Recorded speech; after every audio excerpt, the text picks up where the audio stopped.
Hello adventurers and welcome back to the Red Quills. My name is Ryan and today we're going to be doing a live stream, a long form video tutorial in which I bring in together a lot of the kind of concepts that I've introduced in previous videos, and we can talk about how to put them to use in one map, a sort of compendium companion.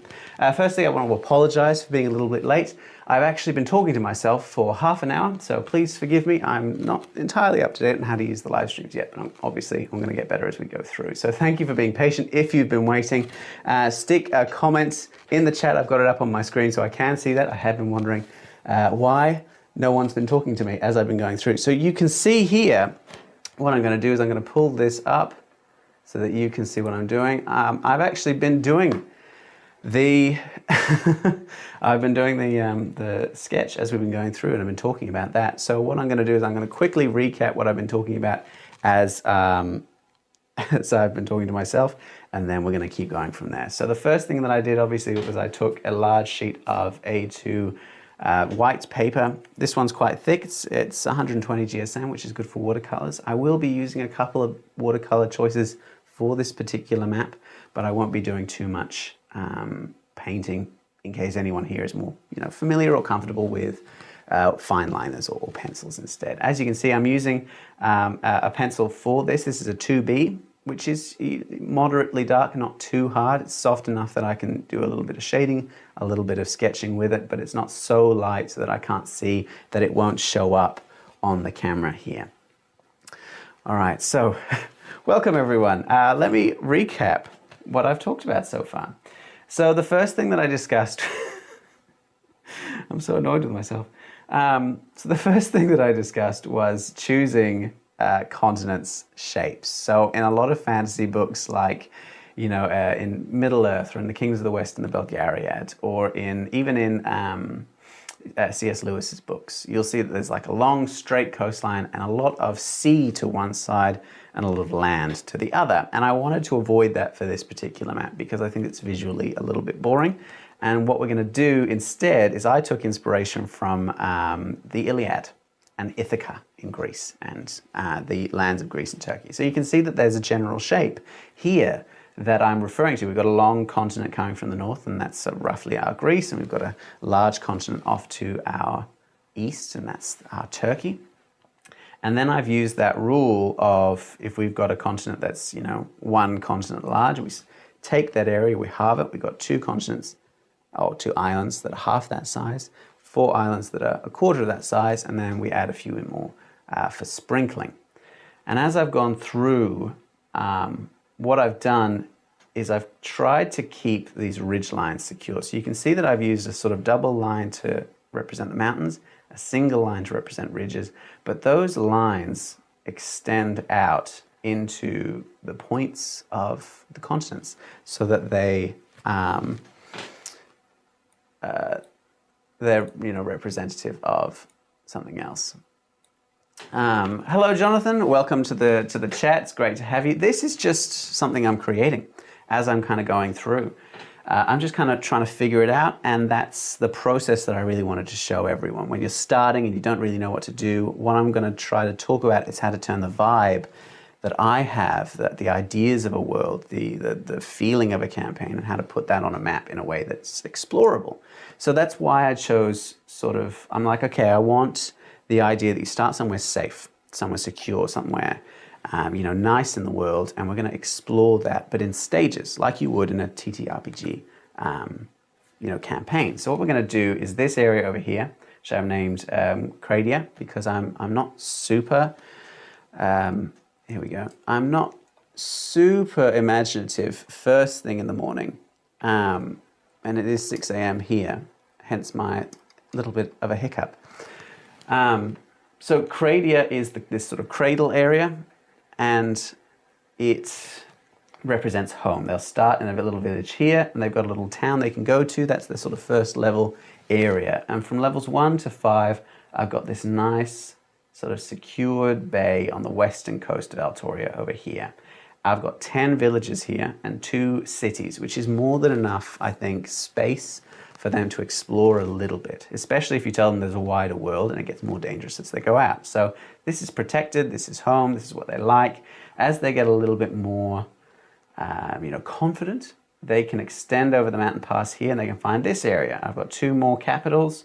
I've got another, 8 villages. That's gonna, that's another 2-3 levels maybe. And then they can extend up the coastline of Altoria and then down to the 3 islands down here.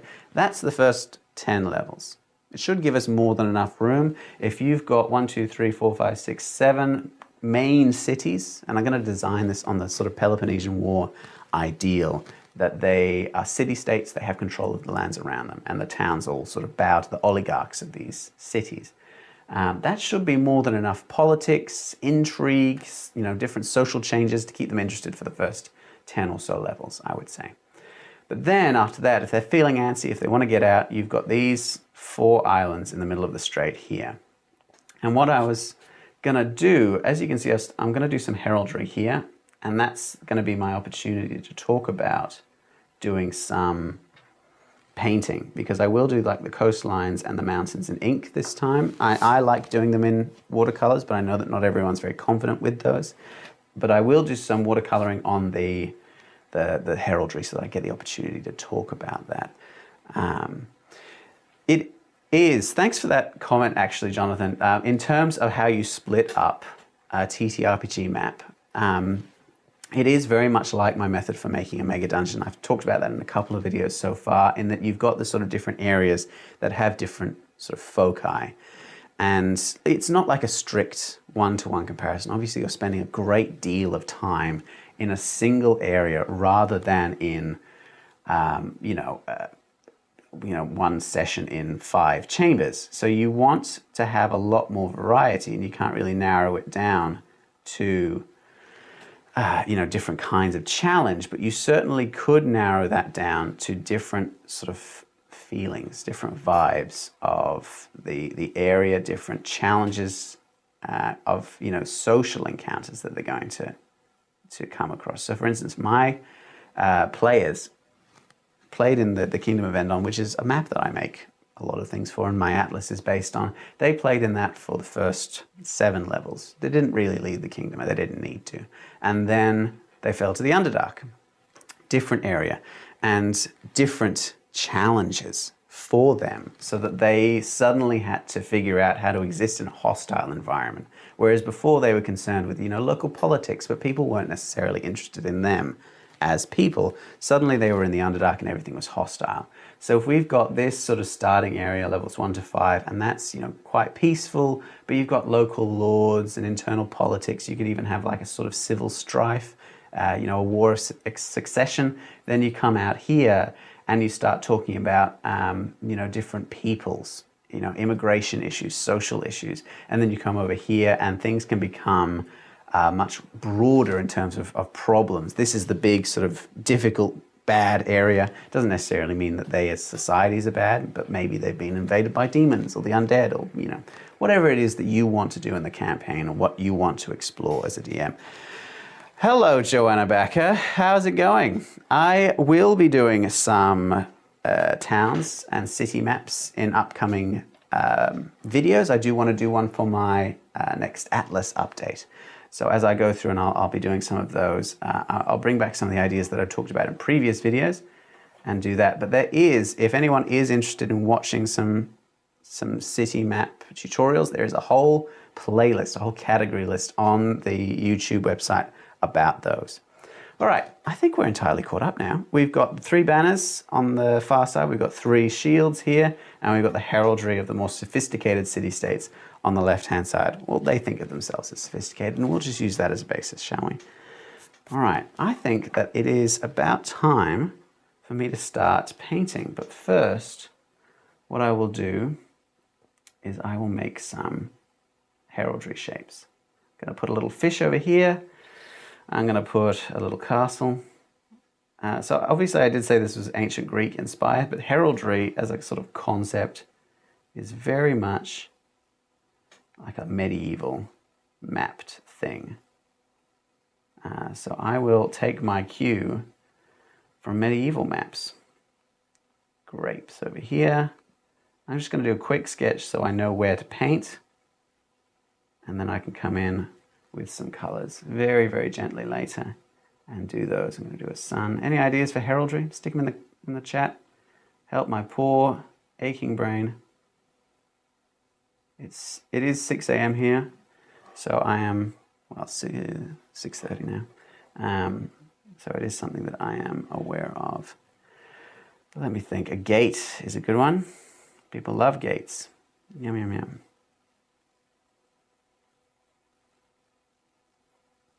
And then down here, the last one we will do is, I'll do a wheel. Nice and simple shapes. I don't have to stretch my creativity too much. All right, and then you can give it all sorts of meaning after that point. I'm going to use the shields as they've got like a pattern, I reckon, rather than a simple like a simple picture. They've just got. I've got to have a reference to the Spartan shield, the Lacedaemonian L. And then if I go, this one is waves. Then we've got something simple. Cool. I love it. I love that. And these guys will just have a tradition of having banners in quarters of different colors, because that's going to be really easy for me and really quick. And I do want to get to the painting part of this map so that I can talk about that a little bit more. So let me move this up here. Thanks for joining me, by the way, everyone. Obviously, this is intended as much as a tutorial for people after the fact as it is, for people watching it live. But it is nice to have company whilst I make a map. Normally, I do it alone, by myself, in a dark room, which sounds a lot sadder than it actually is now that I kind of think about it, because I listen to my tunes and I have a grand old time. All right, let me think. I think blue on white for this little fish. What I like to do when I do heraldry is kind of figure out what the heraldry looks like beforehand, so I've got an idea of the colors, and then I can go through color by color on different pieces of heraldry, and that stops me from mixing colors too much. But in this case, obviously I did not do that, but I will over here. That one has a blue on it. So I just asked myself, okay, which of these shields has blue on it? And I'll do all those at once. Which of them has, yellow on it? I'll do all those at once. Which of these has, this glittery white? So on and so forth. So as I'm painting these, I will discuss the naming procedure I used, because I did to myself when it was just me in this room. So the idea that I did with the names, and you can see that much like when I decided what the towns were like, I went from the opening crawl, if you will. So I started in the starting town, which is over here, in Cradia, and I named Cradia, and then I named the continents, came down here, named these three, and then named that one. Because what I wanted to do was give the impression of being more and more foreign. And in order to give that feeling, I needed to have a solid understanding of what familiar felt like. You need to know what familiar feels like in order to know what foreign feels like. So I went through and I used that sort of that suffix, that IA suffix, to give it a Greco-Roman feel. And then, I've got a Greco-Roman feel throughout. I changed it slightly for, Nemona, Unilla, and Asheka. And then Taris and Uroa have this sort of a feeling of being a little bit different. Not so different that they've got an entirely different language, which, everyone will speak common in Dungeons and Dragons, or whatever TTRPG you're using will have a shared universal language, because otherwise it's a headache. But I wanted it to feel like they have different dialects. So that is the method I used for that. All right, a little bit of a cheeky little lion here.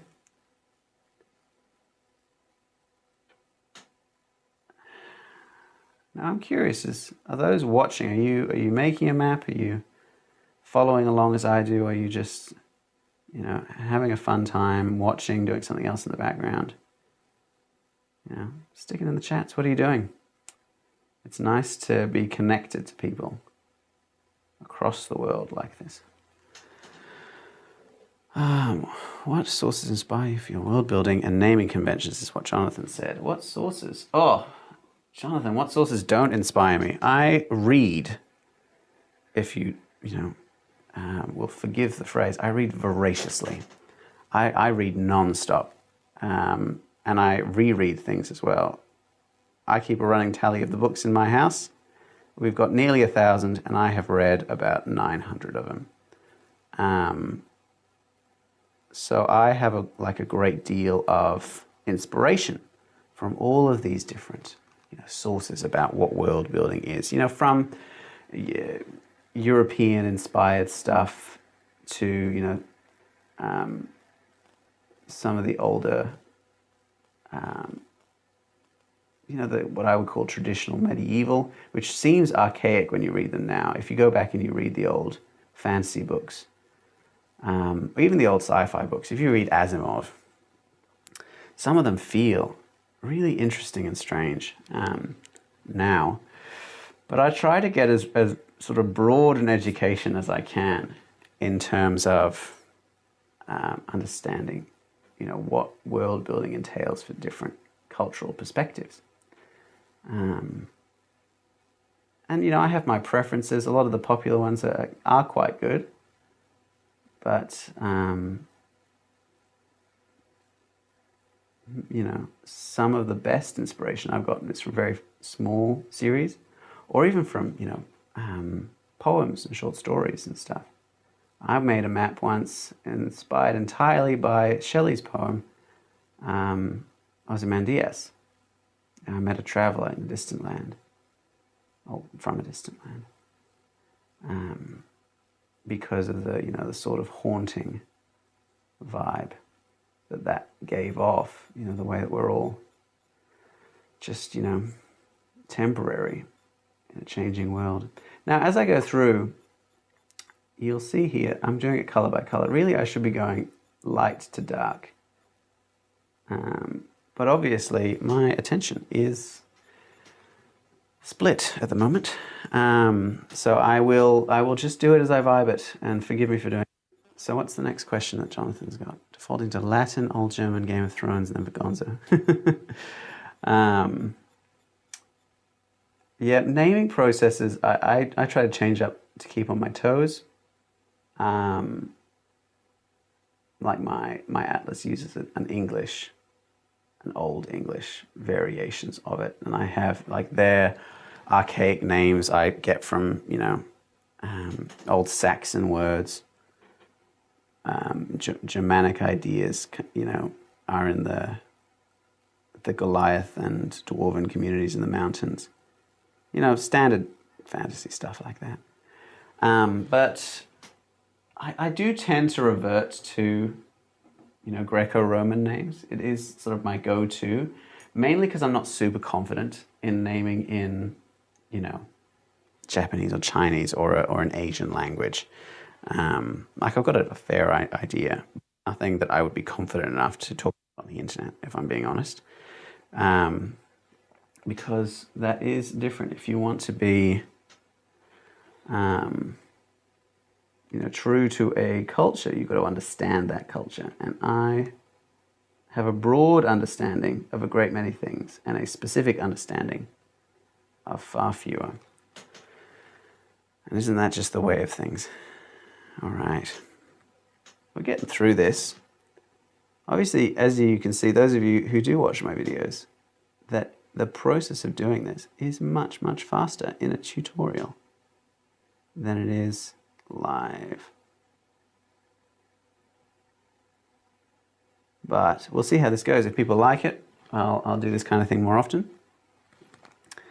If you hate it, be kind to me. No, I'm sure you won't. It's a lovely community we've got. I'm sure a few of the Discord members will be on a little bit later. And then we can start the party and talk about what's coming up. I've got a few projects that I'm working on that I'm excited about. And of course, I'm getting very near to 10K subscribers on YouTube, and I've got to have a celebration for that. So that will be very exciting. All right.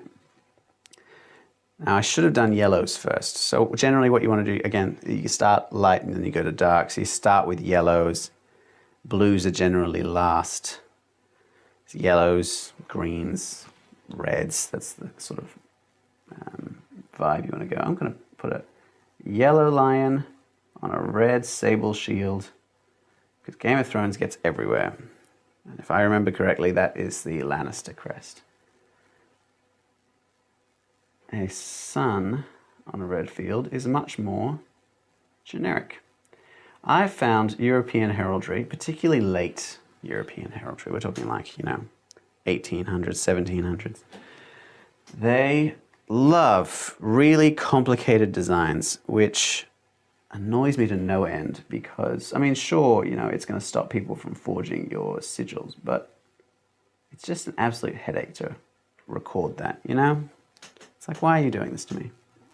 I have better things to do than give a lion 3 tails, each of which has 3 tufts, and then put a crown on its head, behind its left ear, in front of its right ear.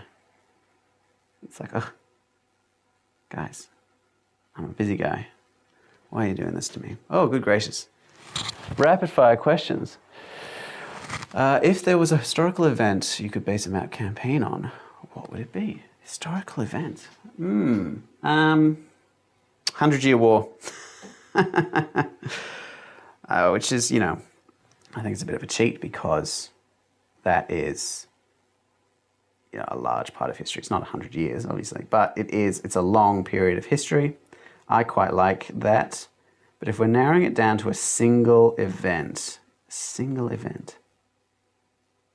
I reckon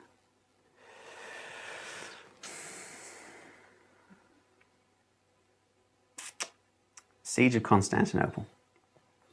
I like the Siege of Constantinople. The first one. The first one? The one in 11, whatever. I'm not good with dates, guys. I've got a general idea of when things are. What are we looking at? Oh, brown. But the idea of, besieging a huge army besieging the capital of a powerful nation on their way to the Holy Land just strikes me as being such a rich world-building concept. And I love that. But I think wars are like an interesting thing to make maps of because it keeps things sort of interesting. Conflict is the womb of creativity, the womb of storytelling, I should say. That's not a very good brown, is it? My old brown was much better. These are new paints, by the way. These are the Hartmouth Koh-i-Noor high-intensity watercolor palettes. There you go. I've got 4 of them. And for the most part, I'm very, very happy with them. But the brown leaves a lot to be desired. It's a sort of like a off orange. So I'll probably use my old brown. All right, next question. This map, any particular mythos or fantasy creatures you're aiming to involve? Ooh, great question. I was just going to kind of vibe it out as I went through, but I love, myth-wise, the Giganomachy, the war between the gods and the giants in Greek mythology. We don't know very much about it, but earth-striding titans. I just love the idea of. It just sets fire to my imagination, All right, we're almost finished painting. And the good news about doing it this way is by the time I'm finished, there will be some of the sigils, the shields that I did ages ago that will be dry by now. And I can start inking out the lines on those. Which color am I using?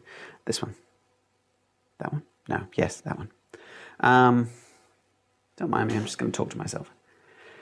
This is, by the way, this is my process for making maps. Whenever you watch a tutorial of mine from now on, and it's, all nice, and I've figured out what I want to say, and there's no, rambling monologues. That's because I sat down and I wrote out what I wanted to say beforehand. But in real life, I just sort of vibe. Just sort of here, chilling out, having a good time. All right. This is a very intense gray. Good job. Hartmouth Koh-i-Noor high intensity watercolor palette. All right. Okay. How are we looking? I think that's pretty good. Okay. All right. Now that we've done the painting, I'll come back and do the compass later. Now that we've done the painting, I'm going to move this out to begin with so you can get a general idea, and I'm going to pull out these two pens. I do have a materials list. There we go. That's my materials list. I'm going to pull out these two Unipin fine point pens. Everyone's been asking about my materials. I'm going to be using these for the fine details. I'm going to be using my art liner pens for the broader strokes. I'll do those later because I've just done these. I'm going to come through and do the details on them before I forget what I'm going to be doing. Now, normally I don't forget because I have a fairly good memory. He lied, but in terms of this map, because I'm talking all the time, I will definitely forget. And actually, because of the thickness of this pencil, I'm going to be using this 0.2mm art liner pen to do the exteriors of the shield, and then I'll do the details with the 0.1, and then the shading with the 0.5. All right. And I will show you what I mean when I've gone through, but first I'll go through and do these outside of the shields. And because that doesn't take me too much time, I will take this chance to answer another question in the chat. What's the question in the chat?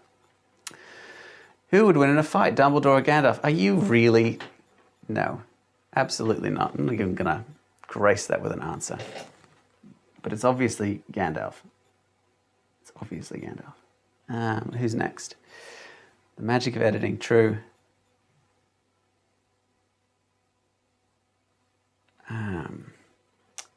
Great many is a phrase I use, honestly, a little bit too often. I want to make sure this is dry before I do it. Although, if it isn't dry and the pen does bleed into the yellow, that is an effect that we can make use of. As long as it only bleeds one way. All right.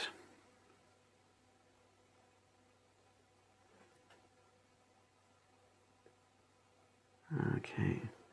You know, I was just quiet for a few seconds then, and the silence of the room struck me. Except for the buzzing of the various electrical things that I'm using. The lights and the camera setup and the computer. But other than that, you know, silent as the grave.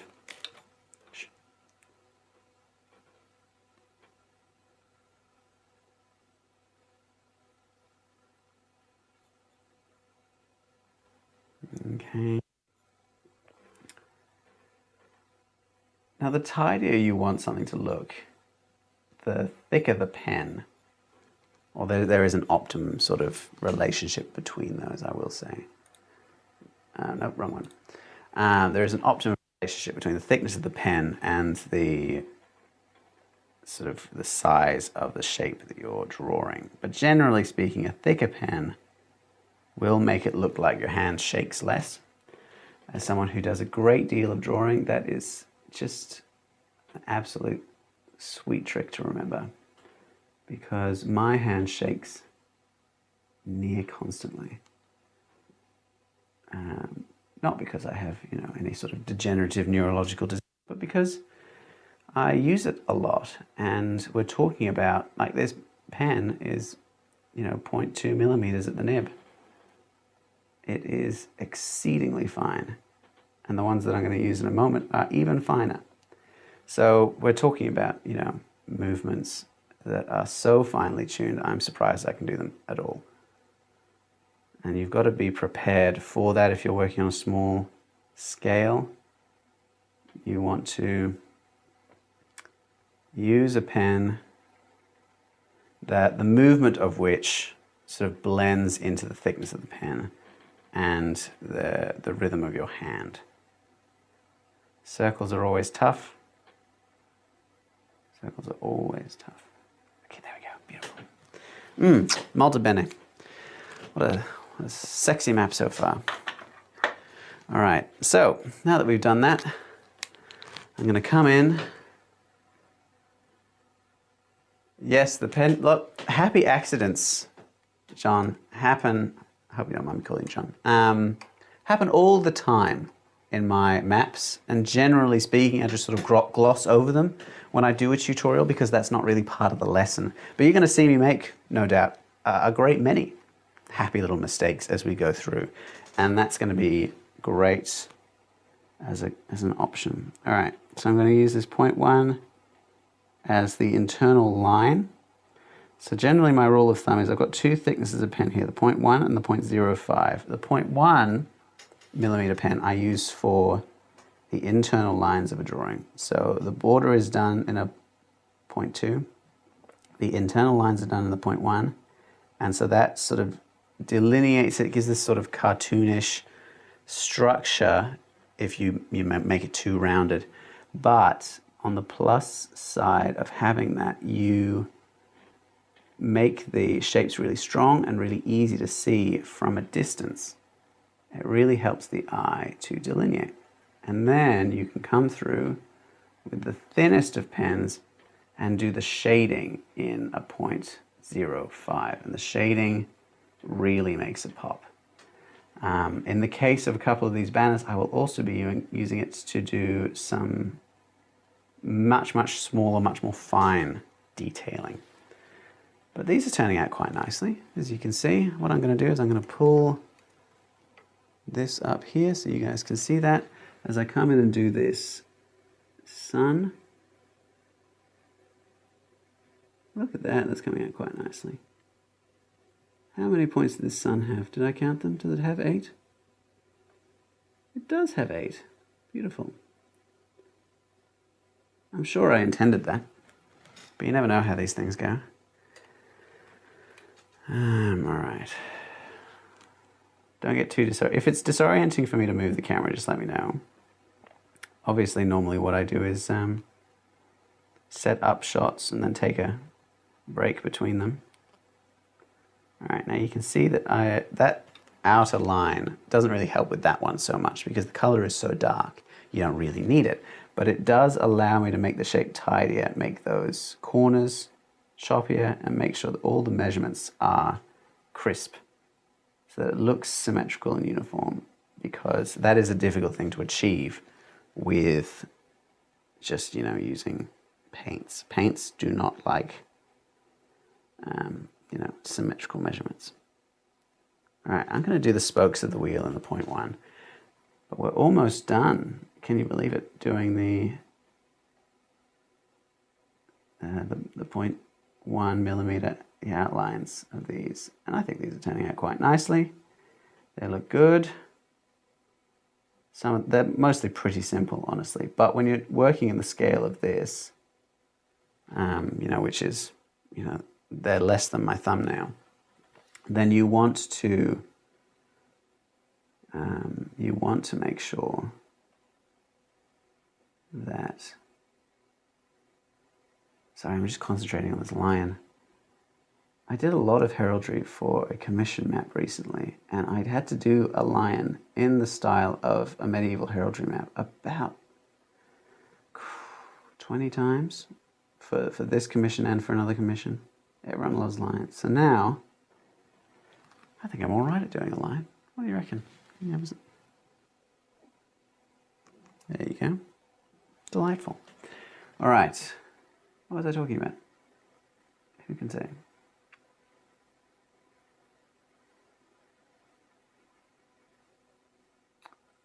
Put a little door in there.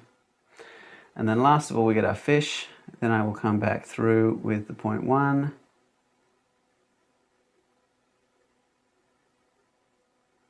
Oh, the poor fish, guys. Fish, I chose a fish for the heraldry, and you could have a whole lecture on choosing heraldry to, have a metaphorical meaning to your players. But I chose the fish because it's a non-threatening creature. You can't get more non-threatening than a fish in terms of animals. And it's, it's seafaring. So we know immediately that they're a seafaring society and that they're mostly peaceful. And that's exactly the idea that I wanted to portray. So I love that. You know what? I want to give a bit more detail here. So I'm going to use this 0.5 to do a couple of smaller shapes along here. What are they? Who can say? Who can say? Roses, maybe. I love roses. That's actually a lie. I hate roses. No, it's not true. But, you know, they're overdone. Anyway, lion is done. I'm going to give a bit of patterning on these leaves. That's done. I'm going to come through, I'm going to do this gate. Am I not on there? And then once we've done that, start on the coastline and we can really get to the mapping stages of this. But this has just given me an opportunity to talk a little bit more about your questions and about the map as a whole, the inspirations that we're using. All right. The Wheel of Biscaria. That's good, that's good, that's good, that's good. What I will do, I might regret this, but I'm actually going to do a secondary layer here, a secondary line. So it's a double line border, because I think that's really going to draw attention in a very subtle, simple way. There we go. Beautiful. And then I'm going to come through. There's a lot of heraldry banners in Europe, particularly, that have, you know, sort of checker patterns. And a checker pattern is singularly annoying to have to do on a map. So I will not do one, but I want to give the impression of one, so I'll do that cross-hatching. Now these guys will have sort of different symbols within the corners of the banner. You know what I mean? So I will use the very, very thin. There we go. I'll use the very, very thin pen to give a couple of illustrations there. But what I will probably do, whoops, is I will get this pen out. This is my Uni Posca. I get it from an office supply store. It is basically a whiteout pen. But the good thing about a whiteout pen is when you add it to watercolors, it lightens them, which is great for giving you a little bit of a highlight. So if I add that in here, I think I'm running out of ink. Then you can see it, like, it highlights things, and I can do it on the grapes here to give them a little bit of a variation, a little bit of texture. And then we can keep going there. Oh, good gracious, the chat's, good gracious. How old am I? The chat's blowing up. Hang on, let me finish this and then I'll answer some questions. Engage with the chat.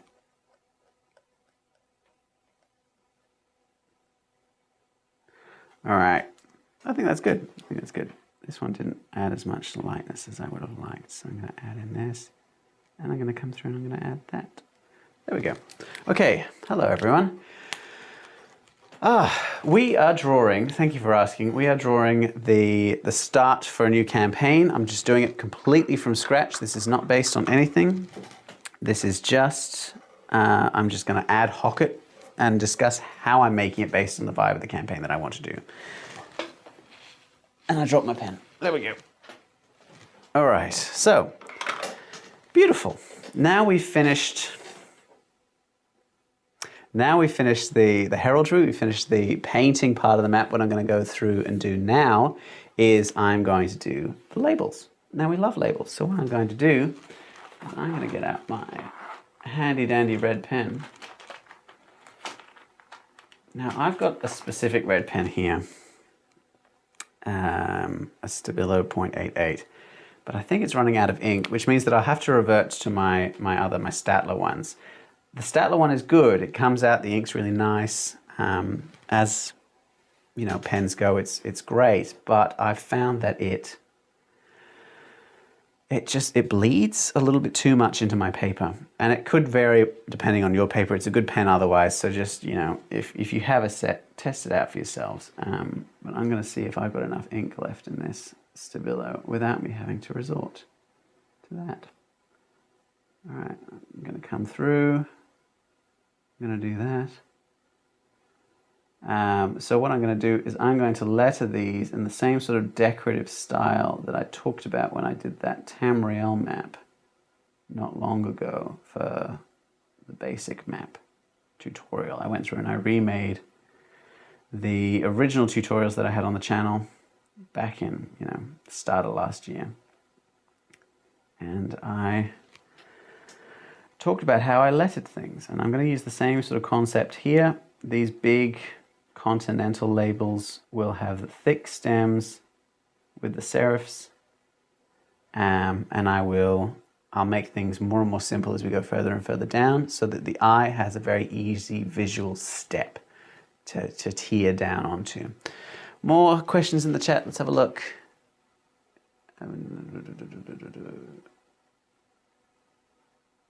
Did you study geographic principles in the creation of your world? Sertarin has asked that. Did I study geographic principles? Well, I mean, I studied them in school, so I understand the concepts. And I have several books on mapmaking that have inspired me. And they do talk about, geographic principles in terms of, erosion or, continental drift, tectonics and things like that. But generally, I'm just someone who has looked at a lot of maps as a form of escapism and started seeing patterns between them in real life. And I'm not as good at expressing those patterns as, seasoned geologists are, but it is something that I can attest to witnessing in real life maps and in fantasy maps as well.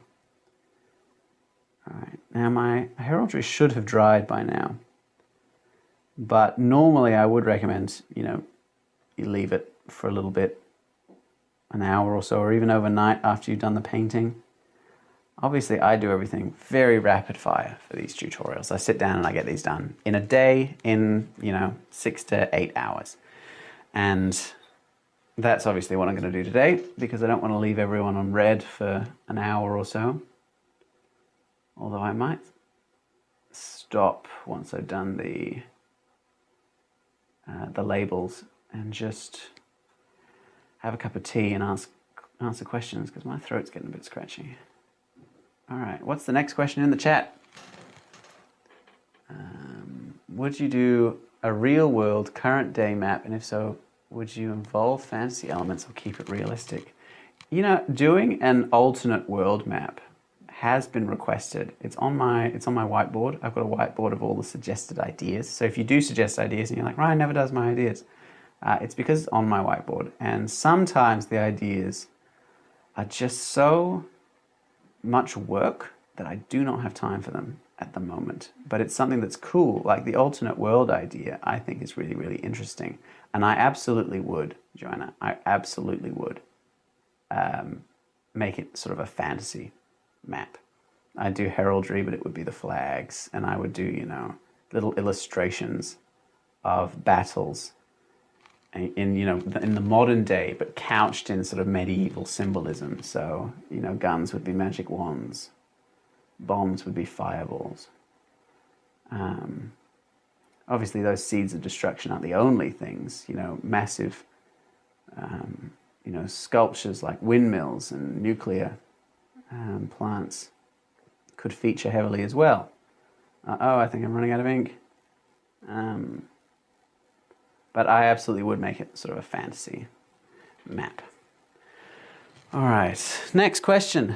How are we looking? Biggest literary inspiration? Probably Lord of the Rings. Rapid fire question, rapid fire answer. Any particular authors or upcoming series you're looking forward to coming out? I don't have the attention span for that. So no. The only author I followed during their lifetime was Terry Pratchett. And I bought his books religiously. If you haven't read Terry, give Terry a read. I would recommend, everyone reads The Discworld, I would recommend his early sci-fi books. Seriously, they're fantastic. And I love the meld of science and fantasy that he uses in them. I think it's just so interesting. I have not followed an author since then, in terms of like waiting for the next book to come out. I tend to just wait until everything's out and then just binge the whole thing, because I read quite quickly. When I was starting to read Pratchett, I would go down to the bookstore, go to an old Dimmicks every week and buy a new one, because I would have finished it by the time I'd go down next time. And that way I got through, 20 odd years of writing in less than a year. All right.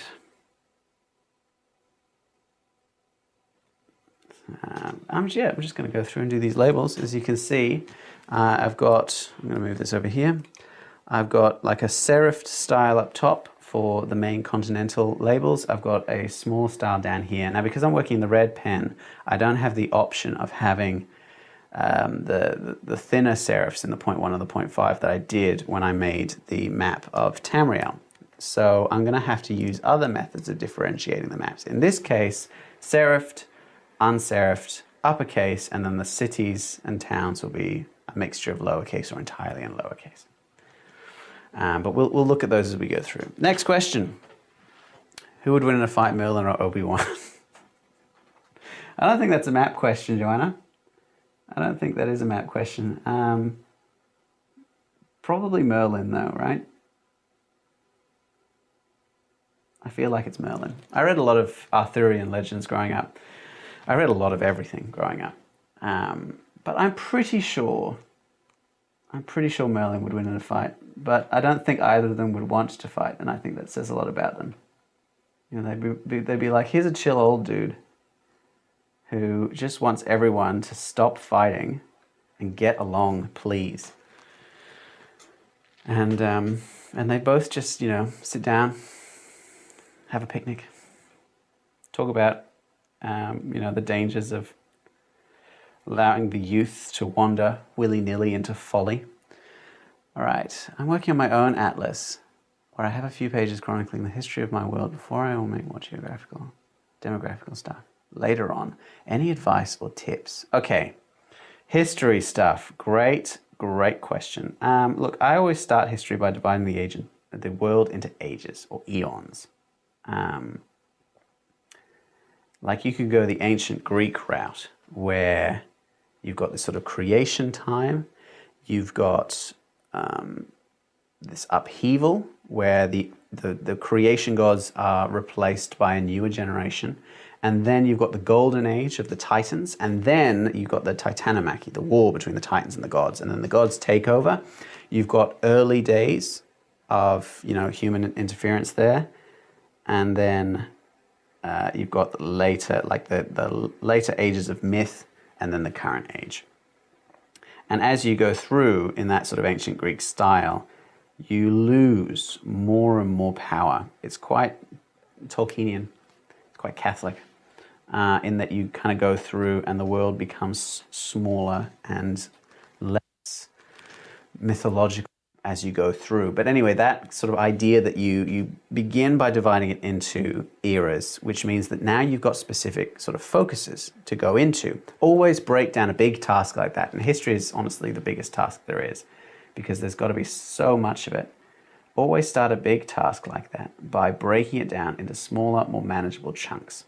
So you break the timeline down into eras or eons. And once you've got your eras and your eons, then you can break each of those down into, what does that consist of? Who are the major players? How long is it? Those kinds of things. So for a creation era, you want to know, who's involved, how it was created, what people think of it, whether there's any, discourse about the different times of that. When you come into the later stages, you come into something like the Titanomachy, a big war between the gods and their predecessors, the Titans. Then you say, okay, what does the war involve? How long does it take? Who are the major players? What was the outcome? Because that is what people will mostly be wanting to ask, and it will affect the next stage in history. Always start at the beginning and then work your way on, and then you can kind of tidy up as you go. because that'll help you minimize some inconsistencies there. When you've got an idea of the modern day, you will then have an idea of the rest of, history. And that can allow you, when you come and make a map like this, you can be like, okay, cool. I've got 50 odd towns on this map, 50 odd cities, and 4 of them are from, the Golden Age when the Titans ruled the world. And, another 10 are from during the Titanomachy, and another 10 are from, during the early days when heroes of myth and legend went around. And the ones that are later have the least history, but the ones that are older can have marks or monuments or, places of remembrance for those other historical periods. So the more groundwork you lay when you write this out, you kind of understand more and more about it, and you layer it up like layers of soil in an archaeological dig. Then you can kind of start to get a perspective on it that takes in all of the history at once. And that's what you really want to do. You don't want to break history down into small manageable bits when you're looking at it, only when you're building it. Because history comes at you all at once when you live in the world. When you go to Istanbul, you see the ruins of, the Turkish Empire and the Eastern Roman Empire, and you see Constantinople and Byzantium. You see, Islam and Christianity and the marks of the Roman Empire. It all coexists at once. There's no such thing as the past and the present and the future. It's all just one moment, continuing on. Anyway, that was that was a long explanation. I apologize for that. All right, I'm going to go through and I'm going to do the capitals now, and I'm going to keep answering questions. But what I'm going to do is I'm going to probably move this so that you guys can get a general view of what I'm doing. But I don't have to move it around because obviously, in order to see the individual cities, it's going to take you. I'm going to have to move you quite in. All right, next question. Any good map making books? Oh, any good map making books I would recommend? What a great question. Firstly, yes. That depends on what sort of angle you're coming at it from. I can tell you the ones that most inspired me, apart from just looking at the maps at the beginning of fantasy books. I would say that the ones that most inspired me, there's 2 of them. One is a fantasy one, and that is a Lord of the Rings Maps of Middle-earth book, which I don't currently have in this room, but I will. I'll put it in the description of the comment in the video later on if you like. The other one is a real-world one. There is a map maker in the UK, or there was a map maker in the UK called Wainwright.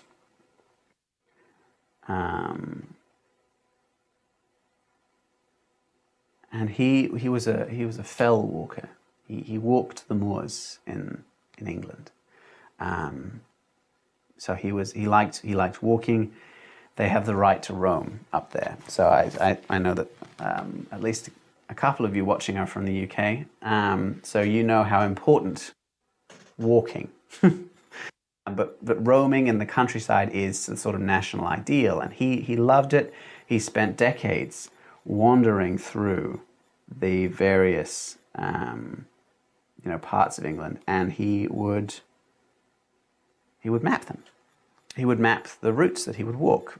I believe there's even a reference to him in, I think it's either The Hobbit or The Lord of the Rings, where it says that Bilbo had a map on his wall of all of his favorite walks and paths through the Shire, highlighted in red. Because he had this style of mapping which was just so, it had a way of really mythologizing the world. And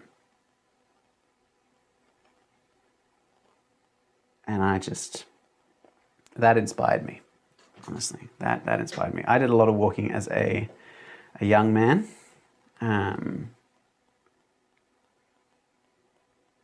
In a national park that was near to my home. And we made maps. We made maps of that. Again, I don't think they're in this room. But we would make maps as we went through the different walks that we would do in the different areas in this national park, what the valleys looks like. We would do a very, very inaccurate topographical sketch of, you know, the hills and valleys and the secret places that we could go to, that we could find, that are, you know, hidden from everyone else. So I would recommend looking up the maps of Middle-earth if you like, you know, fantasy map making. And I would recommend looking up Wainwright if you like real world maps. Or of course you could go into history. You could look up Gerard Mercator. You could look up the Tabula Peutingeriana, which is a medieval map of the Roman road network, which is also super cool. Kakurati. I've got to say, it is very difficult to name towns and talk at the same time. Who would have thought? I hope that was a good. I hope that was a good answer to your question. All right. Hello, everyone. It's great to have you all in the chat. It is so good to see you all. I'm going to try to move this chat somewhere I can see it more easily. Okay, let me see. I am left-handed. It is true. I've always been left-handed. It is, honestly, sometimes I wish I was right-handed, because it does make things rather messy when I make maps. But anyway, have you created maps for a world with different ages, showing not just cultural shifts, but shifts in land masses? Was that part of a map series previously that I missed? No, I haven't done shifting land masses. How would I do that? Arrows, I suppose. That's an interesting one. No, I haven't. I haven't done that. But if that's something that people are interested in, you know, stick it in the, you know, thumbs up, the comment, you know, give it a second. Shout out for that, and I can stick it in an upcoming video. My naming structure has gone out the window while I've been doing this. I was going to talk about how to choose names based on history and cultural, you know, inclination. And because I've been talking while I'm doing it, I'm just pulling syllables out of nowhere. So, okay, this is a good opportunity to do that, actually. So why don't I move this more or less up here? Okay. All right, so we have our, let me just fiddle with this.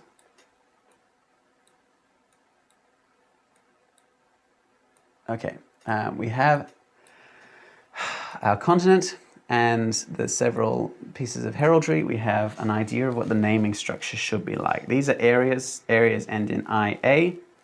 What I'm probably going to do is establish, he said, looking at the absolute mess of names he's got here, I'm going to try to establish like an ongoing theme of naming. All right, so Ton is a very common, you know, Anglo-Saxon ending. It's short for town.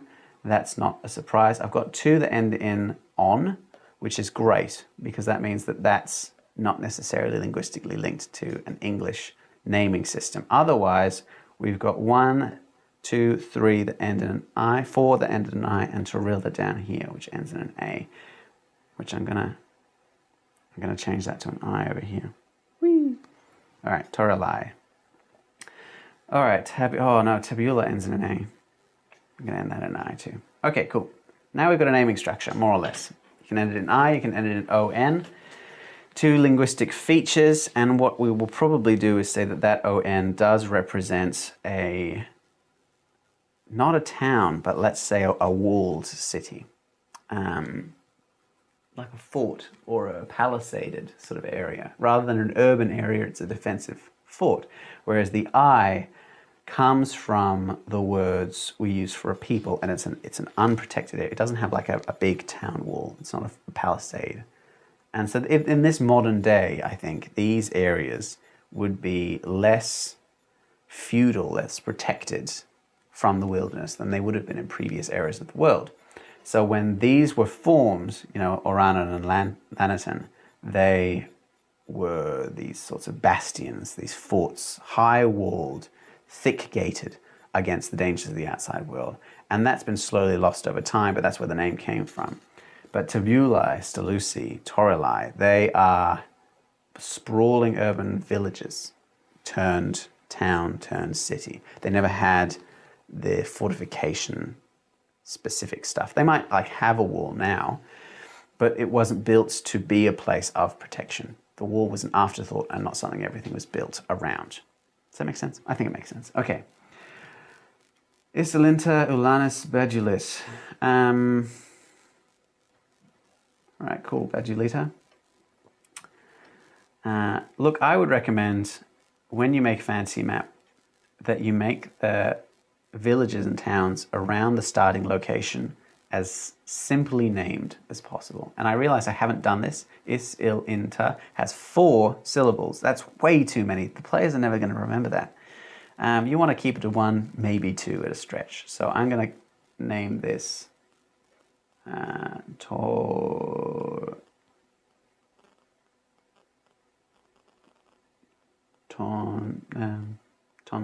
Tonta, sure, why not? Tonta Arculis and Virtus. As in virtue, that's nice. On Galta.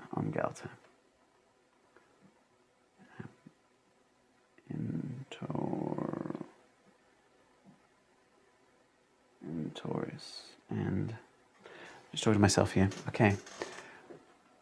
Hello, Amalith. Welcome. Oh, and Renewal and Geofish. Oh, good gracious, we've got so many people. Hi, everyone. It's great to have you all. Can you talk about what level of detail to add to a map to not make it too cluttered, but also not having too much blank space? Oofed. I can do that. I can talk about that. If you want a quick and easy answer, I'm afraid I've got bad news for you. This starter. The problem is that everyone's eyes have slightly different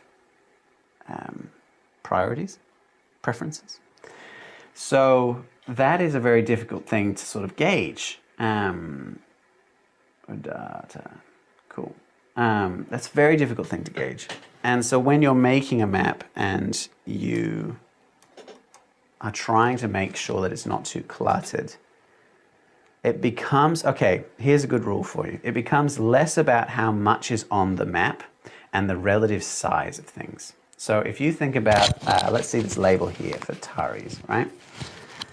In order to make it easily legible, this label of Taris needs to have a gap around it. Ideally, the gap should be about the thickness, the height of the lettering on either side and on the front and on the back, right? And that will mean that it looks clean, that it looks uncluttered. If you use that rule, so if you use the largest of the letters in any given label to determine what the gap around each label should be, then that's going to stop it from looking too crowded. You don't need to keep different symbols away from each other so much. So when I come through and do the coastline, I won't need to keep the coastline, that distance away from the label because I'm using different colors and because they represent different things and they're different thicknesses of pens as well. There's a lot of different reasons why your eye will categorize them into different sort of areas. So it won't look cluttered if they are close together, but things of the same ideal need to be kept. Ideal? What am I talking about? Things of the same plane need to be kept separate from one another. So that's a good sort of rule of thumb. Okay, help me guys. Give me some syllables. Just write them in the chat so that I can talk and do village and town labels at the same time, because I am struggling here to do this. And you know what? I'm going to name this one Rattata because I am a Pokemon fan. Hello, everyone. Oh, thank you, Amalith. Thank you for the gift. That means a great deal. And I will say that while I do appreciate any gifts that anyone sends, and it really does make a big deal to me, mean a big deal to me as a map maker, it isn't why I'm making these videos. I don't have a goal. When I set it up, it was like, do you want to set a goal for how much money you want to raise? And I'm like, well, no, I'm not doing it for charity.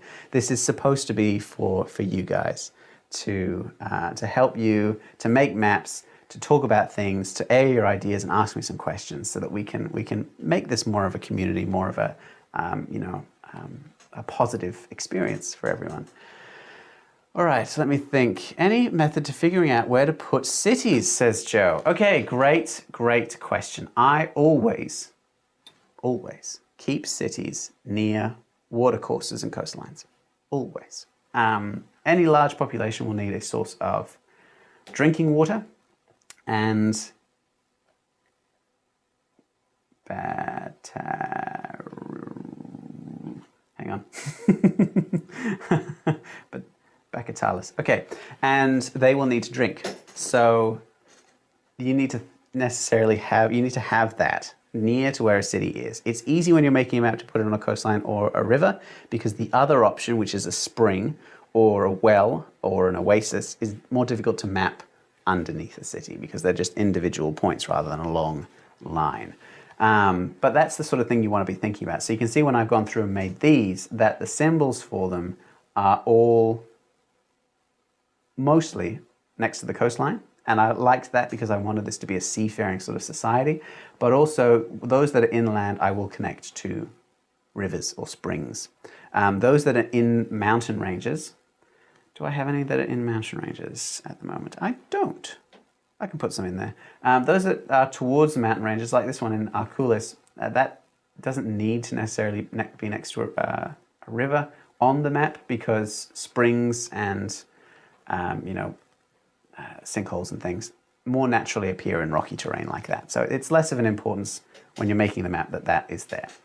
Anyway, going back to naming things, because I've got to get this part of the map done so that I can talk while doing a brainless part and concentrate while doing a brainy part.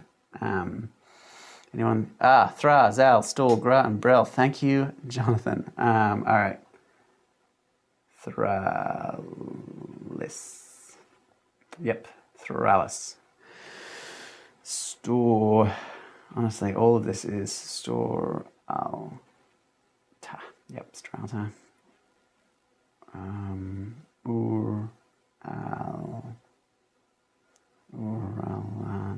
Uralal. Okay, these are turning out to be quite long names, and normally I try to mix it up a little bit, but I think it's a side effect of me talking at the same time as doing this. I'm going to add a PH in, which linguistically speaking is interesting, although I cannot tell you why because I'm currently writing it. Yeah, why would you use a PH over an F? Because, obviously, English speaking, we attribute the two to one another. Why are we doing that? It is because I want to recall, ancient Greek, ancient Mediterranean civilizations. Phoenicia, for instance, will be recalled when you look at that. Always keep in mind why you're writing things out. If you are using a linguistic model, for instance, I would call this locata. I'll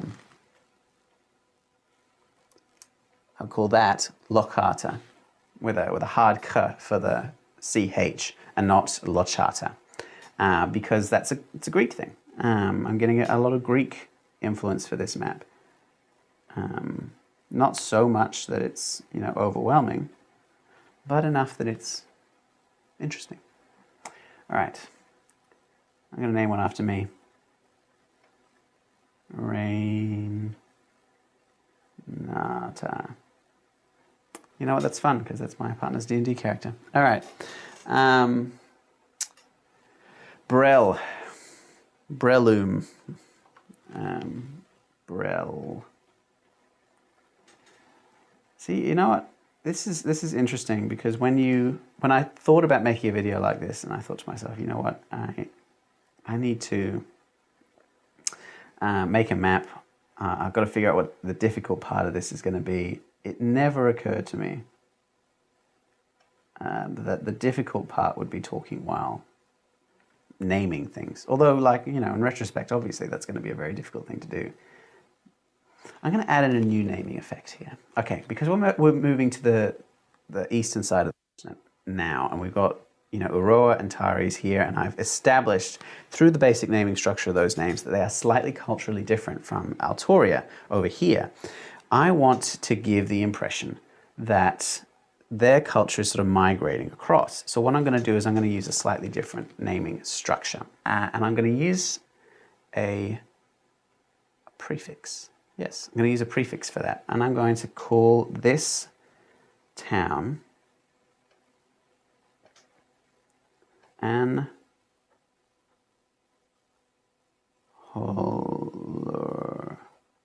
Holota, right? Which means, because if I come over here and I call this An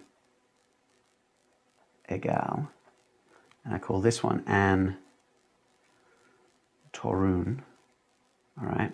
And I put those there to remind me later when I come back through and I'm talking and I've completely forgotten everything that I've talked about, that there's a cultural migration coming across here. Maybe it was a colony in a previous war.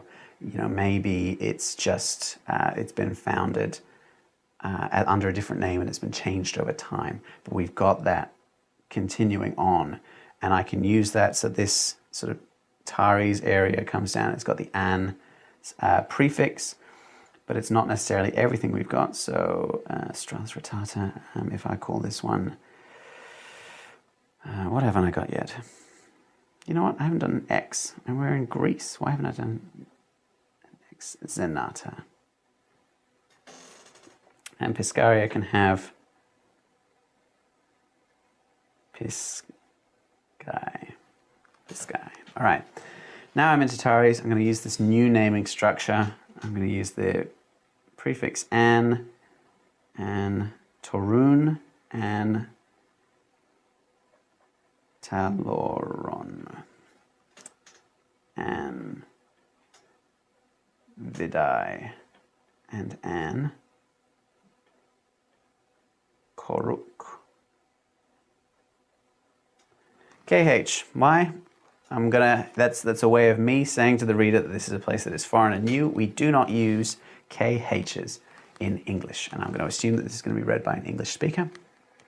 So I'm going to replace that hard K or a CK, which is much, much more common, with a KH, which tells us that it is more guttural, and tells us that it is foreign. So we're starting to really have labeled a great many of these areas. I'm going to check in back on the chat. I'm back.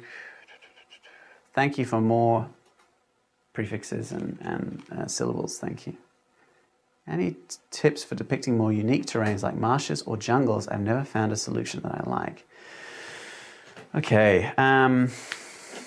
You know what? I'm gonna come back around to that one when I'm doing the terrain later on. So remind me of that if I forget. Because I will make marshlands, and I can do a jungle while I'm here. I can probably do one over here on Uroa.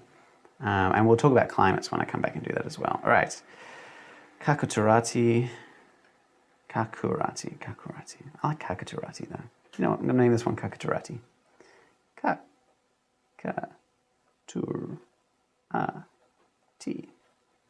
All right. And it's like it's an offshoot of the original.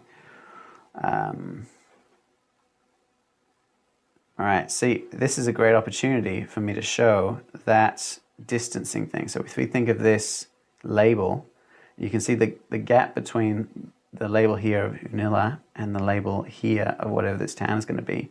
That gap isn't nearly large enough. That's going to look cluttered. Again, one or two exceptions to the rule are generally fine, but if you get complacent, then it can easily overclutter your maps. This is a good gap, because it's about the same as the height of one of these letters. So I'm going to start this label over here so it doesn't clutter that other label. And I'm going to call this Nuram. I'm going to call it Nuram. MN. Again, Greek inspiration, but very alien feeling because we don't use that in English. Ishara. Ishara. Again, same thing. And then I'm going to make a reference to another map that I've done. Shout out to one of my oldest fans, Eshkaban. And that is completely different naming structure. And the reason that I've added that is because I want to bring in a reference to the rest of the outside world. And a way for me to do that in such a dense area of settlement and habitation, which obviously has a long history, and we've talked about what the naming structure is, so they have an established culture and societies, and they have their own wars, is this is a colony. And I was thinking about that when I created this. So you can see that their sigil, the C, does imply that they are traders, they are sailors, they've come from somewhere down to the south. And so that's a way of us bringing the rest of the world into this map in a way that's a little bit less subtle than everything else that we're doing here. How's everyone going in the chat? What's the scale of this map? That is a great question. I would say, I haven't been doing scales in recent maps because I'm getting lazy, but let me look. I do have a general idea. And so what we're doing, what I've gotten in the habit of doing is when I'm making a map, I will get an understanding of the distances between things just by eyeballing it, basically. So I would say the distance between Stanasi and Uralta is about 25 miles. And that is fantastic because it means it's about a mile to a millimeter. Hunky-dory. A mile to a millimeter, 10 miles to a centimeter, 100 miles to 10 centimeters. Cool. So it's a fairly large map, as an area. It's not a local map. It's this is definitely a campaign setting over several levels. It's not a level 1 sort of area. All right. I've done a prefix. Let's do a suffix. And let's imply a lot more history. Okay, I've got an idea. And we're gonna talk about ancient Persia, we're gonna talk about Greece in doing this, because what I will do is I will use the naming structure for the initial word, and then I'm gonna add a suffix on as if they were conquered in the past and renamed. Surai Ur. We'll call this KH, again giving that impression of being slightly foreign. Kolan. I don't want to repeat that R too much. Naturally, over time, linguistically, people will get rid of little annoyances in names like that by just pronouncing them differently. Kolan and I want to make this one longer. I'm thinking at least 3 or 4 syllables. Nosotulan.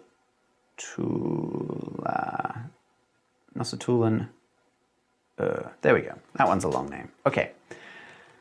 And then I can name the rest of these villages in their original naming structure. Tila Yan. Solis Kora. And Noril Vane. Okay, Vane. All right. And the reason that I've done that, let's talk about this. Okay, so I want to imply with these larger cities here that they were conquered at some time in the past and that they were renamed. They didn't change the entire name, they just added the suffix which in the dialect of the people who live in Euroa is their word for town or city, right? But then I wanted to do something a little bit different. In England, when they name towns and villages, a lot of the time what they will do is they will name the town something like Shipton, and then they will say its location in the landscape. So Shipton on Stour is a location in, Oxfordshire, I believe. And that gives you the name of the town and its location, and that's what I'm kind of going to do here. So the town is named Tilla town in Yan, and that river will be named Yan. Kora is the river that runs through here. Vane is the name of the island. So the town of in this location. That's the kind of town of blank in this location blank. And then we've got all the labels done. All right, great. I'm going to take a quick break from drawing to talk about some questions and to drink some tea because my throat is hurting. I've been talking nonstop for quite some time now. All right, how's everyone going? Let me get my tea. It is a prerequisite. This is green tea, and it is lukewarm at best. I made it a solid 2 hours ago. All right, let's see. Do you have any tips for depicting morning? Oh yeah, that's the marshes one. Okay, cool. Now's a great time to shout out with any questions that you want me to talk about, because I will take, again, a minute break and then I'll get back into it and I will do the coastlines first. So we'll use a thicker pen. I will use this one, the Artliner 0.6 millimeter. And then I'll just do an inked coastline. I won't watercolor it. There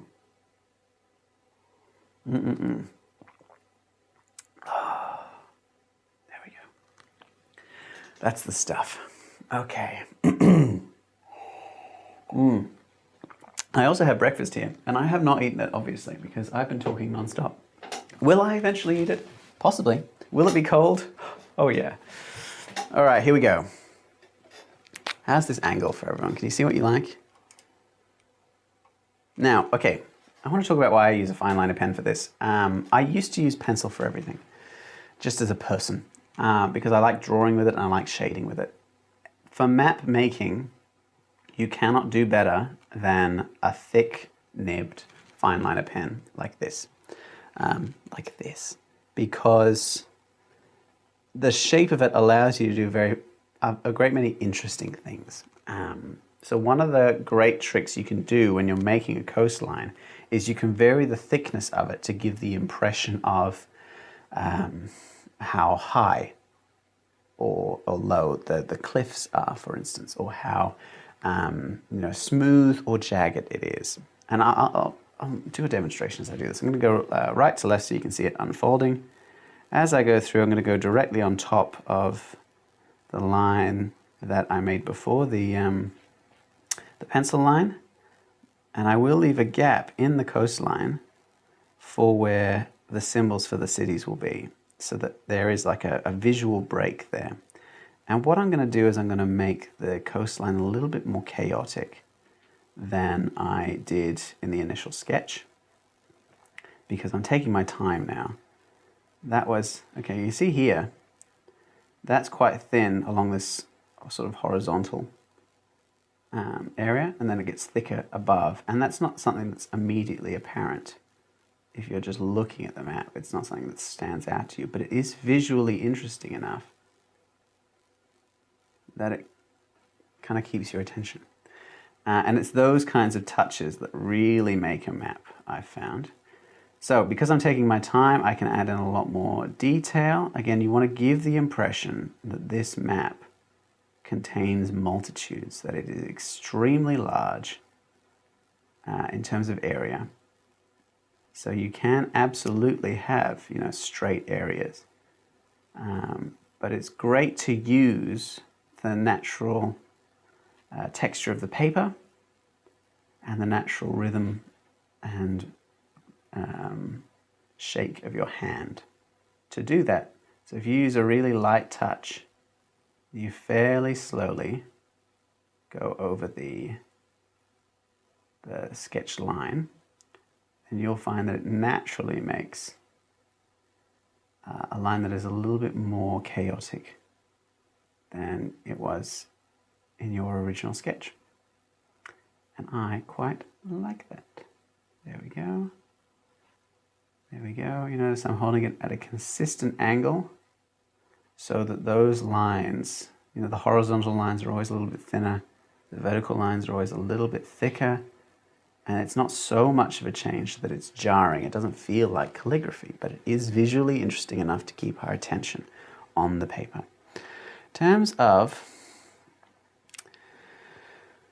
a creative Map campaign. Do you prefer creating a map, and as you do, thinking about how the campaign might run, or do you? What stories do I want to tell and make? Okay, map first or story first is a great question, Joanna, because it is for me always map first. Always, always, always. I love maps. I don't know if anyone can tell. I've tried to keep it, you know, to myself. I've tried not to show how much I love maps, but the truth will out, and the world should know. I love maps. I think they're really interesting. I think they're a fantastic microcosm. But because I love maps so much, I tend to work from the map into the campaign. Now that being said, I have been running the same D&D campaign for 5 years now, which is a considerable amount of time, obviously. But it does mean that I haven't had to make a new setting for that. I just expanded on the same setting. In that time, I've made any number of new maps. If I were to start a new campaign, I wouldn't make a new map. I would probably go through what I've already created and see what I've already made that fits the vibe of what I've done. I could make a new one. It would be easy as pie for me to do that. But I think that as a tool for world building, you can't do much better than a map, because firstly, the process takes a while. If you're doing it right and if you're careful, it'll take you several hours, especially if you're making one of the size of the ones that I make, which is A2. But if you are spending several hours on it and you're creating it, in real time, and you're thinking about the things like I've been talking about, the naming structures, the cultural shifts, the history, the geographical anomalies that crop up, then that's, however many hours of world building work that you've done. A picture is worth 1,000 words.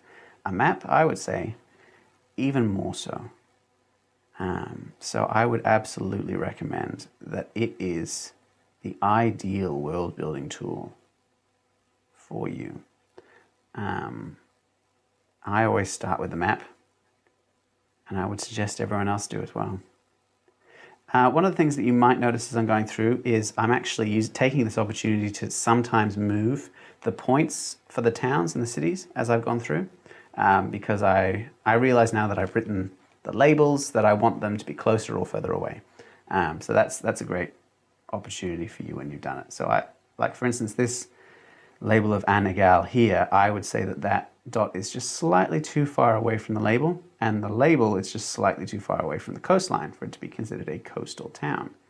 So what I'll probably do is just move that gap, and I will leave a gap again. I mentioned it before, it's for visual clarity. You can see how I made this, I was just thinking about it as I did it, I made this line a lot more quickly than I did the others. And you can see that because of that, there's far fewer, natural anomalies. Compare this one to, say, this one or this one. It looks a lot smoother. So take your time. Don't struggle against the pen. Let your hand naturally do the work that it wants to do. Okay, just be delicate with it. Mapmaker has delicate hands. Strong, strong fingers from hours and hours of holding pens. How are we looking at? Have you ever considered drawing a map with only natural tools, like only a quill pen and brushes, no modern media at all? You know what, that's a great question. I don't know if anyone recalls, but last year I was making a series of maps on the topic of how you could, map the same kingdom in different styles with different intentions. And one of the maps that I made was this ancient map, an archaic map of my kingdom, Endon, but about 1,000 years before. So I used mapping styles from, the Dark Ages and medieval maps. And for that, I stained the map with tea so that it would be aged before I did anything. And then when I went to do the tutorial, I actually intended to do the whole thing with a quill and ink. I have some here in the office. I use them for writing letters, but it didn't work. It didn't work at all. The ink just dissolved immediately. It just spread out, spider-webbed out into the fibers of the map, possibly because I had tea stained it. Possibly because of the paper. I spent a little while trying to figure out if it was something that I could salvage for the purposes of this map, and eventually gave up and just used, what I did instead was I actually still used a quill and nib, but I used watercolor paints for some of the very thin lines on that pen, on that map. And then that's the closest I've done to it. Would I do it again? I think I would probably give it a go. I've been thinking about making a map of trying to be historically accurate. Sorry, a map. Making a video trying to be historically accurate about making a map. You know, using old inks that I can make at home, going out to a specific location and trying to map it, by eye, rather than making it up or using references, so that we can talk about those kind of concepts. Obviously, that would be a very difficult project for me to do, as a one-off. So I would, if I did want to do it, I'd have to make a series about it. It would involve a lot of time and effort, and probably a lot of budgeting, because I'd have to go somewhere interesting to look at. What do you reckon? Would anyone like to see that kind of thing? Would it be interesting, or do you just because that's the thing, I don't know if anyone would want to use those skills themselves, and I am a tutorial channel. So if it's not interesting to anyone, then I don't need to do it. But if you are, then that would be great to know. I was thinking about doing something like that later this year, and we can see how that goes. All right, how are we going? Slay. Thanks, Alana. How are we looking? Obviously, you can see I'm taking my time here. We are now, okay, technically, I'm 2 hours in. I started this late, so the live stream's only an hour and a half in, but we're gonna take a few more hours to do this. When I do a map like this, the longest time, the greatest amount of time, is spent doing the landscape, like the symbols for the forests and marshlands and rivers and whatnot. So that's going to be the lion's share of what we're going to be doing today, and that's going to be a great opportunity to talk about things, because that doesn't require as much brain think juice as it does to name things.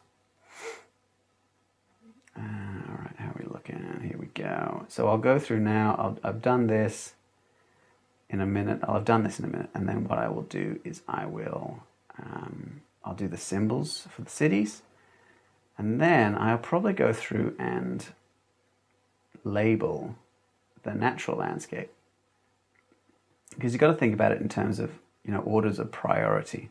Obviously, our priority is knowing where the towns and the continents are.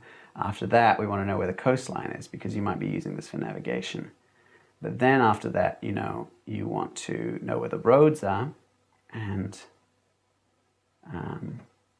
where you might need to find where forests or marshlands specific or mountain ranges or things are, like specific areas in the mountains, I should say. And so for that, I will have the natural labels done. This is such and such forest, and this is such and such. You know what? You asked for a marshland, I will give you a marshland. I'm going to change up Santorini here, Santoria, and I'm going to change the coastline so that it is a marshland, but like a real marshland. I'm talking hundreds of miles wide. A fen, no? What is it? It's a fen, a marsh, or what's the third one? Fen, marshlands, swamp. I think it's probably a fen. Fen's the saltwater one, isn't it? I don't know. I do know. It's up here somewhere. Almost done. The coastlines. Okay, so because we're making a fen... Oh, you can't see it. Why didn't you say so? There we go. All right.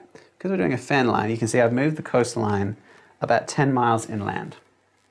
Now we're using miles. Thank you for asking me about scales. And what I'm going to do is I'm going to break this up here. And again, use that rule when you do this, same as we did with the continents, of size and division. So we've got 2 one-sized, yeah, and then we'll get 4 a bit smaller than that, 8 that are even smaller than that. And remember not to just make them round. You want to get lots of different shapes. I'm using the original coastline here as a rubric, and then that gives us this sort of broken coastline feeling here that we can use to make a marshland later on. So if I combine that with, marshland symbols, that should give us the impression of what we want to see in a marsh. Because, marshlands and deltas are very hard to put on a map, and you can understand why. They're not static. They don't stay the same, which is really annoying to a map maker, because we want things to stay the same. We want them to stay in place so that our maps are accurate. And it's very annoying when things just move around. It's why we don't map people. If we could, we would, but we can't because they don't. But I'm just going to finish off this coastline, take another drink, and then we will start with figuring out some labels. I'm thinking about how to do jungles as we do this. You've asked me to do jungles. How am I going to do jungles? Could be a way of doing the symbols. It could be colors. It could be both. Best answer is both.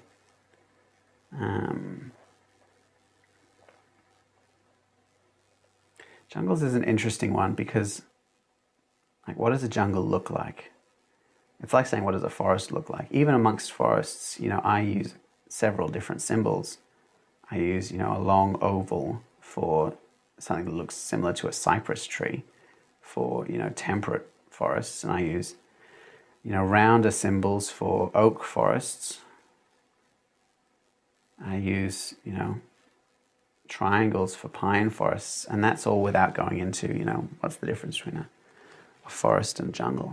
There's so many different kinds of jungle, and I think that makes our life a little bit more difficult when it comes to labeling them. I'm just going to do this lake, and then I'll be done.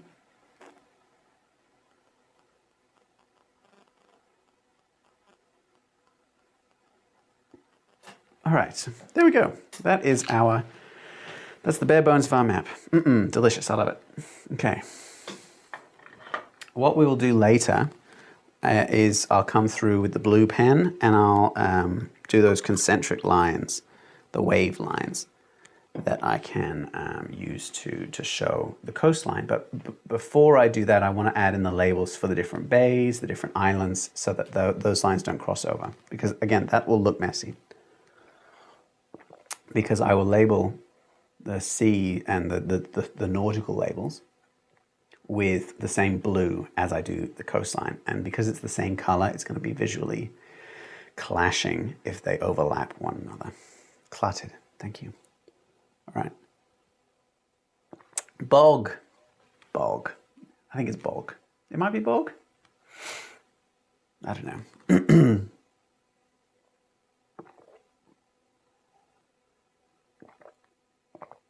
I have heard of people taking heavy watercolor paper and covering it with gesso. See, I could do that, Jonathan, in terms of using gesso. Gesso? I don't know. I've never actually used it before.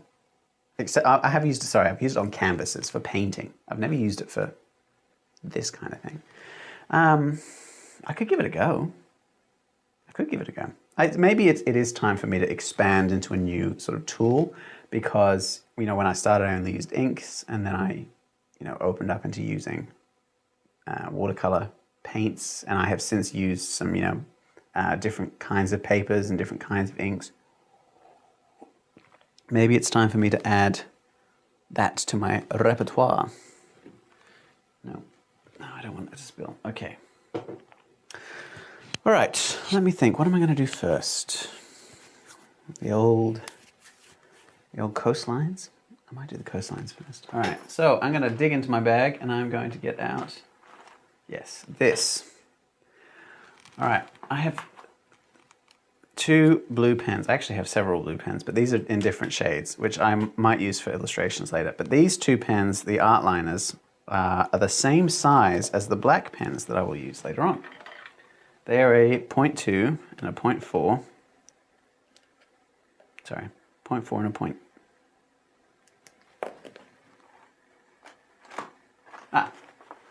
See, that explains it. Okay, here we go. 0.2 and a 0.4 and a 0.6. There we go. And that allows me to keep it consistent between the landlubbers, and, you know, the sailors. So that's a good thing. That consistency is going to keep the map from looking messy. So I will be using these. What I will probably do is I'm going to use this one. I can do it now, actually, to extend the border of the map into blue. I have this style. It's just a personal style. When I do a map like this, I don't have the border on the lands, so I keep that, you know, I'll raise that line, it'll be white, but I do have the border on the seas. I just like that stylistically. I think it looks cool. Now, obviously, you could use a ruler for this. Why am I not? Because of reasons. I actually will for... No, I won't. I'm not a coward. I'll use this.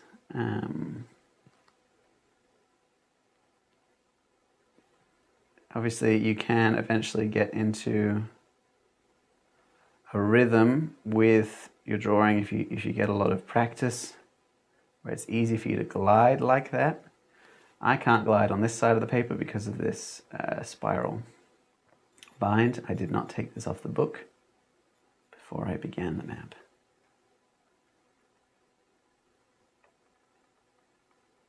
There we go. All right, and then up here. So once I've done that, I can put this 0.6 millimeter away, and I can focus on, I'll do the sea labels, pirate labels, in a 0.2, and I'll do the waves in a mixture of the 0.2 and the 0.4. All right, that's that done. All right, let's start naming things. Okay. 1972 says, my big map has an Everglades area that's about the size of the Amazon.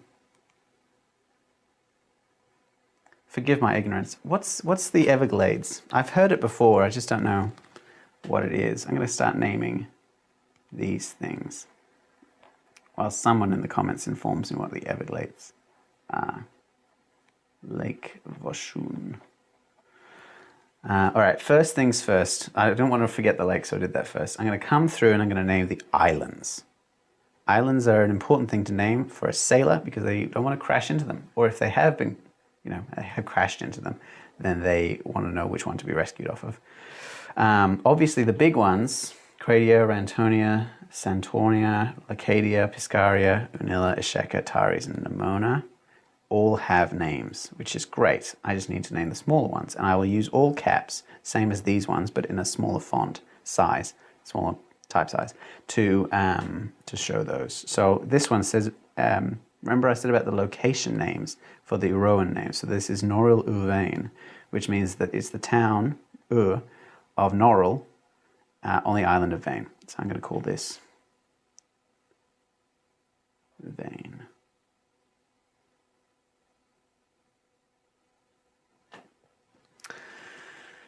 All right, Vane is there. Do I have any more No, I think I'm good. Okay, then I should call this Sosun.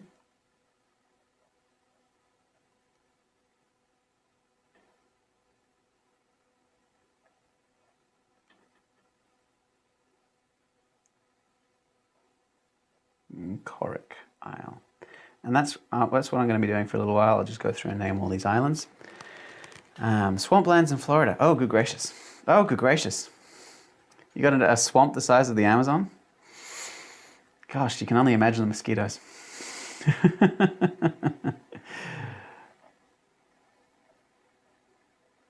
Gary.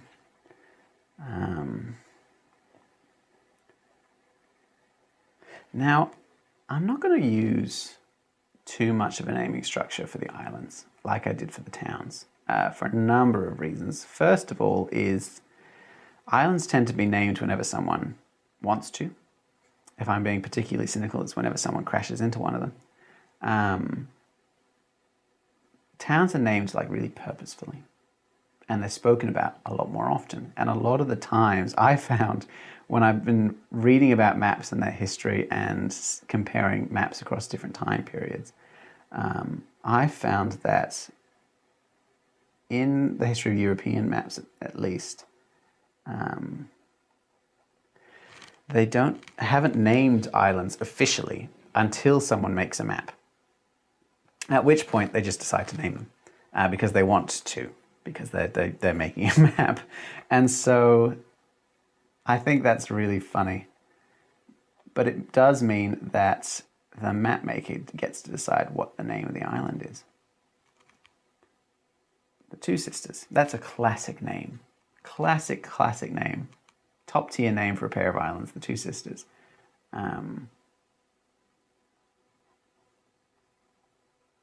Borit. And Borit and Ulit. So yeah, that's what I'm going to do. I'm not going to name them according to a structure because the towns were named at an earlier point, generally speaking, and according to a set sort of value. They were chosen purposely, they were named purposefully, but the islands, I can just name them whatever because we live in the modern times.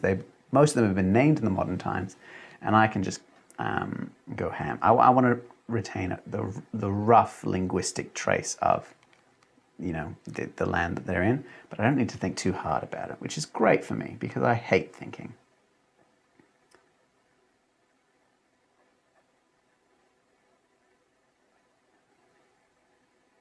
Evolita Island.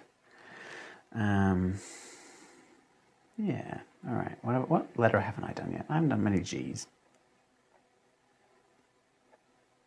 Golik Isle. You know what? HR.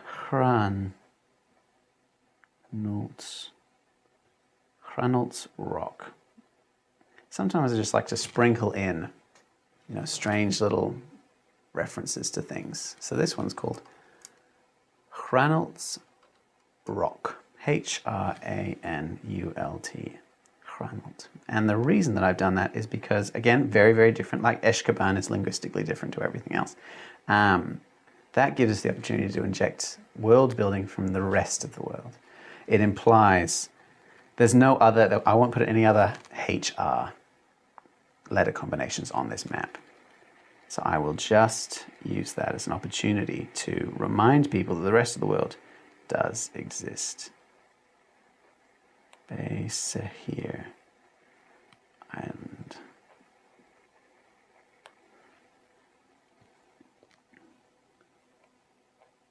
Sehu Isle. Although calling it a rock is a bit mean because it's, 7 miles across. It's quite large. I'm going to bring back one of those old classics. I'm going to call these two the Throne Dice. Implies dice exist. Gambling. Sailors love gambling.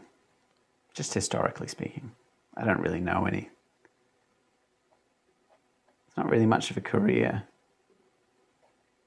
anymore, like being a sailor. It's not something that I'm a sailor. What are you talking about, Ryan? Stop it.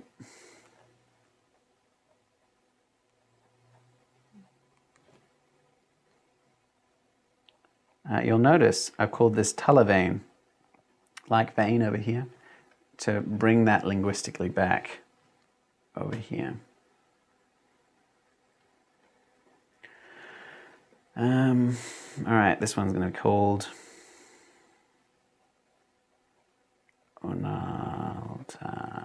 Onalti. How are we going? Imagine mosquitoes. Grasslands with rivers just underneath the grass. Grasslands with rivers just underneath the grass. That would be a hell to map. Can you imagine?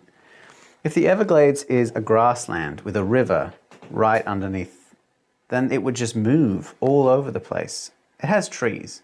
It's called glade. Glade implies trees.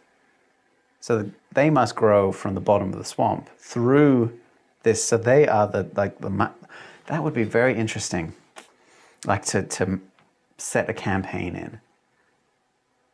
You could have roads that aren't like paved roads, but you could drive, hooks into the trees, connect with long ropes or chains. And then the roads are like you following those lines of ropes on a boat from one place to another, because there's no, physical landscape other than the trees for you to get your bearings off of. Very cool. Very, very cool. Norrell Isles. Naming is one of the time-consuming parts, and it must be very boring for you guys to watch, so I am trying to get this done as quickly as possible. It's just very time-consuming, and I've got to have names. I've got to have things named on this map, because otherwise, what's the point of having a map? Oracle Isle. A reference to orichalcum, the legendary blue metal found in Atlantis. Plato describes it. Blue? I think it was blue. Blue or green. I remember reading that it was theorized to be bronze, and like they had a naturally occurring deposit of bronze. Atlantis. And that was like why they were considered to be so technologically advanced, in comparison to the time. Like their contemporaries. All right, Cameli. All right, going to name the bays, going to name the coastlines, and then I'm done the naming of the towns. So we're going to call this the bay. And you can see that I've differentiated between, the smaller isles and the larger isle by using capitals. I'm going to use capitals for bays as well. But to make it look nice, the throwaway words that aren't specific to the area. So you need bay, and you need whatever the bay is named. You don't need the of. So any throwaway words like that in the whole map, I will make lowercase in every instance, because it makes it look visually nicer. I'm going to call this the Bay of Brigolad. Why? Because Brigolad is a character in my D&D campaign. I'm going to call this that's probably more of a cove, isn't it?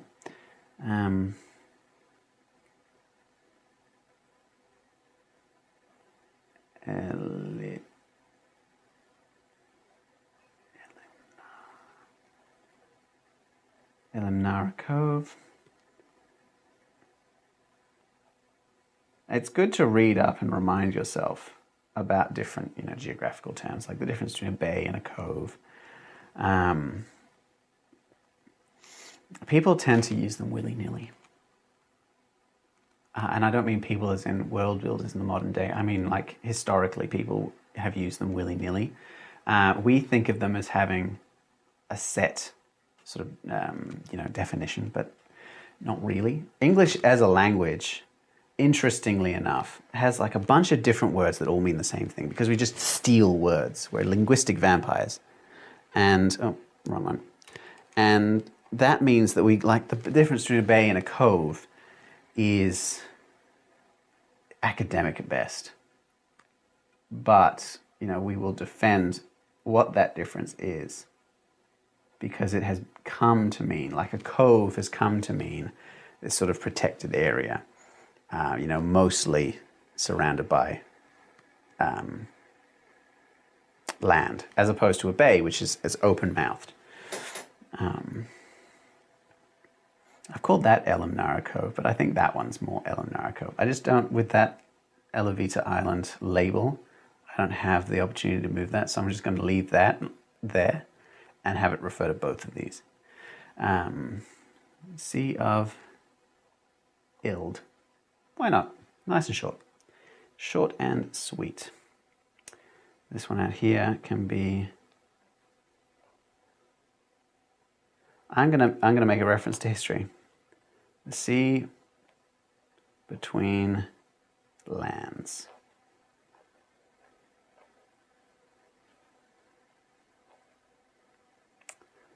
Or the Mediterranean.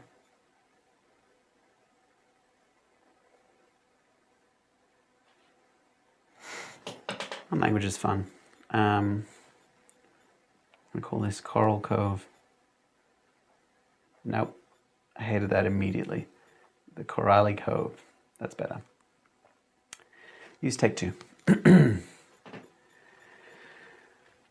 Okay, I will call this, you know, Everglades.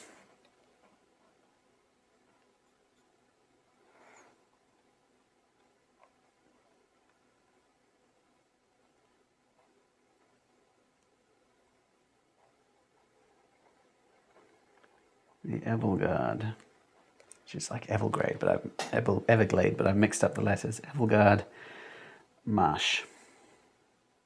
It's too late for me to look up which one I'm using. It's going to be Marsh. And then I'm going to call this the sun rises in the east, sets in the west. Yep, sunset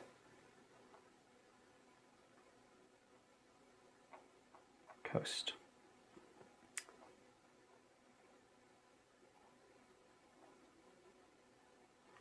All right, what do we reckon? We're mostly done here, I think. Yeah. I can't add more without overcrowding the map. So what I'm going to do is, that was using the 0.2mm pen. I'm going to come in with the 0.4mm pen, and I'm going to outline this first in the 0.4 and then again in the 0.2, and that's going to give that wave effect. All right, and I'm finally going to look at the chat again because actually I'm going to take a drink first.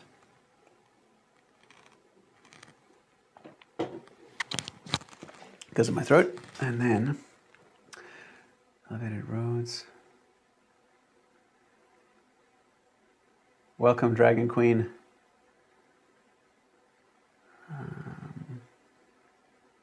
Welcome, Dragon Queen and Casual Vandal. I'm glad you're enjoying the stream of consciousness because it's all you're going to get from me. Do I strive for geographical plausibility? That's a great question. I was talking with a friend recently, and they were talking about their map, or their D&D campaign, I should be more specific, because they'd made a map for the D&D campaign a long time ago. And they said to me, look, I'm going to have to remake the map because the first one's really bad. And I said, oh, why is it really bad? And they said, oh, because, you know, it doesn't make any sense. The mountains are all over the place. You know, there's islands where there shouldn't be islands. And it kind of made me think, I personally don't strive for geographical accuracy. I think that geographical accuracy is a function of thinking through the world. rather than like the other way around. It's the outcome you want rather than the starting point that you want to like achieve. So when I made this map, for instance, I started by sketching the continents out, and by sketching the continents I then determined where the mountains were going to be, and I worked backwards like that. But if you were doing it in a strictly geographical sort of priority way, you would think, oh, you know, I'm going to pause quickly so I can point out what I'm doing here. When I'm doing the waves, when I reach a point like this one, this strait near Thalassocora, because it would be very difficult for me to do this gap on either side, I'm just going to bridge that gap and come across to this side like that, right? And I'm going to do that every time, like here I did it at Vane, and I just skipped over that completely, because that's going to really stop you over cluttering the map. It'll look good, but it'll tell us, you know, where's the deeper part of the oceans and things like that. That does give us more topographical representation. Anyway, so anyway, I work backwards to do the geography like that. So I will make the coastlines first. I will use the coastlines to determine where the mountains are. Once I determine where the mountains are, then I can use the relationship between the mountains and the coastline to figure out where the rivers and the valleys are. Like for instance, if we go up here, we've got Koh-Lan-Er here is in a bay, like a thin bay, which implies a river, which has eroded the cliffs on either side. And I've got a nice big ridgeline coming off here, and then the mountain range goes down to the south.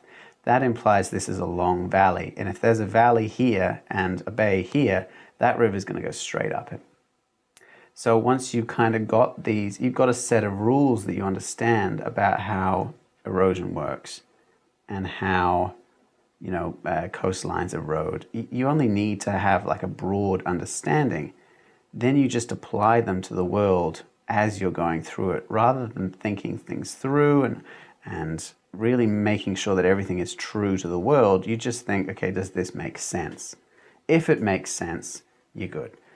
That being said, there is so much variety in the world. I mean, look at what we were talking about the Everglades.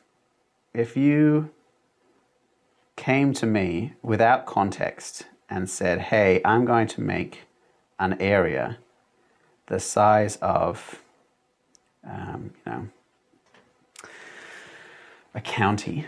I don't know how big the Everglades are. If you make an area the size of a county and it's entirely underwater, but only by about, you know, somewhere between 3 and 12 feet, trees grow through it, and like all the vegetation in the grass like floats on top. I would think that's a very interesting suggestion.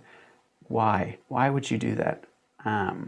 But the fact that it exists in real life tells us, reminds us that nature is often weirder than we could ever think. If you think something is strange on your map, then it might just be that you haven't got an explanation for it, not that it actually doesn't make sense. So, you know, differences in the density of rock will change the way coastlines look.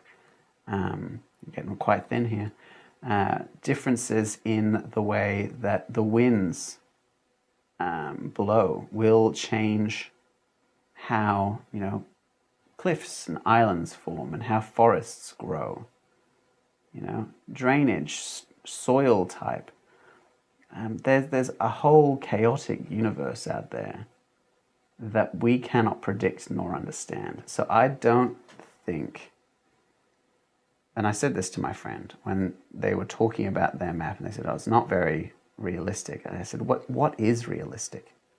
As long as you have an explanation for what you're doing, it doesn't even need to be a good explanation for what you're doing. I've heard people poking fun at, fun is the wrong word. I've heard people say that Tolkien's Middle-earth doesn't make sense, like Mordor, for instance.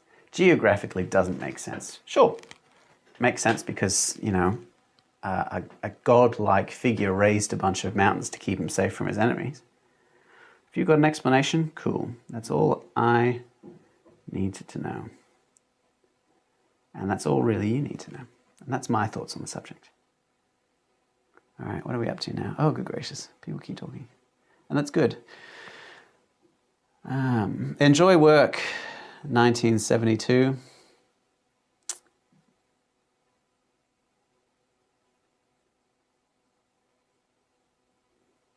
Discussing things, yeah.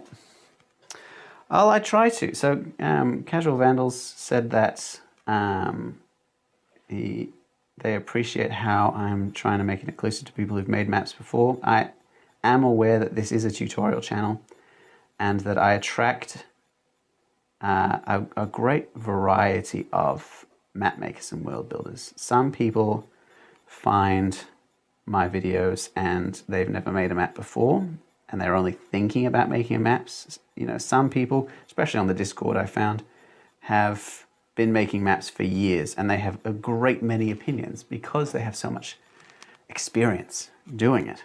And they're both a pleasure to talk to because it's great to have ideas challenged and to discuss new kind of concepts and methods, just as it is so nice to meet someone who's filled with the enthusiasm of, that beginning, the process. So it's great to see it in coming and going. And so because I'm so aware of that, I try to always speak in these tutorials as someone who is trying to approach both. Because, early on when I made my videos, and I would always reference the earlier videos and kind of build on the processes of the videos that had come out the week before. Because at that point I had 12 followers. And that made sense. I could build up these ideas and I wouldn't need to cover the same concepts all the time. And then I was, about 6 months in, and I'd made the Mega Dungeon video by this point, and that was the real start of, we kind of got really big at that point. And by really big, I mean I got 1,000 subscribers. Can you imagine? I was famous, and and then I'd made a fairly advanced map. I think it was one of the naturalists' maps. And I was referencing these kind of complicated ideas that were built upon having watched, I think, something ridiculous like you had to watch 6 videos before that point in order to understand what I was really going on about. And then someone came in the comments and said, hey, this is so cool. What are you talking about? Which was an absolute delight. So I try to make it as approachable as possible. That's all. All right. Oh no, I've made a mistake. So remember what I was saying about the labels earlier on, in that you want to keep a certain kind of space between. You want to keep a certain kind of space between the labels and other labels, like of the height of the letters, so that it doesn't look cluttered and crowded. And you can shorten that space if the ink is of a different thickness or color or intention, right? So that, I can make one of the mountain ridges, and I will do later, which will be in a thinner black ink than, this label of Tari's. That mountain ink will come much, much closer than any of the other labels, because it'll be of a different color and a different thickness and a different intention. And so that's going to be easy to differentiate. And when I'm doing this coastline, I have to keep in mind when I do it, and it is a fairly difficult thing, that when you get to a point where 2 land masses come close together, which happens a lot on this map because I hate myself, apparently, then you have to be aware that you have to consider the distance from the coastline on each side and the distance between the lines. Because if I put the lines very, very close together, then that'll look bad, basically. So you don't want to join the lines together at, when it becomes twice the thickness of the distance here. You want it to come together when it's at 3 times the distance. I don't know if I'm vocalizing this correctly. Yeah. Let me zoom in. All right, look here at Lacadia, right, and Zanata, and when it's come together here, technically I could continue that line all the way through, and it would get closer and closer together until it joined. But the problem is that visually, that sharp angle will look odd to the viewer in a map that doesn't have very many sharp angles at all. You want to maintain that sort of visual continuity. And so that sort of curve is much better than a sharp line. It's a much, much shorter way of saying that. Okay, hang on, I'm going to read the chat.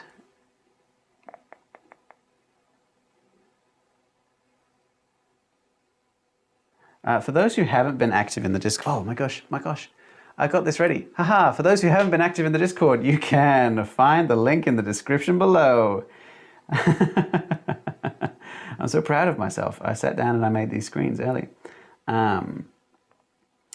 Forgive my excitement, everyone. This is my first long form live stream. I have done one in the past, but I used a different software for it. And so this is my first live stream with this software. And I'm finding it pretty good, but it's very different to making a video doing a live stream like this. I have much less time to prepare, and I've just got to say whatever comes out of my mouth. Like that, yeah. Like that sentence, which definitely made sense. So I've got a few slides that are ready. I've got this one. So I've got a few links in the description. For instance, the Patreon. No, Patreon. Oh no. There we go. The Patreon, there we go. The Patreon link is also in the description below. And I say that not because I want to pressure anyone into supporting me. Obviously, if you do, I'll be very, very happy and I'll be able to buy more materials and spend more time doing this. But because I know that a lot of people who frequent this channel don't have a huge budget, but they want the inspiration, and I'm trying to make a resource that can be used by everyone. And so I try to make all of the maps that I make videos on, including this one eventually when I've finished it, available on the Patreon for free for download. I've been doing it for, I think it's about a year on the Patreon now. So you've got about 12 months worth of maps available for free on there for everyone. You don't need to be a member to access that. So just follow the Patreon if you want to get new stuff. I've already got, I schedule things in advance. So next week's video will be paired with this map. I've already kind of figured that out because I'm doing a video, sneak preview for everyone who follows the channel. Next week's video, I'm talking about the maps that I made in the process of making my own world, like the actual maps that I made. So I talk about how I can make maps like this for world building with all the value of my experience and the time that I put into it. But I thought it might be helpful for everyone to see the actual maps that I made at different stages of running my campaign in my world, which has now been going for 5.5 years or so. Anyway, beautiful. Okay, we're getting there. We're getting there. I'm gonna... Beautiful. All right. Actually, speaking of, now is a great time to thank all of my members for being involved in the channel. I talk about Patreon, and it really is wonderful to have not only that community, but the Discord community as well. It's just so wonderful to have made a community like that and be able to share the concepts. And I am honestly, I'd never used Discord really before I made this channel. And then it was suggested by a friend of mine, another content creator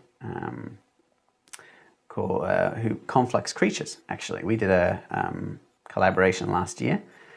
and they made the stat blocks for creatures, and I made maps in which to encounter them. You can find the series on my YouTube channel. And he suggested that I make a Discord, and I'd never made one before, so I did. And I'm honestly blown away when I get up in the morning and I find that there's this whole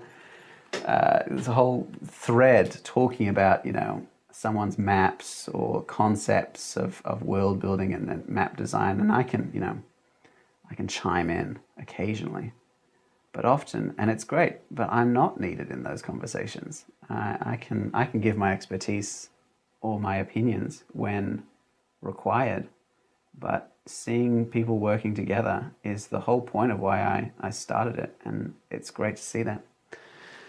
How are we looking? Beautiful. I'm going to come back to drawing. And obviously that extends to the Patreon as well. I started it because obviously the end goal for all of this is to be able to do this as a job. I know. What dreams may come. Because currently I do this and I work and I take commissions, and all of that means that I'm tired 24/7. And isn't that the way to live your life when you're young and full of energy, doing as much as possible? So I keep very, very busy doing that, and I'm aware that one day I will have to ease up, and at that point I would like it if I could just do the mapping. And when that comes, it will come ideally from, you know, the views on YouTube. You do get an income there, though it's not very, it's not super big and it's not very reliable. So the Patreon was sort of my attempt to see, okay, would people be interested in this? You know, what can I do to give them something that is valuable enough that they say, okay, cool. You know, we would like to support. Because if I had time to do this constantly, I'd probably look at making like an actual reference guide, like a book or something. I think the videos are good, but the problem with making a video weekly and having 20 minutes to do it is that I don't get the chance to cover as much as I need to in each video. I do need to rely on building up concepts. I make videos in series for that very reason. Like we just finished a series just now with the maps of various fantasy books and games and whatnot, in which I covered like a lot of the basics, and I talked about things that people have been asking for a while. But if you watch any of them on their own, they won't tell you what you need to everything that you need to know in order to make a map if you know nothing. It does assume a bit of extra reading. So I would like to make a resource that has everything in it that you need in order to make a fantasy map in a style that you want to make it in. And the styles alone, talking about styles, you know, it's most of what I talk about on the channel is how to do different styles of maps. And I haven't even started talking about historical styles of maps. I did a Viking one, which, you know, some people really liked, but overall didn't really take off. But I've had people asking about, you know, ancient Egyptian maps, and you know, the Tabula Peutingeriana. Gosh, it's a mouthful. Classic Romans.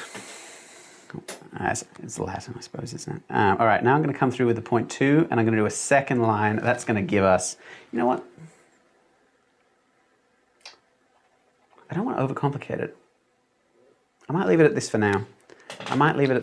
That's always an option, guys. It's a lot of map making is just looking at it and saying what works and what doesn't work. And in this case, I don't want to overcomplicate the map. I do want to do like a grid work with it later on, so that you can use the grid as a scale. So I'll probably make it at a 5 or 10 centimeter, probably 5 centimeter interval. And then write somewhere, you know, this square is 50 miles by 50 miles. And then you can use that as a very quick guides to measuring things out. And that's a great way of doing it if you don't want to do a legend. I personally don't like legends. They're clunky. They take up a lot of space. Okay. Quick tea break. Quick tea break. Yum, yum, yum. Tea. And then I'll read the chat again because people have been talking. I find that's one of the harder things to do about this live stream is balancing. Obviously, you have to concentrate on a map in order to do it. And my eyes are always on the map. But I want to be reading the chat and answering your questions as well.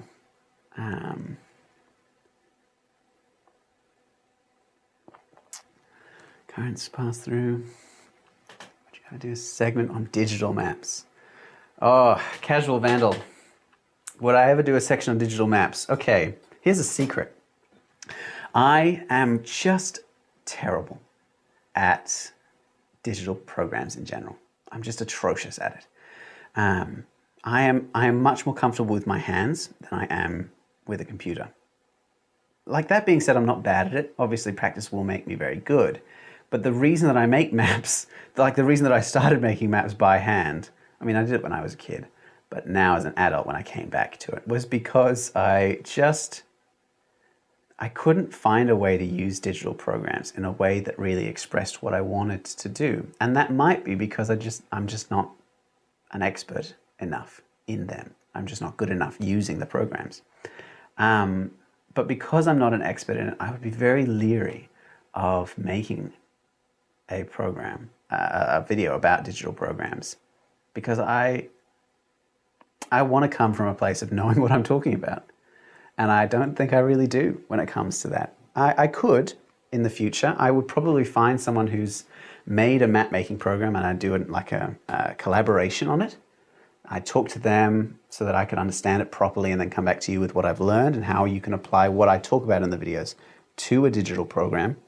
But it would require me to find someone who knows enough about it, ideally has made the program, who can talk me through it. Tea time. Yeah, this is a reminder, everyone drink water. I actually do have, I'm very proud of myself for the setup for the live stream, despite the fact that I'm obviously not fantastic at it. And I've set up a little intermission video. It's about 20 minutes long. It's got music. And if I do need, a break at some point, I will be using that, but not at this point. As long as I can keep having tea and talking about your questions, then we'll just keep doing it this way. But we are now, what time are we at? About 3 hours in? No, 2.5 hours in. I keep forgetting that I started this live stream 30 minutes late. I'm 3 hours in. But again, it's what you get when you're not good at digital programs. Don't we love that? Okay. I'm going to do the mountain ranges. For that, I'm going to use this 0.4mm fine liner pen. It is black. There is a trick that I'm tossing up on using, which is when you get a pen like this. Okay, this fine liner pen here is the black ink, obviously, and black inks are always color-based. In this case, it's blue. It's a blue-black. And if I were to very lightly brush over the ink with a wet paintbrush, it would split that ink into the various colors that it uses. So it would come out blue, a lighter blue from that point onwards. It would be concentrated on the line, but it would have a slight blue darkening over the water as it spreads out. And I've used that previously in the map you can see behind me in the chat. That's my original, that one is my original map of the lands that I do my D&D campaign in. And that's how I shaded those maps. I used a paintbrush over the fine liner ink to get that effect. I could do that for this map, or I could just shade it with pencil. Stick it in the comments. What do you want me to do as I start doing this sort of peaks?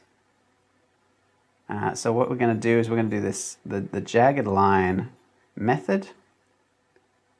I like showing the mountain peaks themselves. We don't have a huge amount of time. I don't want to be here for 12 hours. Do I want to name individual peaks? Probably not. Don't do it, Ryan. It's a terrible idea. Don't name the individual peaks, but I might. I might. When you do a jagged line like this, it's something to get in the habit of. It's something that you really can only do with practice. A jagged line is important. The jags will tell us where you want to have like the offshoots coming from, like the ridge lines and whatnot. But you do want occasionally to pull it out of the jagged line and make sure it comes up into a mountain peak. And that's something that you can do with practice, because it doesn't necessarily come when someone does a jagged line and they say, oh, just do a jagged line. That isn't necessarily what first comes to mind.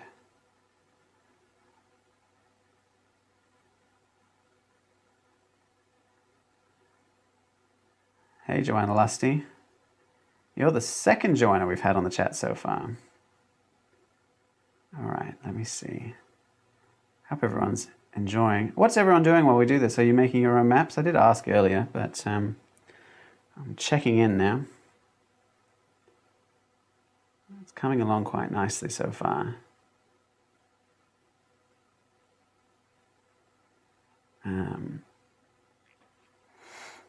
Because we have got quite a long time till we finish this map. And I will say that because one of the things that I want to do is address some of the recent videos. I want to add in those descriptive names that we did during the Kingdoms of the West to Belgariad map one. I can't remember what the video is called now.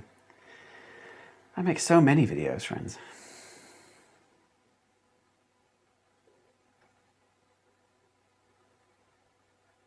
All right, we're coming through. Again, it's like the coastlines. If you want a good jagged line, what you want to do is work with your hand, not against it. You want to give it the opportunity. It's naturally going to try to shake, try to be a little bit random, and you can use that when you want to bring a bit of natural chaos into the map. Now you can see here, one of the things that I'll point out, this mountain range here, you can see the jags are quite large in terms of how spaced out, how much width it uses up. These ones are a lot smaller, and that way I'm going to imply the size, the height of the mountain range, because I will have, Uroa's mountain range is going to be a lot higher than Altoria's. So that's a way of doing that without, sitting down and saying, this is how high this mountain is. Because you can just label the mountain peaks, say Mount, Odysseum, 5,200 feet. Mount Olympus, 10,000 feet. Mount Olympus isn't that high, is it? It's only about 3,000 feet. Here we go. How's the chat going?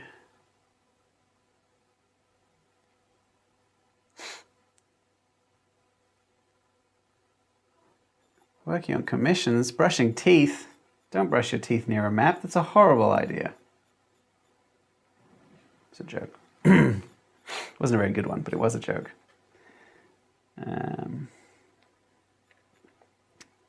Morning coffee. Drawing altitude. What do you mean when you say you draw altitude? Do you mean like a topographical map? So when you make your maps, obviously I'm showing you a specific way of doing it for this map. When you guys draw your maps, what do you do? What can I help you by talking about in future videos? Add my 2 cents to the mix. I want to make this as applicable as possible. Obviously, if you don't use this technique, then it's good for you to hear about it. Different approaches lend themselves to a more varied and interesting style.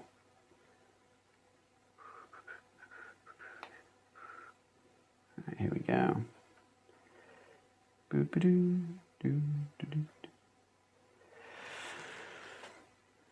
I think that's, oh no, Tari's. You fool, Ryan. Disgusting.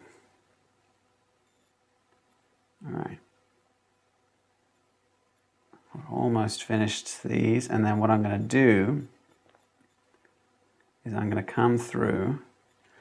Well, that's the 0.4 millimeter, so I'm going to come through with a 0.2. Now, you don't necessarily need to use these exact measurements. The only idea that I'm trying to illustrate is that you want to use a thinner pen for the ridge lines, because it's not something when you stare at it that you can instantly see the difference of necessarily. But it is something that the eye will pick up unconsciously over time. And you want to make use of those things, those subconscious visual assumptions. There we go. Okay. So I'm just using a, do you see this? I'm going to move it in. I've talked about it in previous videos. You do a jagged line for the peaks and the ridges, like this, and then you use a straight line coming off. What you want to do is you want to look for, like, where the jagged line comes down, where it changes direction, you want to use the angle before it changes direction to maintain a ridge line like that. So if this ridge comes up here and then it changes direction, suddenly where that changes direction, I'll come down with a couple of points there, and that's how I'll make that look like a real ridgeline. It happens in both directions. Getting that that line that is straight and long and tapers off at the end is just about how you apply the pressure and making sure that you're nice and quick and decisive. That is just a practice thing. That is not like a secret technique. There's no easy way of achieving that beyond just that one long stroke, taking off the pressure at the end. That is just making sure that you know how your hand works. And the more you practice with it, the more you will know how that works. All right. You can make the lines shorter or longer, just as long as they're interesting to look at. If they're all the same length, it's going to be naturally less interesting to look at. So do vary it up a little bit. But there's no, there's no hard rule about how that happens, how you should make sure, this line is this length. And we're all just existing. I'm just going to come in here and put a happy little mountain right there. All right. Now this is something that doesn't require much brains, so I'm going to answer questions while I do it. Still talking about digital maps, which is fair. Again, not my area of expertise. Hobbies and time.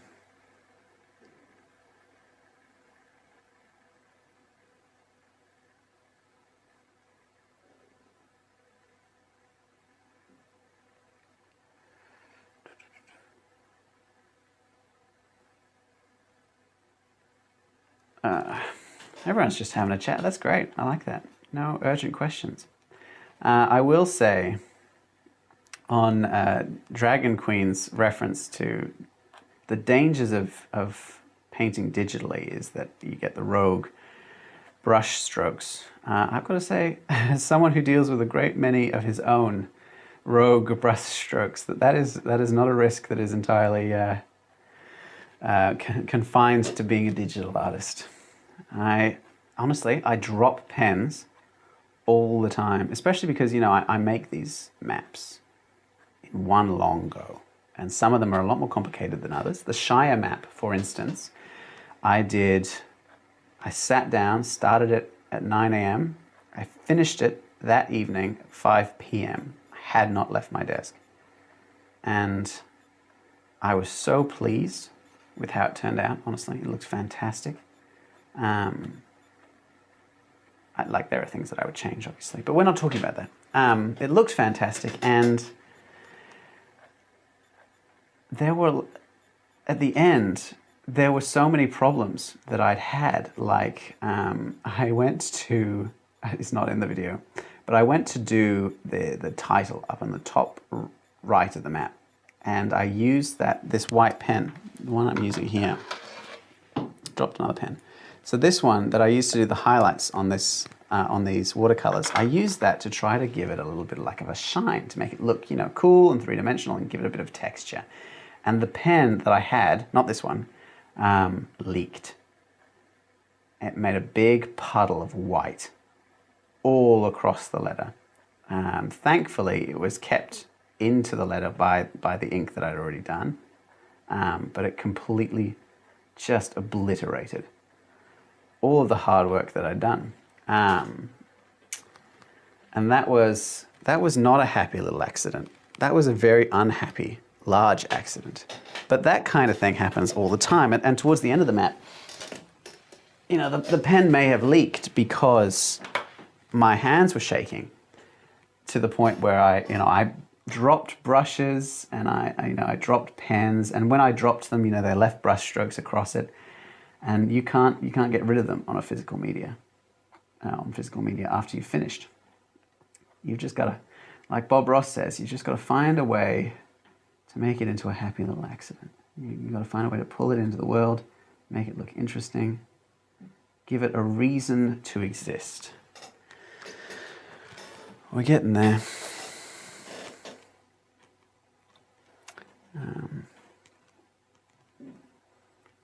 We're getting there. All right. You know what? I think I will. Yeah, I think I will. Let's just make sure my mic still worked.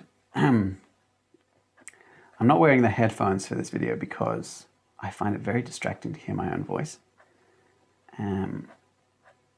But I've got them like nearby, and I can hear the words coming out of them, and that's how I'm making sure that I can still be heard. But anyway, that's not important. What is important is that I think that I will use that water trick for this ink.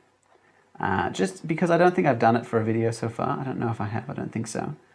And it would be good to have a reference to that people can kind of watch. Because, you know, I have used the watercolors before, so I've addressed that method. It would be good for me to use as many methods as possible in this video, in all aspects of map making, so that it can be a sort of a companion, a guide. As you're making your own maps and you're sitting down and you're thinking about how to make your worlds out, you can say, okay, what's worked on this map?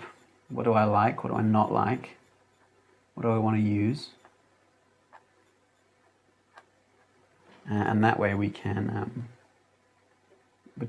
together come up with a method that you're happy with. All right. My throat's getting a little scratchy. Who would have thought, talking for several hours? This is why I've got tea. I'll have another cuppa when I finish these mountain lines, not too much longer. Another cup of tea. All right. What's another thing we can talk about while I'm doing this? Obviously, we've talked about how to make the continents. We talked about naming. We've talked about, how to do the coastlines and how to do some of the world building for the history, how to, maintain consistency in your world building. Styles, methods, different techniques. We're really covering a lot of bases, a lot of ground, which is fantastic, obviously. I love that.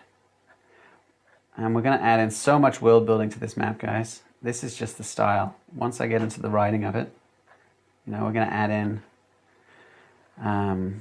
epithets and descriptions, add in some ruins and some dates. We can come up with a dating structure if we like. Not like romantically, but, like AD.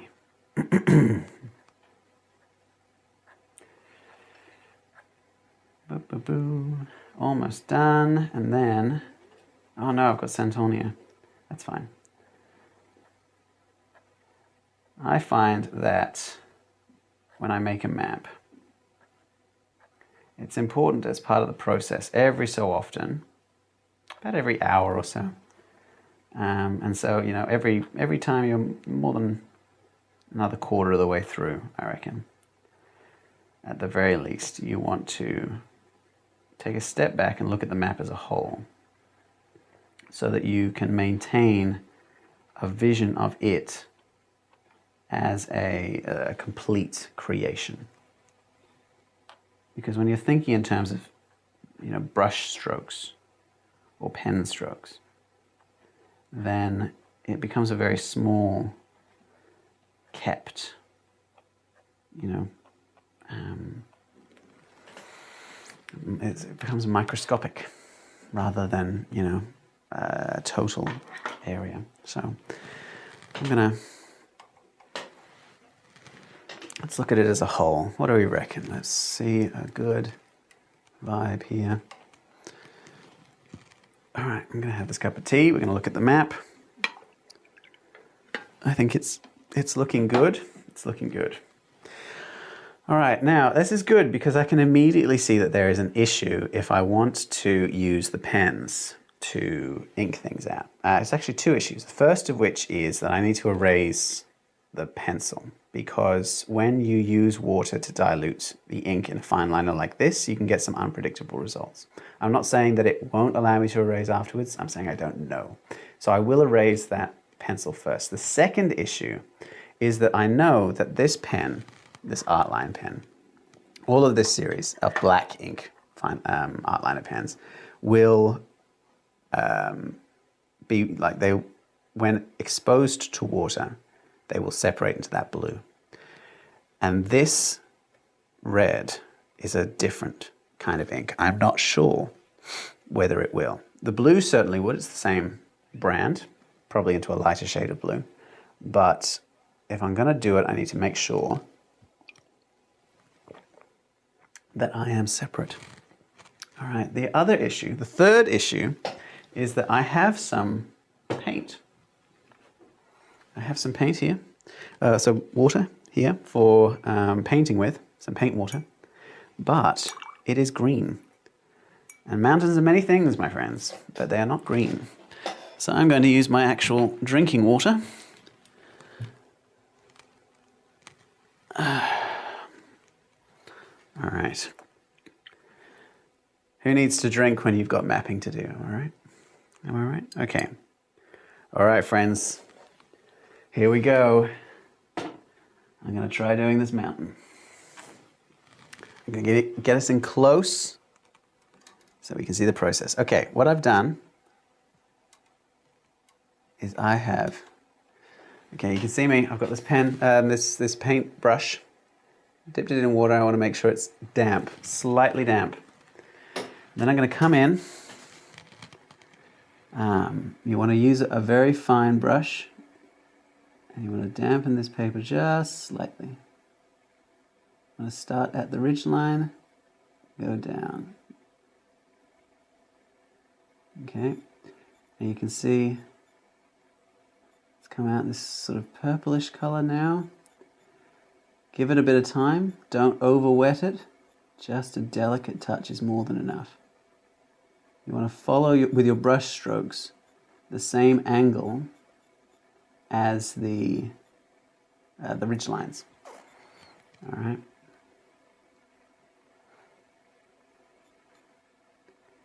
Now that's going to make that shading come out real easy. Nice and easy. Okay, how are we looking? Stunning. Stunning. All right, do it again. Dip it a bit of water. You want to get some new stuff. Take off some of the moisture. I'm going to come up here. I think that looks pretty good. I think that looks pretty good indeed. I think I've used a bit too much water on this, but that's good. You can see my errors. So you can see, because I've used slightly too much here, it's got more of that, you know, oh, I forgot to erase the, ugh, dang it. That's fine. You know what? There's no such thing as I don't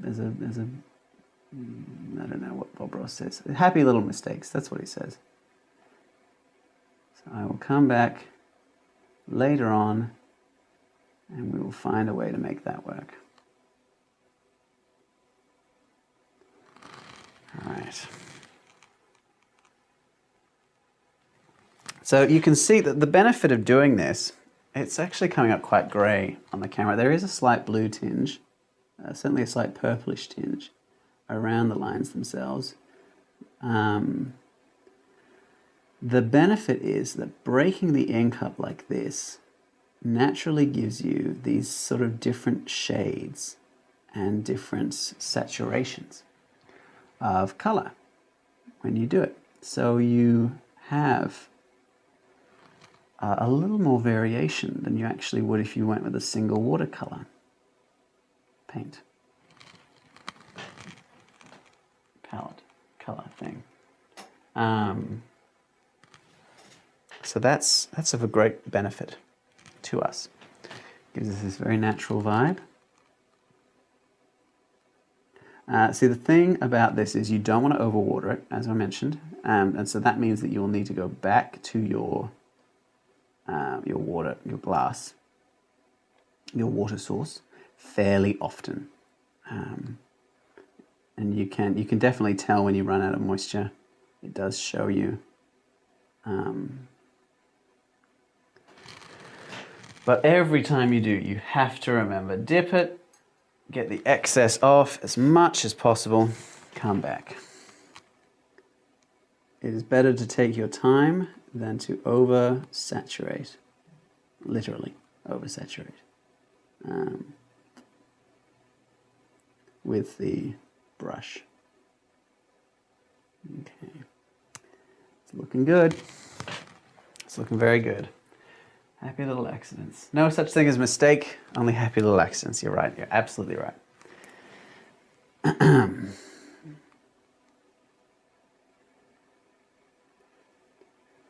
All right, here we go. Now, again, this is a process that requires me to be aware of what I'm doing, but doesn't require a lot of creativity, so I can chat more. Do you need to? Yeah, thank you for reminding me about erasing the lines on the mountains, Joanna. Alas, it has come too late. Too late. But we will see how we're going. All right.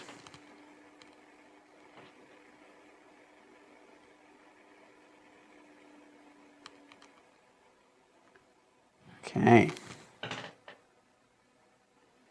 So now we've got a fair idea of what that's going to look like. You can see them side by side there. I'm going to go through and do the rest. Let's do the rest of this this map, these mountain ranges.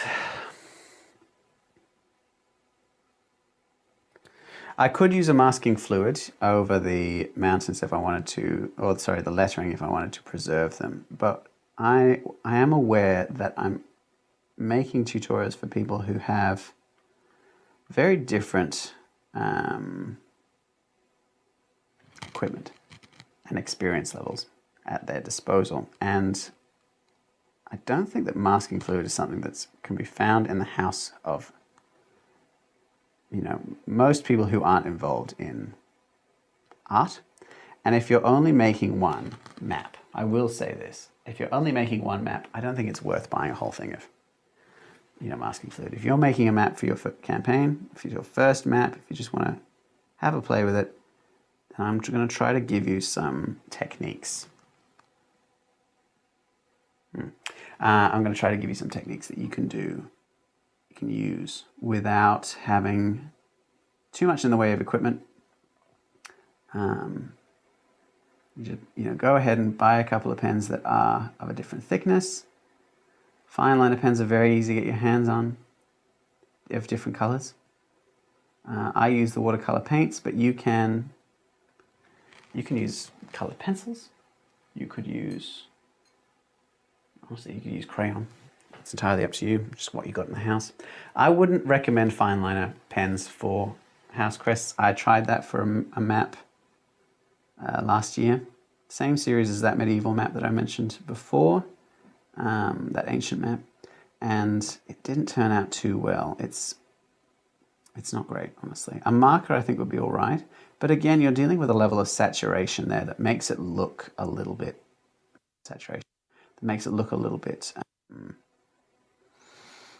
honestly, a little bit too storybook. It doesn't feel real. And when you're using heraldry and maps, honestly, you're generally going for like a genre that is, you know, more realistic, you know, a bit more grunge, a little bit more, don't put your paintbrush in your teacup, Ryan. A little bit more grim dark, I think. Maybe that's just Game of Thrones that's informing me, but certainly many of the fantasy series that I am familiar with, the ones that use heraldry, are the ones that concern themselves with being realistic. And those that concern themselves with being realistic tend to be in those categories. Not all the time, that's just my observation. All right, we're coming through. It's turning out quite nicely. As I said, I will upload this to the Patreon, the Red Quills Patreon channel. You can look at my Patreon screen again. And that'll be available for download on Wednesday or Thursday, depending on your time zone. It'll be my Thursday morning.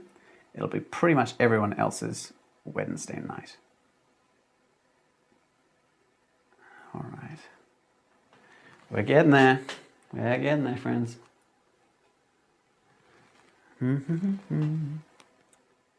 All right, when I finish this, what shall I work on? Okay, yes, labels. I'm going to label the natural landscape after I've done this. And that's a good point, actually, because what I'm going to do is I'm going to use a couple of different naming protocols. So I've made a lot of different maps in the past, a lot of different fantasy maps, and I've tried a variety of different ways of labeling the map so that they look like they're easy to see, they're easy to read, and they're good to look at. And I have been finding some things work better than other things. So I tried to label corresponding to color. So for instance, if I had a forest and the trees are green in the forest, then I would label that forest with a green pen. But I find that labels get lost that way. It's nice. It brings the eye in. It allows you, it's comfortable for the eye, if you know what I mean. But if you want something that's easy to read, that's not necessarily what you want. I've tried using thin pens, so this 0.5 millimeter pen that I've used, or the 0.1, can be used, but I also find that when you label that small, it feels very shaky and it doesn't look as put together nicely. Obviously I can't use red because then that'll mean that all the towns and cities and villages labels will get drowned out, and they are the priority in any map. You want towns and cities to be labeled as the most important things. Unless you're, a botanist or geologist or something. So in this case, what I'm probably going to do is I'm going to use a universal secondary color. I've already got a universal secondary color, which is the blue. So the red is the focus. Red is a natural choice for a primary color for labels because it draws the eye. It's a primary color. It's different. And it forms quite nicely into labels. So that's why we use red for towns and cities. Blue again, same thing. It's a lot more calming. It doesn't attack the eye as much, but it is also a primary color and is different enough to the red that it's very, very easy for the eye to make a difference. Now, if we're talking about primary colors, there is a third primary color. Depending on whether or not you're talking about light or paint, it can be either green or yellow. However, I have a problem with yellow inks, and the problem with yellow inks is that they fade really quickly. And that is my main issue.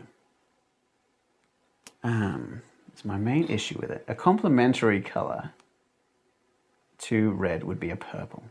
Sorry, not a purple, a green. Which does lend itself. But I would aim more towards a yellow. Like for the color balancing, for the color matching theory of it. But in this case, all right, I finished the mountains, yay. But in this case, what I'm probably gonna do, keeping all those things in mind, that yellow is quite close to the white and it fades really easy into the background and just over time. The red and the blue are primary colors and I want to retain a very easy sort of visual contrast between the three. What I will probably do is this light brown or a tan. I find that purple does also fade quite quickly. Yellow is the fastest in my experience. Purples tend to fade to blue quite quickly, or reds, depending on the shade. I find, what have I found in the past? I find blues tend to last the longest, at least in the brands that I tend to use. But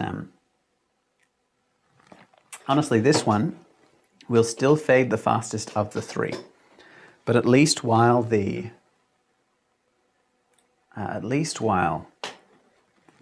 map is being used and while I scan it, it will have the contrast between the other two colors without fading into the background, and that's what we want to avoid. How are we looking? How's the view?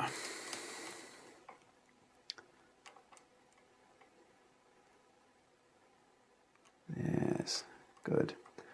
All right. All right, we've got our mountains. I want to avoid labeling near them for the time being because they're still going to be a little bit damp and I don't want this to run. So I'm going to go through and I'm going to label some areas. The marsh is already labeled in blue. That's great. What other big areas do we want? We wanted a jungle. I'm going to do a jungle down here, around this point over here. Which I'm going to call Vash. No. Kun. Jungles.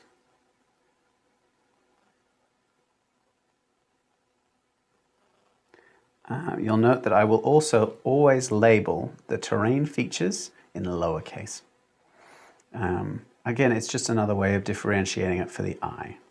It means I don't have to change the text size, just the case of the letters. Vashnakun jungles, and I will say, I'm going to name things again. This is going to be another period of the video in which I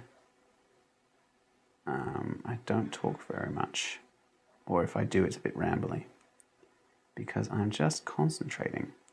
Biltara forests, and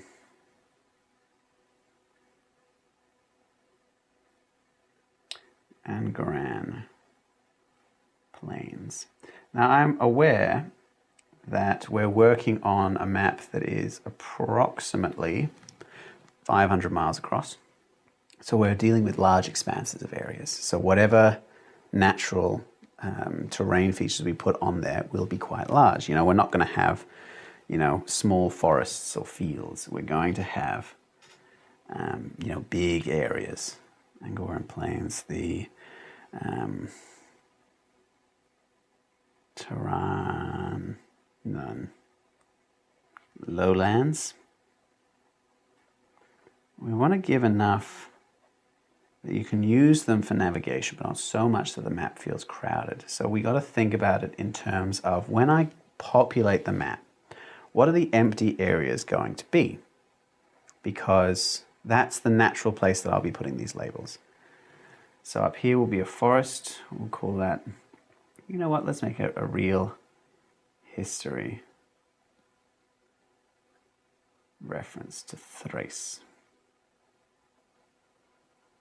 The Thracia forests. And that's a reference to Throllis as well, and that comes back quite nicely.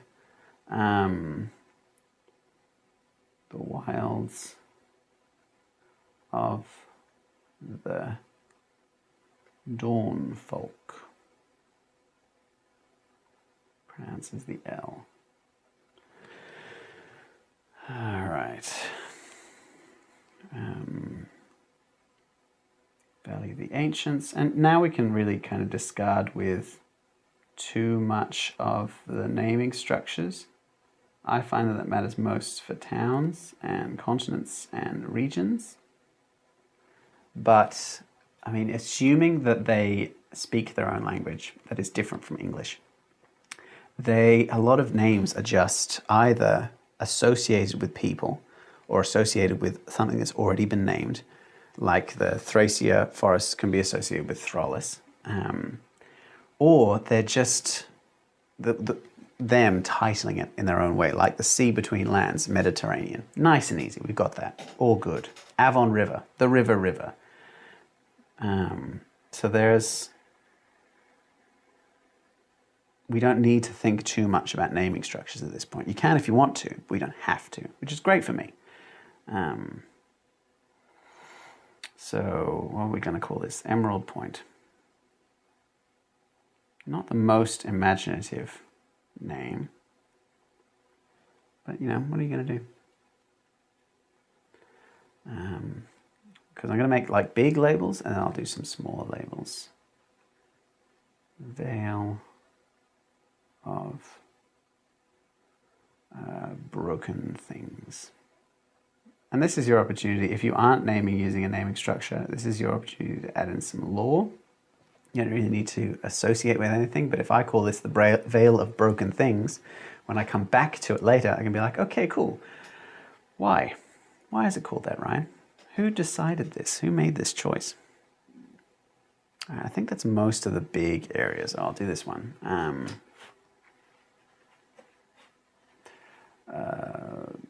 Broken Lands.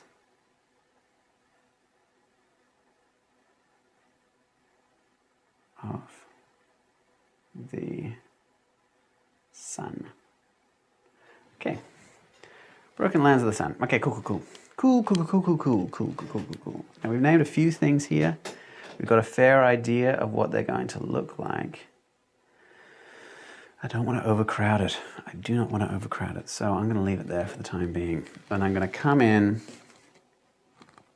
and I'm going to do the roads. All right.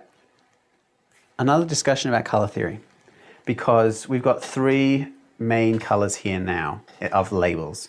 We've got the blue, the red, and as close to yellow as I want to get, which is the brown.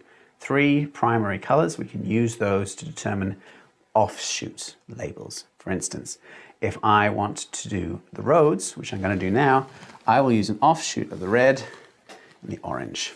Right. Nice and easy. We can do that. Actually, what I need to do first, I haven't done the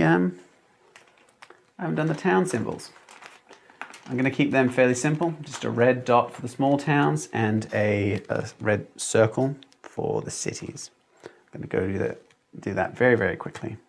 Quick glance at the chat.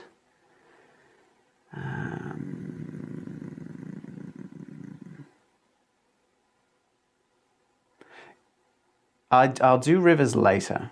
I find rivers, okay, I find rivers quite annoying because I want to add in bridges. I like adding bridges to maps. Bridges are great on maps and they make a lot of sense to add to maps, particularly on a medieval society's map, because if you are making a map that is to be used for navigation, then a river is just it's a massive inconvenience. to anyone who's moving through that area. And so if we are, making a map, then I really, really want to add bridges, because that is the thing that most travelers will be looking for. When you get to a river, you aren't going to be able to ford it in very many places. And if you can, that's also something you want to mark on a map. But if you're not able to, then a bridge is a very important thing to put down. And here we come to a problem, because if I have sketched out, the various roads and rivers beforehand, which I have not here, then you know where the bridges are going to be. But because I haven't, I don't know where the bridges are. So I am going to have to either do the roads first and decide where the bridges are, or the rivers first and decide where the bridges are. In that case, that means that I will need to, if I'm doing the roads first, I will need to decide where the bridges are, and I can make a little symbol for the bridges. Or if I do the rivers first, then I need to pause the line and make it the same width for each bridge. And that's a bit more of a headache, so I'll do the roads first.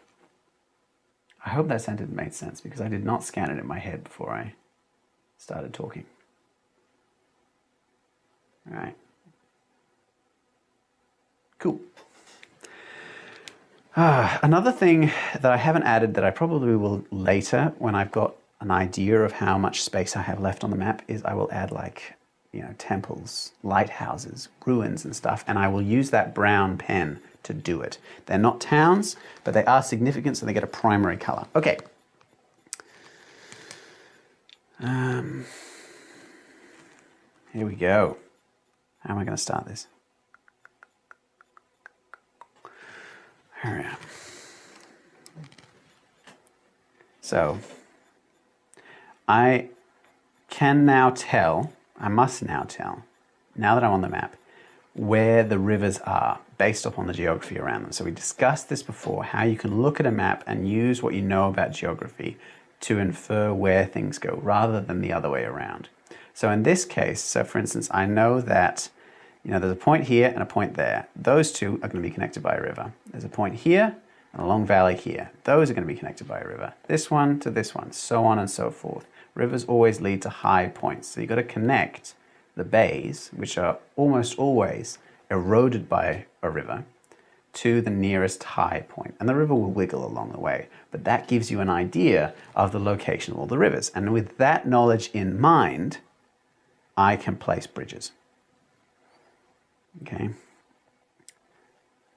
So I'm going to place some bridges here. Some of them are a lot smaller. Okay, that's cool. And the best thing about as a map maker, about putting cities on rivers is I don't have to figure out where bridges go. Because the bridge is where the city is. And also world building wise, that works quite nicely.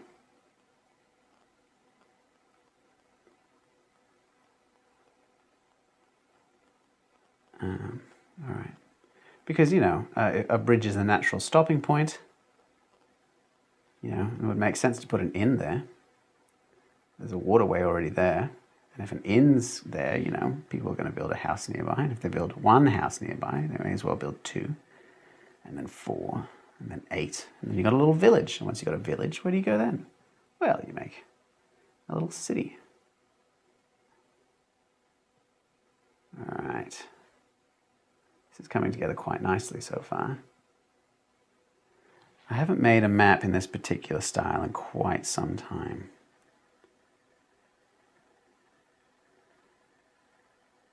You know what I'm going to do? I'm just going to imply that the roads lead inward, but I'm not actually going to, I'm not actually going to map out anything past the mountain ranges.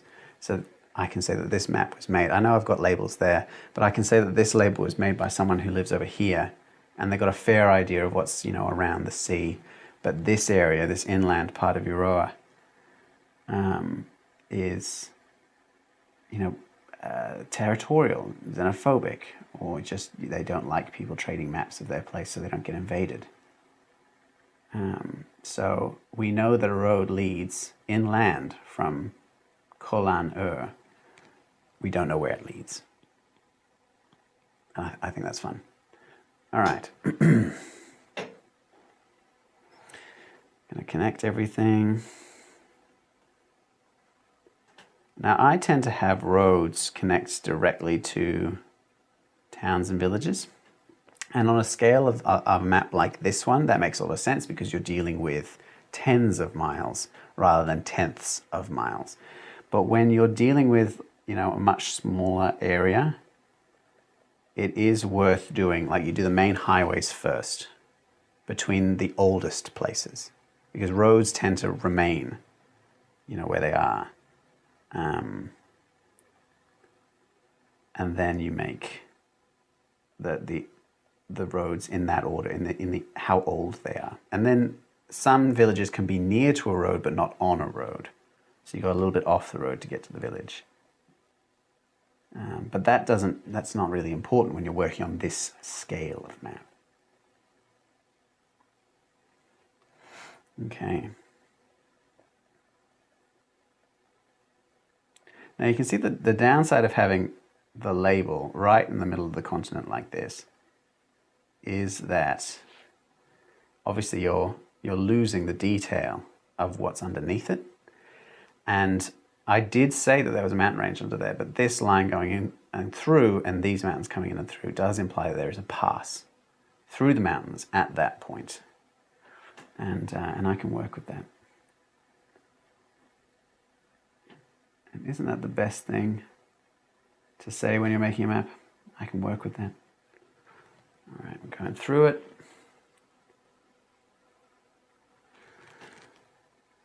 How are we looking?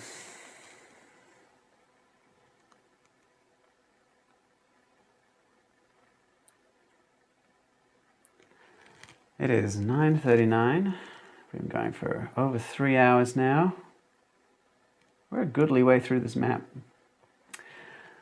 I am considerably faster making maps now than I was when I began this channel. I remember the first few maps that I made were in this style, and they took me hours and hours and hours.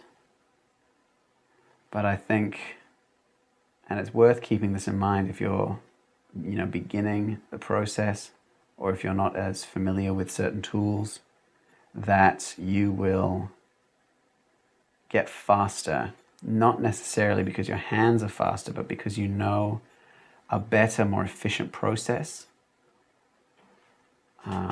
of action or of placing things so that you come out with something that doesn't waste effort, doesn't waste time. You can just sit down and make it so that it looks cool.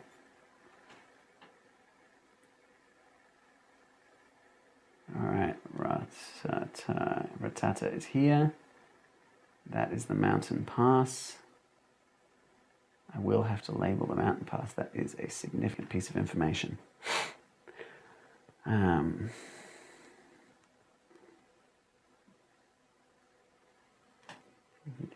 we're coming to it now. I will probably erase the pencil after this point because I won't need it anymore. I haven't needed it since I finished the mountain ranges, I think. All right.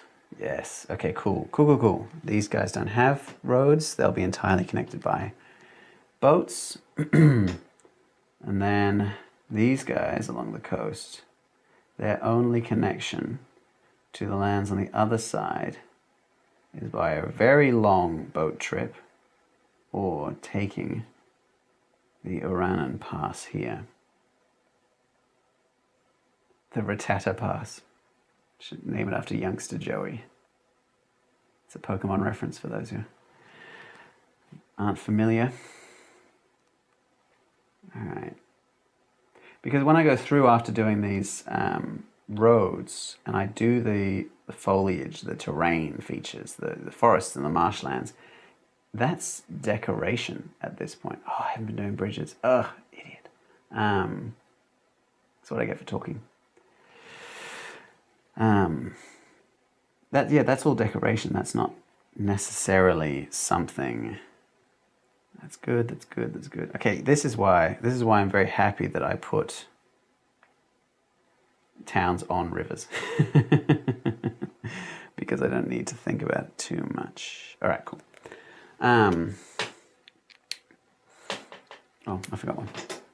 Don't forget, Ryan.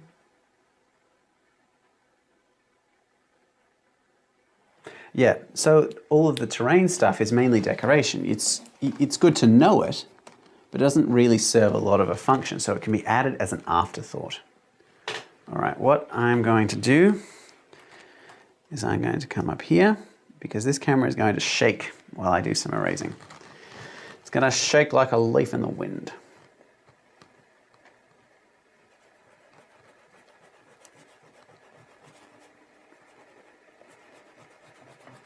Now there is a way of erasing in which you only erase in in one direction in a straight line, and that minimizes the risk of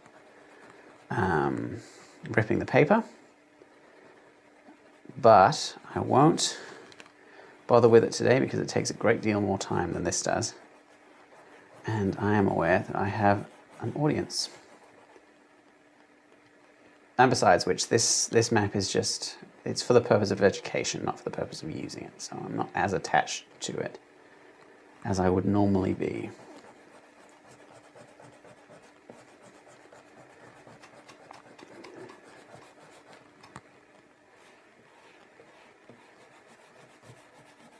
All right, here we go. How's the chat going? Casual Vandal's going off. Good on you, bud.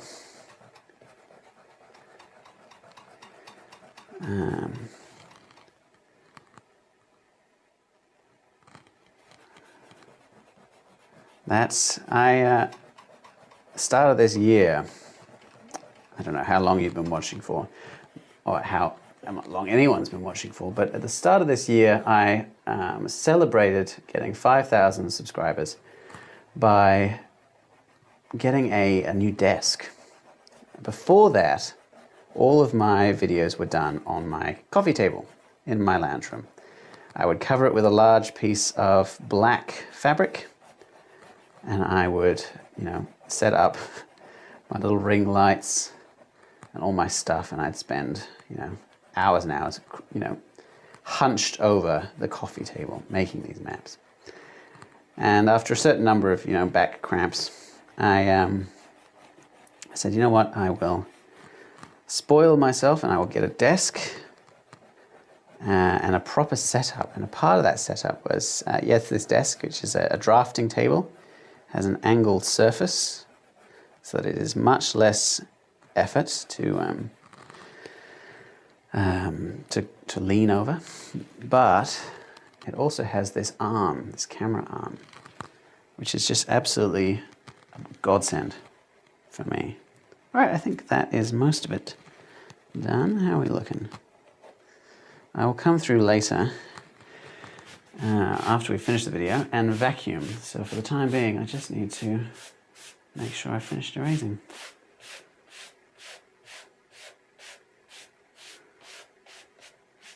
All right, brilliant. Now, as you can see, this honestly looks pretty good so far. It's used up a lot of the space. The balance is nice. We don't need to worry too much about it looking unfinished because we've kept in mind the balance of the map as we went through. If I were to go through now and just do the squares on the seas, then it would come out looking quite finished. It wouldn't have the forests or the terrain features. But you don't necessarily need those for a map like this. We've got what we need so far here. And that's more than enough. So what I'm going to do is there's a few more things that I want to add to this map. And the forests and the terrain features are only one of them. First things first, I'm going to come back through and I'm going to do some compass work. I'm going to do some compass work. Because the more parts of this I finished, and I'm just aware this is me speaking from the point of view of someone who's making a video about this and not someone who's making a map. I am aware that because I keep talking, I keep forgetting things. I'm moving on from a point before I'm done. So I want to finish things up as they'll be done at the end, and then I don't have to worry about them anymore. So I'm going to do the compass first. I'm going to do the compass now. Normally I leave compasses until the end, but I want to do the compass first so that I can do the squares of the water so that you can see that and you can say, oh, you know what, I think it does need, I think it really does need a bit of foresting, or you can say, I think that looks really, really good, I won't need that anymore. So I'm going to do a very, very simple watercolor compass. I'm going to use 2 shades of gray. I did a compass like this. I was going through all the different compass designs the other day. Well, a friend of mine suggested that I make stickers. I was like, oh, I like stickers. Everyone likes stickers. And the stickers in this suggestion would be some of the compass designs that I've done, because I've made some quite unique looking compasses in the past. And so I was looking at a few of them, and I thought, oh, you know what, this one that I've done, and I'll redo it here so that you guys can all see it. This one looks pretty cool.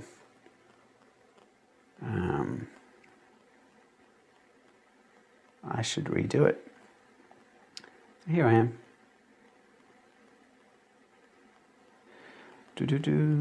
Okay. Yeah, this one. No. Yeah, this one. Obviously. All right, here we go. And then this one here.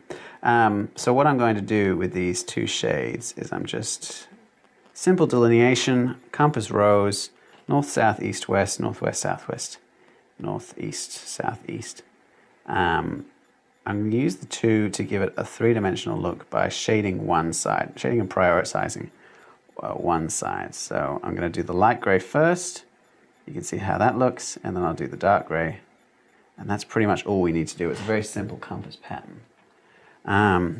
Many historical maps don't use compasses. Many of them just assume that the top of the map is north. And that's how I tend to operate, honestly, these days. Because I find that compasses take a little bit more time. They don't really add anything to the map itself. But they are, they're very widely used in fantasy fiction. And they're very widely used in the modern day, because when you're navigating through an area, you want to be able to orient your map. You want to be exact about it. Whereas, back when maps were less of an exact representation of the surface of the world and more of a sort of a vague understanding of where things probably are, you didn't need that level of navigational exactitude.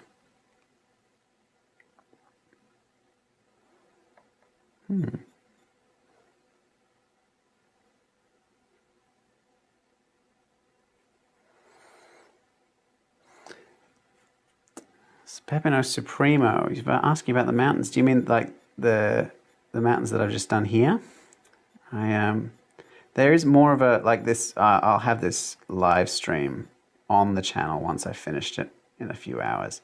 But I do talk about how I make that style earlier on in quite a bit of depth. So you do get to see the process, and I talk about how I shade it. My hands are shaking. Shaky, shaky, shaky. Shaky, shaky, shaky. We can do this. Almost there, almost there.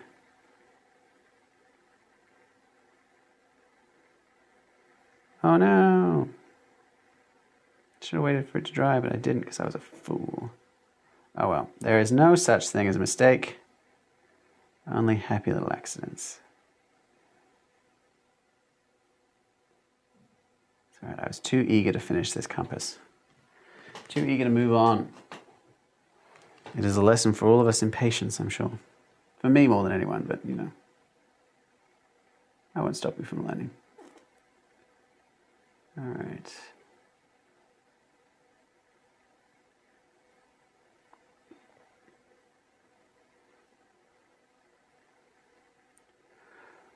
Okay. Now's a good time to... Do you also explain why I placed my cities? Yes, more or less. Like, placing cities is a big topic. I talked about placing them on watercourses, and I talked about distributing them for adventure purposes, because I've made this map with, you know, leveling players up and giving them different areas as they level up in mind. But, you know, placing cities honestly isn't that. It's not too complicated, I thought. It's just, a lot of it is, you know, in terms of keeping real world rules in mind, a lot of it is just thinking about resources. So how much, you know, farmland they got around them. A lot of it is watercourses and water, you know, whether they're on a city or on the coastline, whether they're on a spring or an oasis. And a lot of it is trade routes, especially in more advanced civilizations. But that being said, a lot of it on a map is just, you know, how much space you've got to work with. I have, you know, 1, 2, 3, 4, 5, 6, 7, 8, 9, 10, 11, 12 cities on this map. And that's, you know, that's a good number for a map of this sort of size and scale. I'd want about 12 anyway. And they're all, you know, they're all roughly, you know, they're a fair distance apart. Those places where they're closer together does give, you know, the impression of being a civilized area. So that's handy. This compass is coming together quite nicely. I could do it in ink. That's the thing. If you're working in ink, you can make a compass like this look very exact. But there is something to be said for a more rough feel, you know? Something that's a little bit more ad hoc. Feels a bit more real. Do you know what I mean?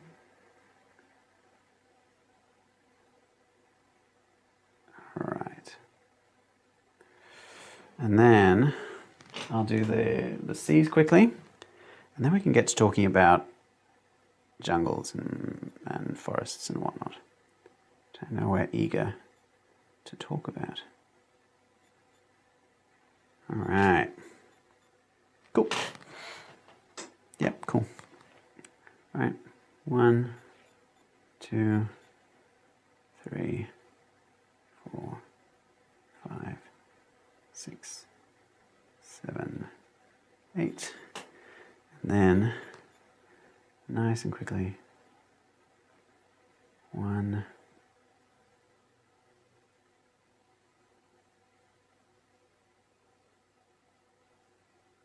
nice and delicate, like a delicate. All right, done. That's my painting done. No more painting required. And that's what the map is looking like at the moment. I'm going to get my ruler out.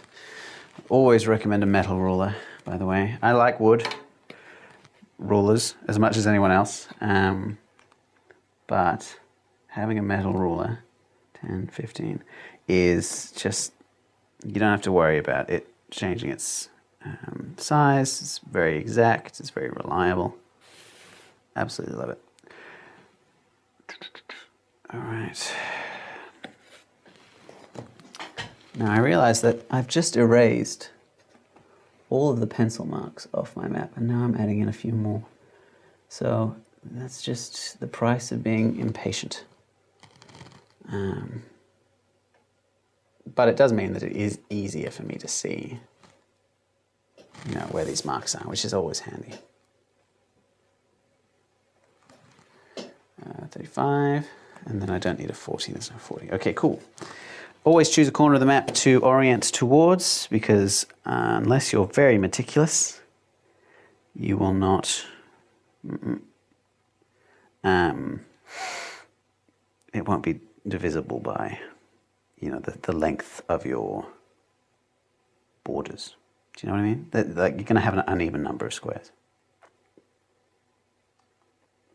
So in this case, I chose the left, bottom left.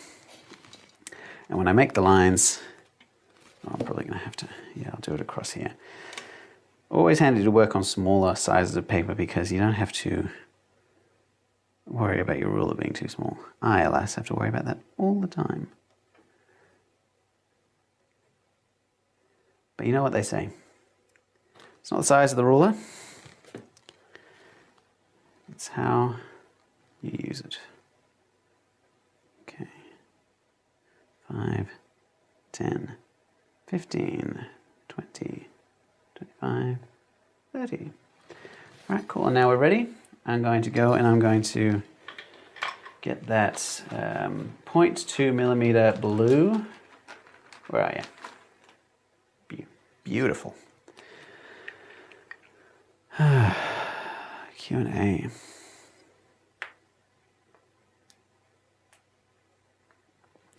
To your question, Pepino, I will eventually do a scaling up map video. It has been requested. I don't know if that was you.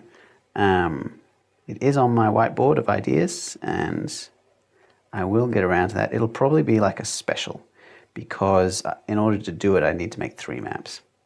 That being said, next week's map video, I talk about the maps that I made for my D&D world, starting with a close-up kingdom map and then moving on to a continental map, and then eventually I did a world map.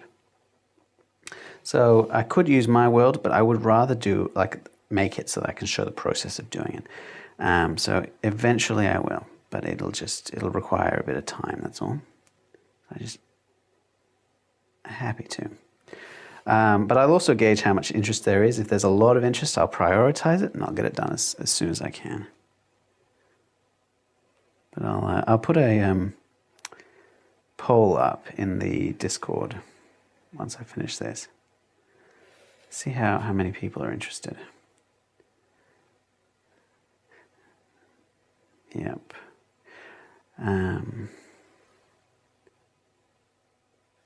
Almost done this one. And I can look at the next question. All right. Q&A. I did, my first live stream was a live Q&A, and I made a map as I went kind of through it. And I might do that more often. I'm just trying to see how popular the idea of a map making live stream is really going to be, because it seems to me to be the natural sort of end point, or natural extension, I should say, of what I'm currently doing, because map making takes hours when you do it.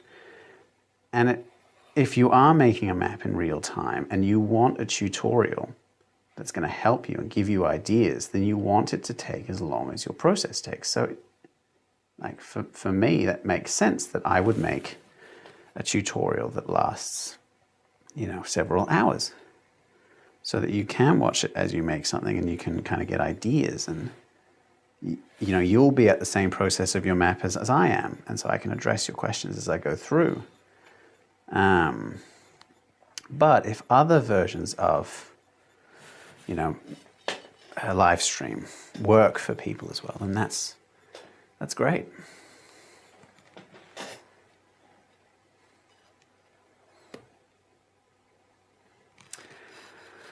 All right, let me see. We're getting there. We are getting there. And you can see here as well, like the choice that I've made in terms of the size of these squares changes how dense the ocean feels.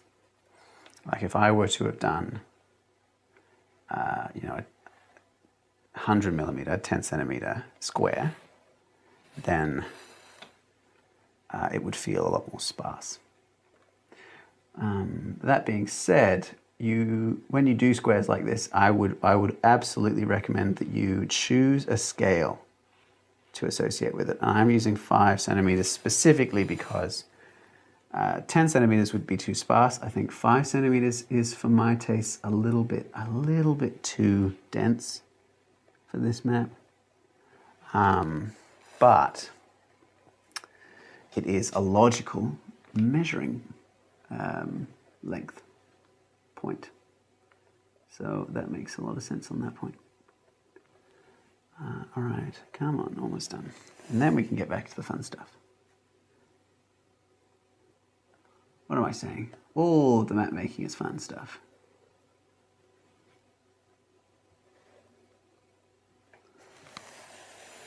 There we go, it's looking quite nice.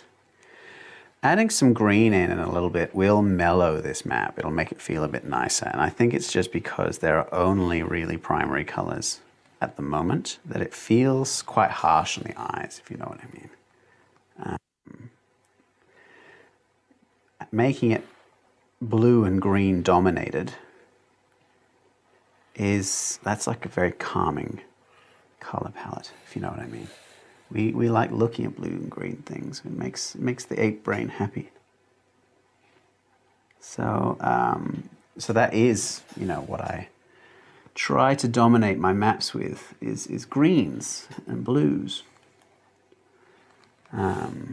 It's nice. It looks good. It's calming. It feels like you're looking at the world.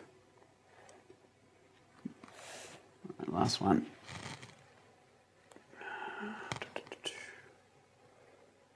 All right, there we go. So now we've done that, and you can see the grid. It's added some nauticalness to it.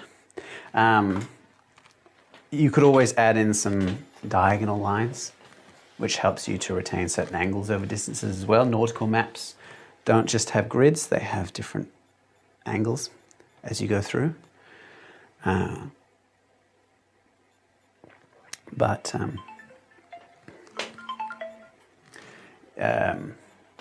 you don't necessarily have to do those. All right, what are we doing? Okay, we've done that, we've done that, we've done that, we've done that. All right, cool. What I am going to do now, and I did say that I was going to move on to doing the foliage, but before I do that, what I will do is I will do some descriptive titling. So I'm going to come through, I'm going to move this up here, and so you can see me as I go through and I name these various things. The Empire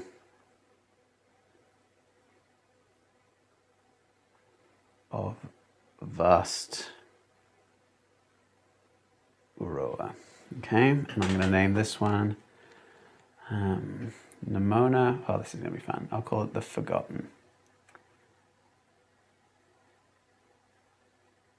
I just love adding forgotten things on my maps. You might have seen this as a trend. I've just realized to move that in front of my face. Taris. The lands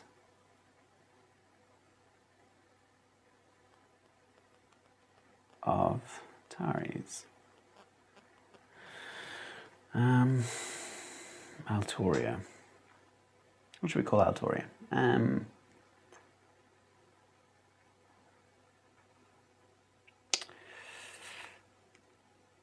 just going to call this the city-states. So we did discuss how they're city-states.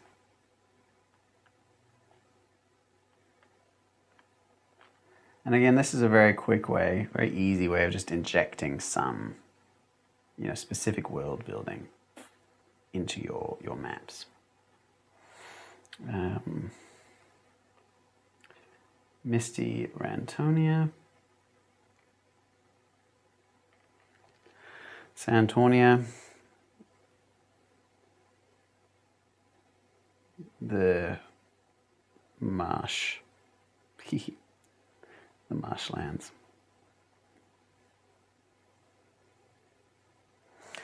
Piscaria. I'm going to call this the Sea Kingdom, to imply that their rule extends beyond the island.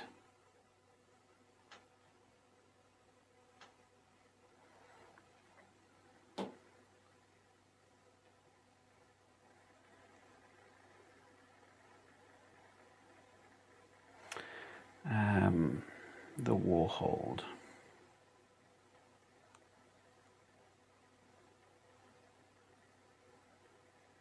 Cool.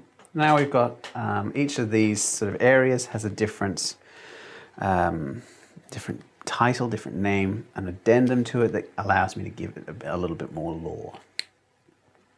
All right, and that's a good way of doing that. Now, when I make these trees and marshlands, I'm going to do it by using various, colors of green. All right, I've got 4 different greens here and a brown. Love a brown. What I'm going to do first is, what about Anilla? Oh, where is Anilla? Here we go. I forgot Anilla. Thank you for reminding me.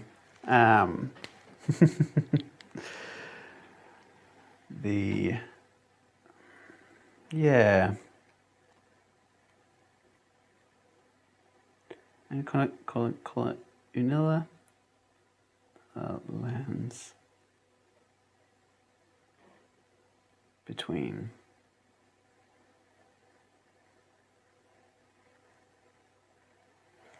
All right, got a bit crowded there. Obviously didn't think this through when I made the roads. That is the danger of talking while doing this. So what I'm going to do is I'm going to move this camera, because I'm going to do this marshland. It's specifically requested so that you can see this as I go through. Now, I always have in the past done a specific pattern for reeds. Yeah, okay. Which is to use conflagrations of grasses like that.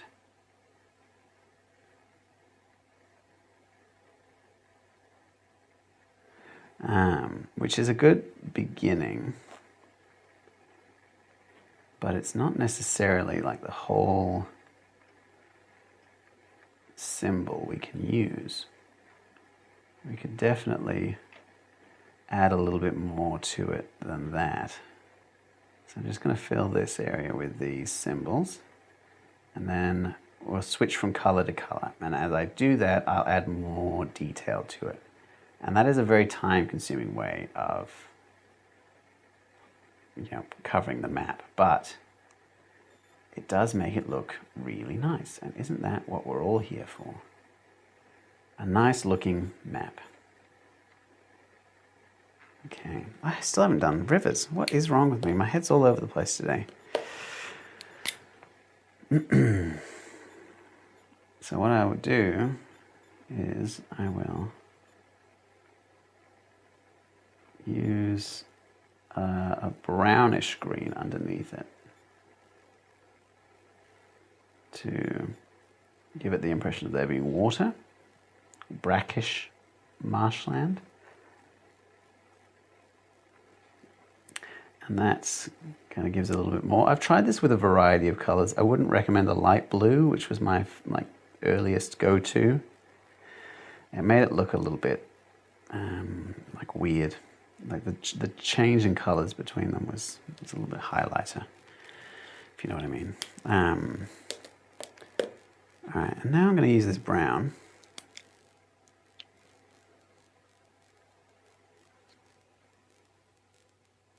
Okay, now I'm going to use this brown. And I could just do, I could just do, what do you do it? A bull. I've forgotten what they're called. These ones. what I might do as well is if I add in a little bit more patterning to it.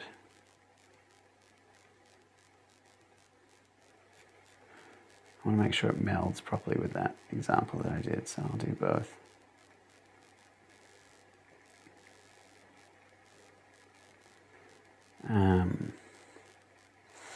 Obviously there must be 1,000 different ways you can do this. But this is the way that first occurred to me. Now that we're bringing it up. Which is, you can imply a lot with just dotting and different colors. Like we've only used 3 different colors so far, but it looks like quite a complicated symbol. And it is a complicated symbol, you know, compared to the symbols I've done for towns and cities. So it's going to take us a bit of time to do that. But that being said, I think that the outcome's looking pretty good so far.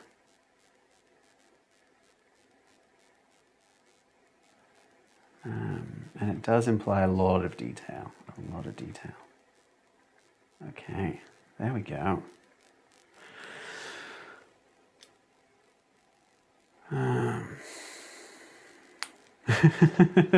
Sorry for all those who've been awaiting this for so long. Good on you for having me in the background while you kind of thought this through. Let me think, because that looks okay to me. Would I add anything else?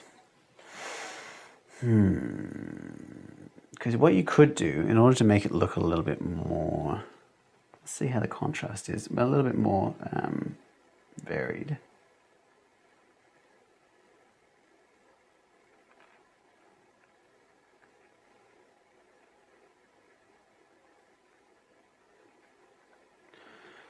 I'm going to try to, I'm not sure about this.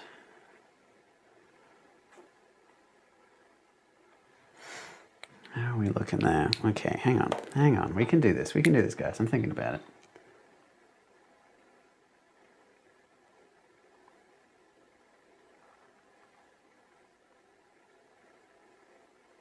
I'm trying to find a way of making it look like there's lots of, you know, shrubs and bushes and moorlands and stuff. I think we're close. Because that's the thing. Whenever I've symboled maps in the past, it's been, you know, it's been reeds. It's been, you know, marshlands by the sides of rivers, not huge, enormous boglands, you know. So I'm trying to find a way of symbolizing it that doesn't just feel like, oh, there's a river rushing by. It feels like we have miles upon miles of, you know, area to cover.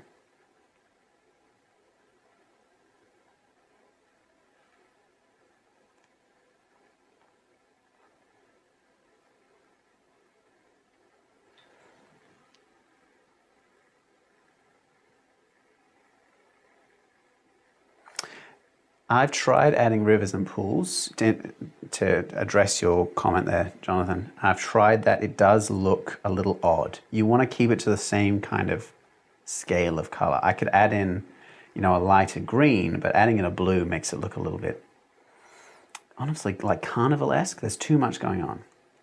I've got to try to find a way to do this. What if I do a block color? This is risky.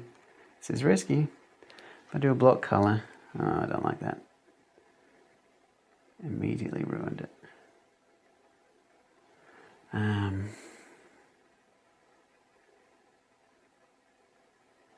You know what? Think about simplicity. Think about what's simple.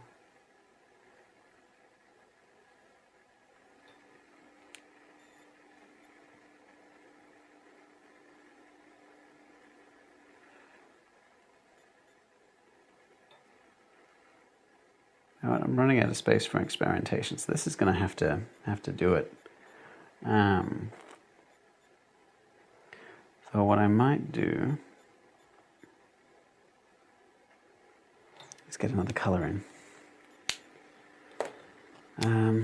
It's color associated with jungles. You know what, I'll get a light brown, and then we keep it to the... I might do mangroves later, actually, on that tall bean. I might do mangroves later. I quite like that idea. If I do some of that.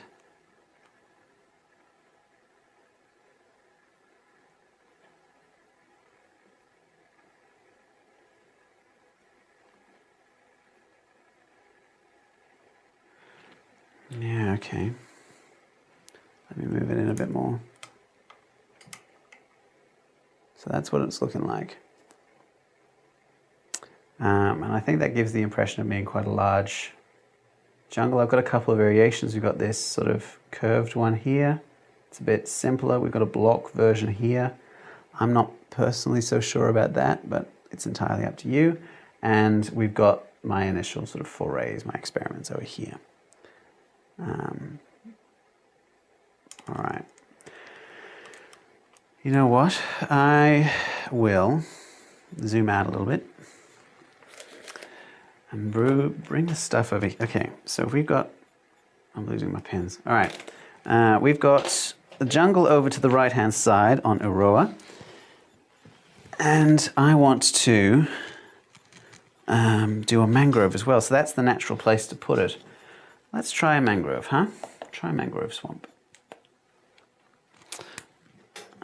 Okay. What I'm going to do, just waiting for me to get my pen in order, is I'm going to come over here.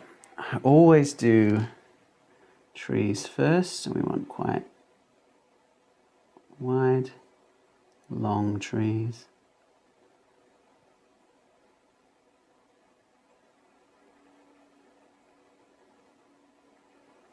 Like this, okay. Wide, long sort of shapes. Sort of like a half oval, it's got a flat bottom. Now, the thing we've got to remember is how large my other symbols are going to be. So you saw the marshland symbols, and they were fairly large as symbols go.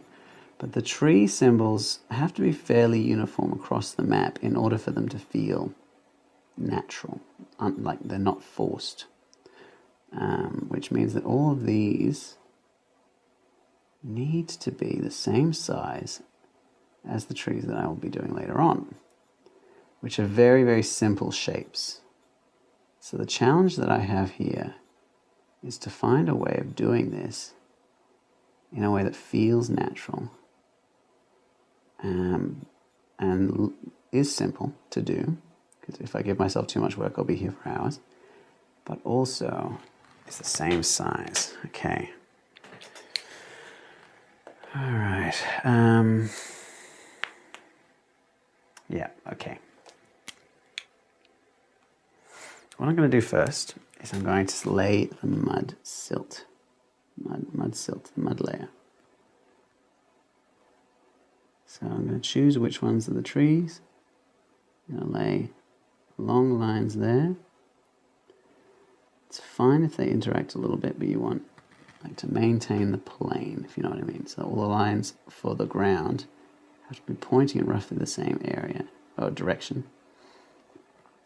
So you maintain that angle, but you can have the symbols for the mangrove trees touching one another. They don't need to be discrete, because I'll have other trees touching each other later on.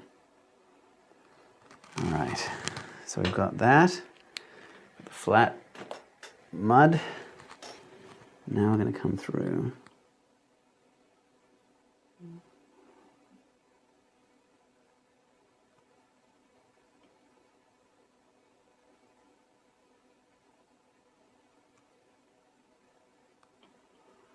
I'm not sure this is feeling very mangrove-y. It's giving me more savanna feelings.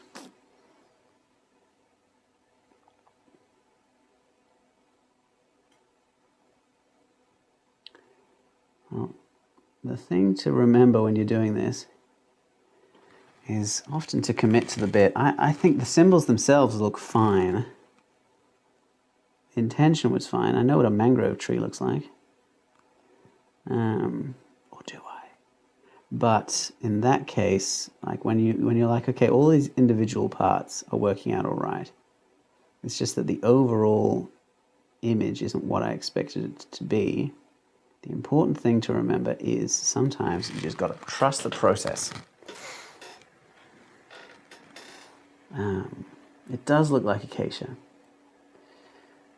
You've got to trust the process. Because that's the thing, if this turns out looking like acacia, then that's fine. This is an acacia forest. You know, this is the savanna.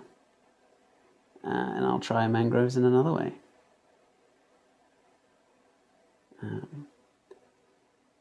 Nothing wrong with a bit of happy accidentary, is there?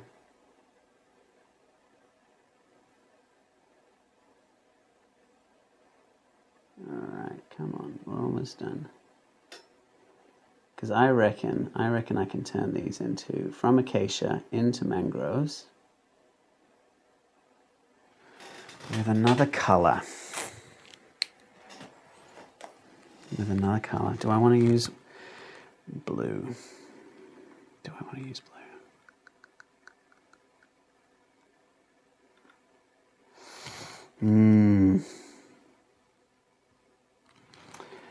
Maybe I will add a few more of the roots in. So I add in more of these horizontal lines because I've got to remind the viewer that what they're looking at is this big mangrove sort of floodplain. So we've got that.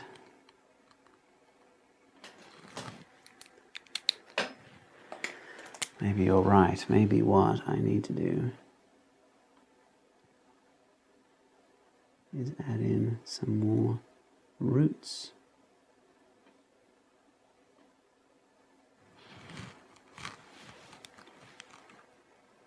Could do hanging vines. Could do.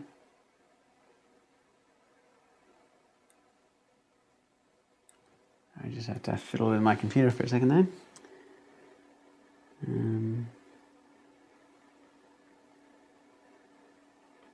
But we're working on a scale now that's very small, so I'm aware that what I want to do is give something that's fairly easy to replicate.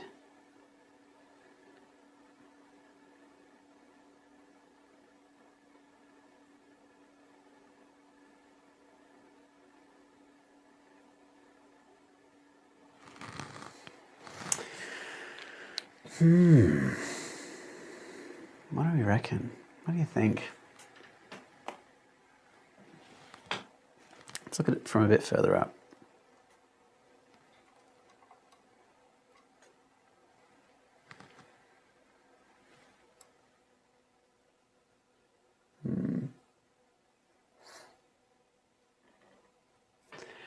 Let's try some moss. What did I use? Did I use the dark one? I can't remember. Yeah, all right, let's try the dark one.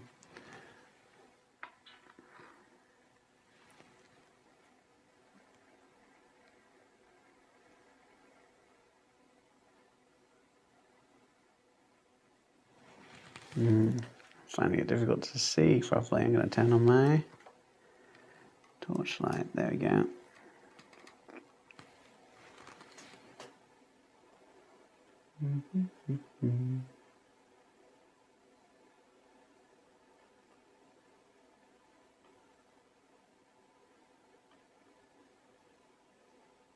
All right, now remember dotting gives the impression, and I'm reminding myself as much as I'm reminding you, dotting gives the impression of detail without actually having to have detail. So when you're doing the vines, it is much better to dot them rather than do block colors. Sometimes, like, you know, because we're working on such small scales, sometimes they will join together and, you know, make a block color, but when they don't, then they will look a little bit more, what do you call it? Tessellated.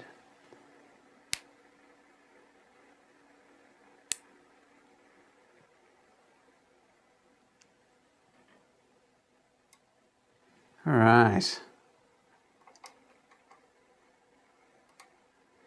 Yeah, I think we can leave that there. So I can do the rivers, and then I'll come back to that area with some rivers. All right, rivers won't take very long. I'll get into the hang of it before I go back to the mangroves, because my hand is shaking a little bit. Be aware, I would recommend a break every so often.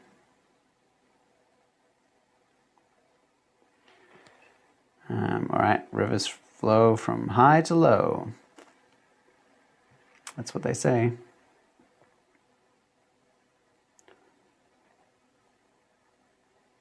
So remember the shapes of things that we talked about before. This is what's coming down.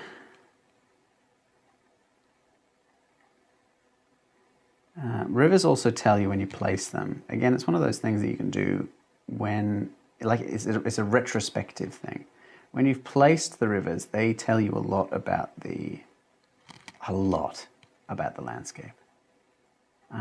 Because they choose the easiest course, because they erode the landscape around them. You know, a river, this tells you there are ridgelines here and here and here, here. You know, it tells you that it's quite a steep valley, because the wider the valley is, the more the river meanders and snakes. It tells you, you know, how fast the water flows, and it tells you indirectly how often it rains. These guys must get a lot of rain for a river that steep and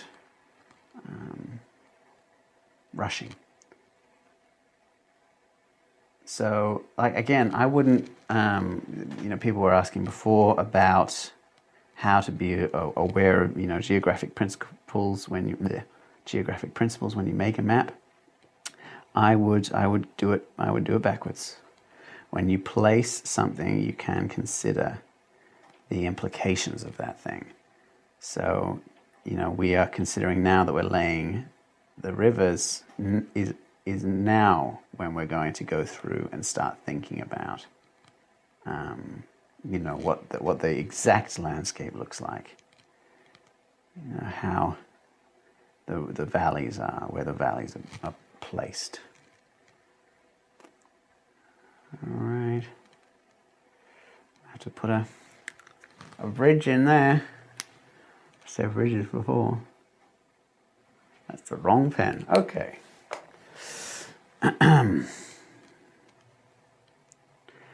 If you want a map to feel extremely accurate, cram it with rivers.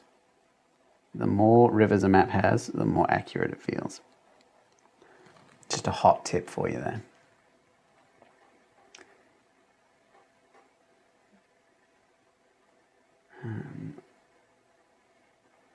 Because rivers, and they don't take too much, you know, effort to think about.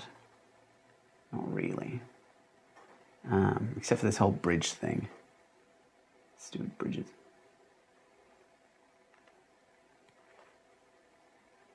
All right, you see how this river meanders a little bit more? That is an indication of a wide, gentle valley. Should I be an Australian and bring in a billabong?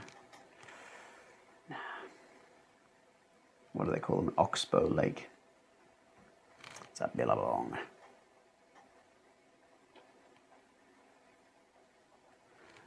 All right, we're getting there. We're getting there, friends. Oh, it's quite the marathon doing this, isn't it? How many have we got? 18 concurrent viewers.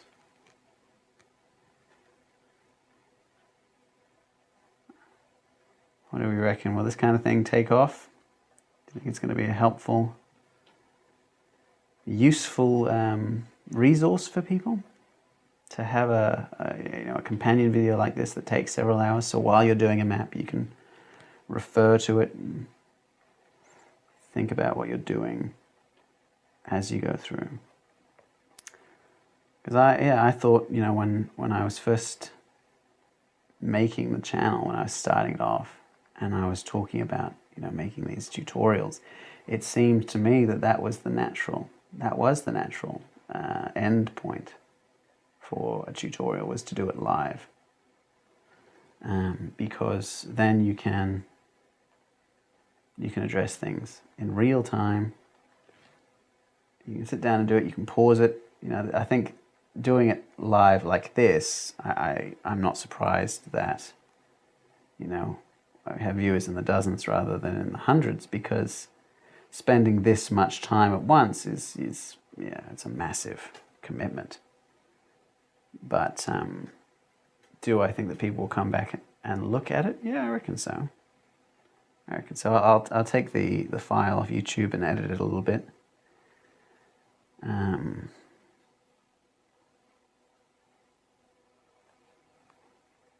So that, you know, I can cut out the bits that are too rambly.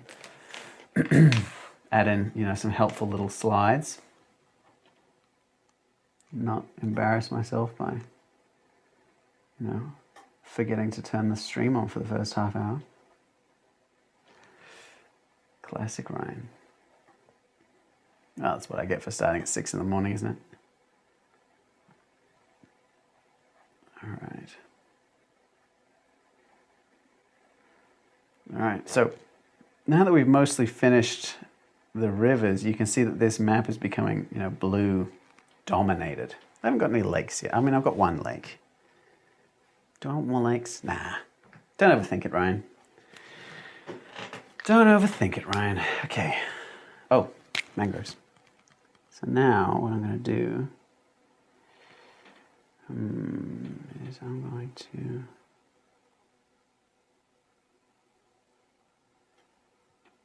try to, can I imply?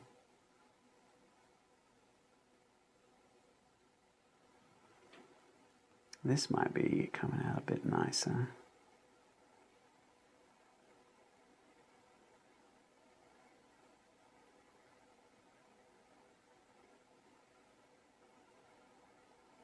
What do we reckon? How's that turning out?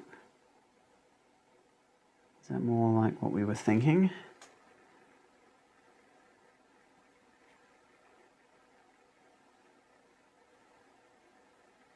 I think that looks pretty good.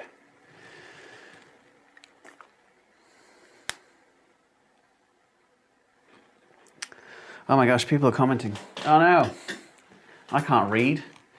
Let's have a look. Thank you. Yeah, see, I did, classic Ryan. I did think of this as more of a resource for after the fact than for a live viewing, but I am very glad that I've got, I have a live audience. It's very nice to not be alone making a map, which is, you know, I normally sit in this office for several hours at a time and on my own make a map. I think my voice is going a bit. All right, so we have most of the map done. We've got the rivers, we've got the labels, we've got a couple of some experimental stuff. Got to do jungles. We've got to do jungles. It was requested that I do some jungles. That'll be what I do next.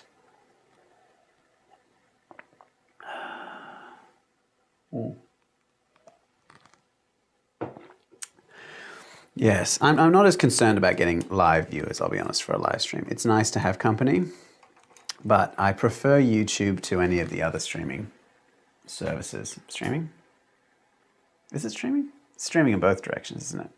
Yes, it must be. So I wouldn't go to something like, you know, Twitch, mainly because I don't really know what that is. But also because I like YouTube and I like its rewatchability after the fact. Okay, we're going to do some jungle symbols now. We're going to do some jungling. Some jungle gyms, some George of the Jungles. Hi, Baseball Fiend. It's great to have you. It is great to have you. And you're saying such nice things. We love that. Okay. Jungles, jungles, jungles, jungles, jungles. All right, what I'm going to do, thinking about this, is I'm going to create a symbol for a because as I mentioned before when we first brought the subject up, there's a lot of different kinds of jungles. And what I'm going to do is make like a deep growth jungle. Very tall trees. I'm thinking center of the Amazon kind of thing.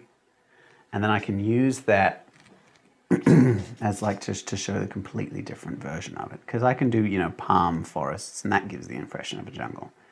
And I could do, you know, a version of a marshland, and that would give a different kind of jungle. But jungle is such a broad definition that we really need to narrow it down towards something.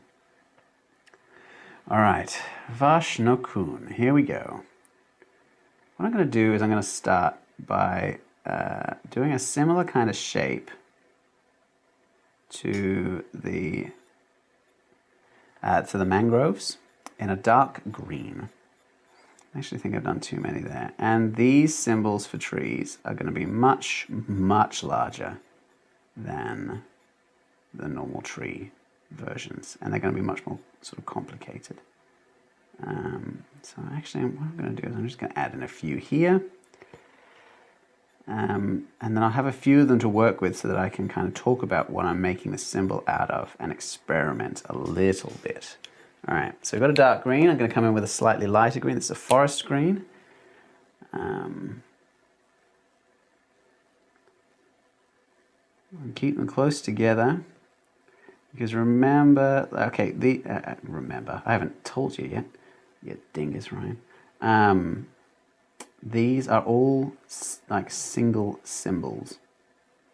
Try saying that 5 times fast. These are all single symbols. So what I'm going for is to be able to bring them together so that they are one big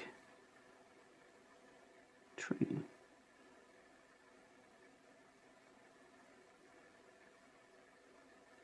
Like that.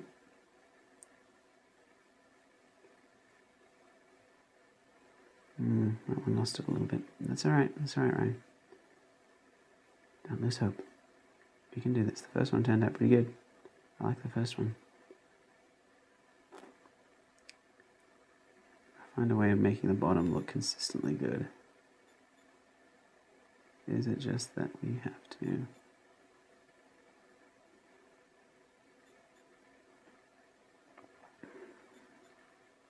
See, I'm not so sure now. I'm not so sure about that.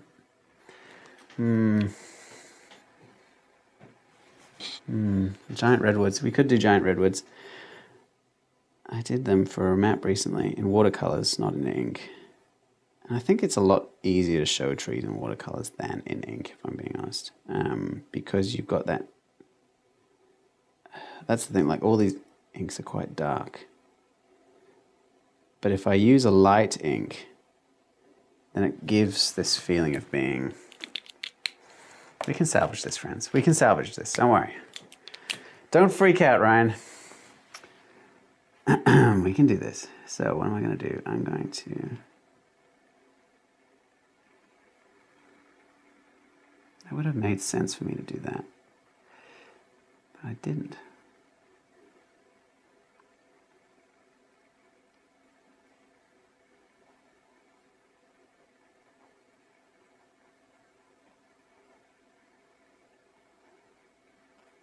I'm just spitballing here, honestly. I'm just spitballing. What was I saying? Yeah, easier to do trees via watercolors. I did redwoods for a recent commission map. They turned out rather nicely. Maybe I'll do them on the other side of the map.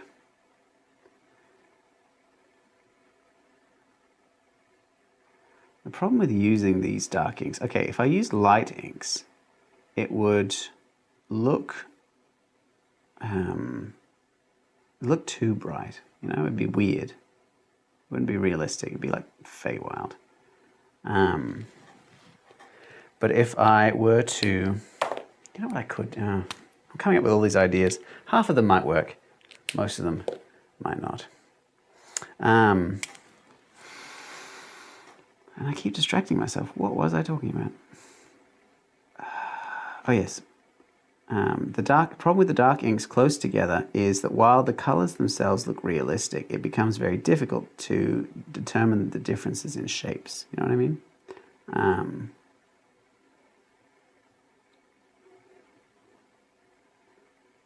So I actually might need to, like, this is quickly turning into a shipwreck of a concept. So I might have, you know, try finish this off and then abandon it and try a new one. That's quite a lot darker than that says. Okay. Maybe I should have used this one.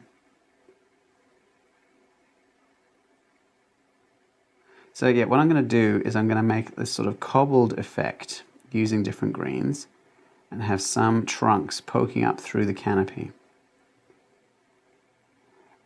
But it looks a little confused at this point. So what I'm going to try to do is I'm going to narrow down the elements that I need in order to make this feel real.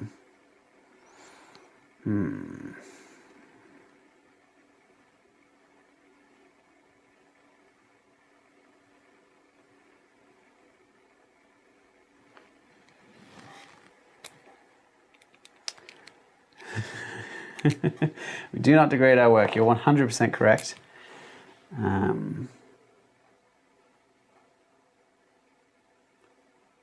Nothing wrong with what we're doing.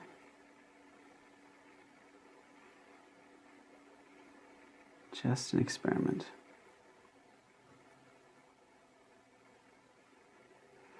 And look, overall, I think that does give the impression of being a jungle. It's just not tidy enough for my liking. So let's try that again. Try to achieve that effect using the same principles, stylistic principles, but without overcomplicating the idea. So what we're going to do is we're going to make some tall tree trunks, branches off there, not too many of them. Got to get thicker down the bottom. Classic mistake, classic happy accident.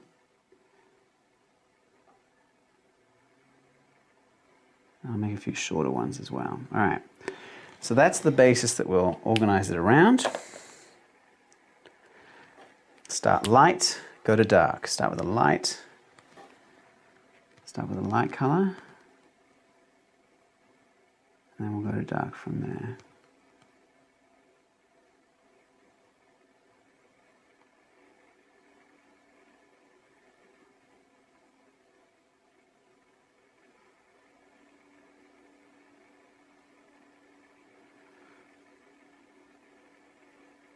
All right, here we go.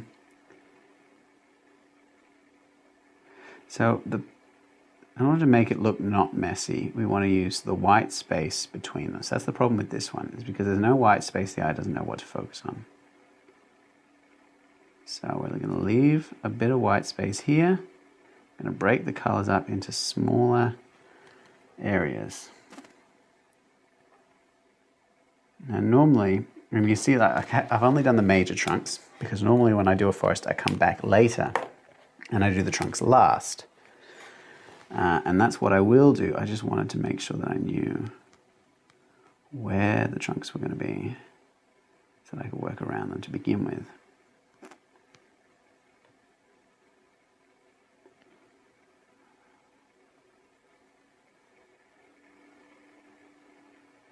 All right, so that's making a much more distinctive cobble kind of feel.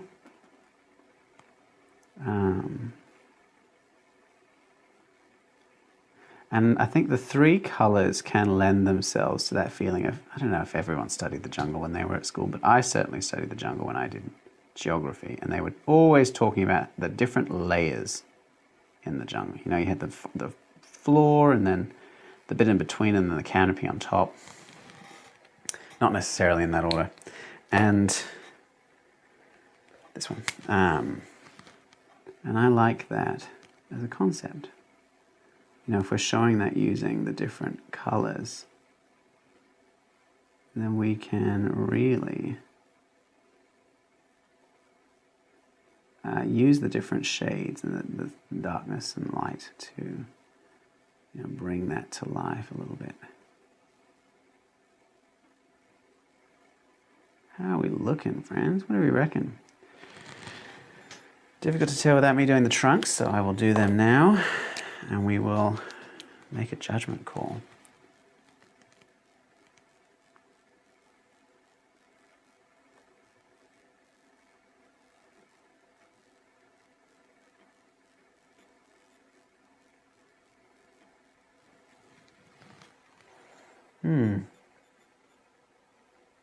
What do you reckon? What do you reckon about that?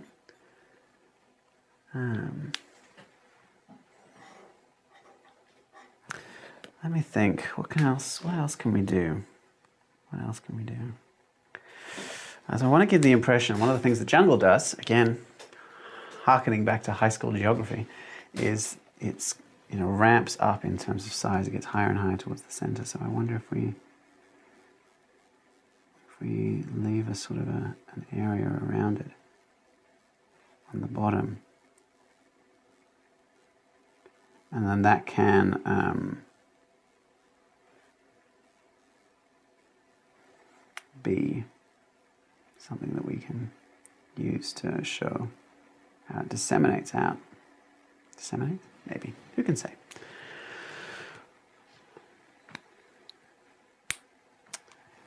The contrast between the two is a bit too sharp. Like, it looks like it's obviously two different styles. I can see that. Quick tea break while I have a think. Quick tea break.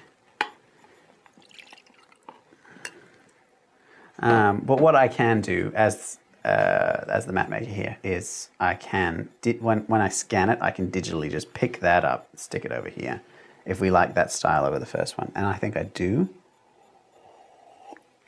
There is another option,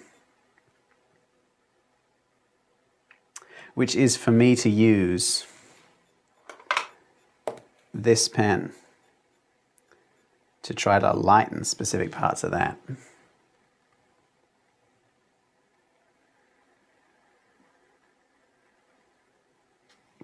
But I'm not sure. I'm not sure. I'm not sure whether that would work, I mean.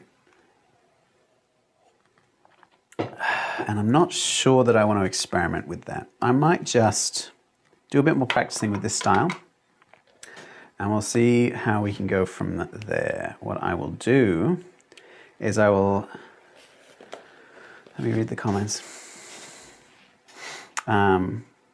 Yes, I will branch it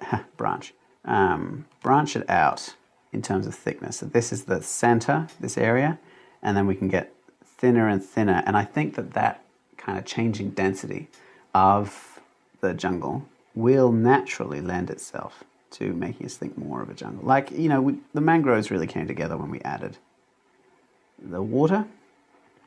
The changing density is a natural part of the jungle, so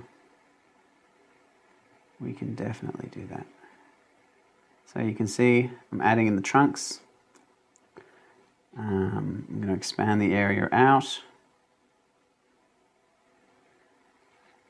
And it's supposed to extend over here, so I will do that.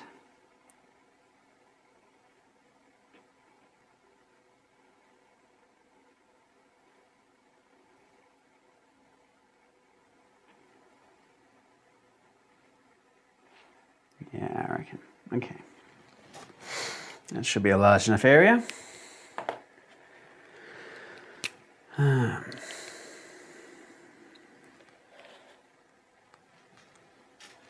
Okay, let me see. The first challenge I've got here is to bring this into this while still looking natural. So what I'm going to do is I'm going to extend this forest over here.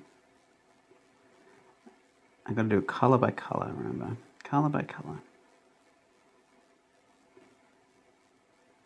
All right.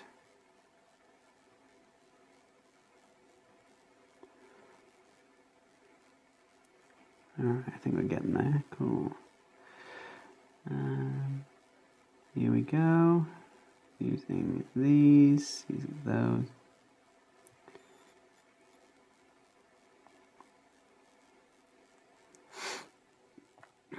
All right.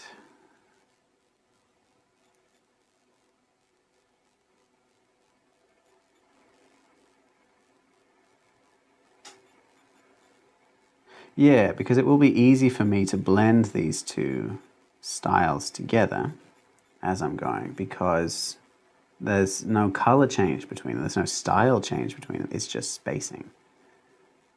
So that is a great boon for me, the map maker, maker of the maps.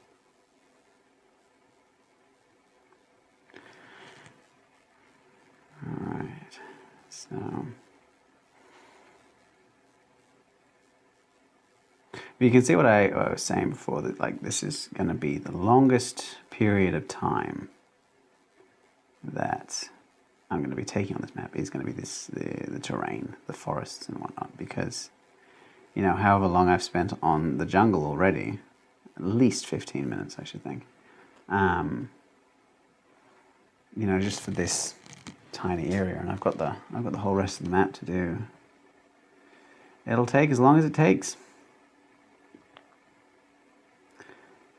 Although once I finish the jungle and I'm happy with it, I may start the 20-minute intermission.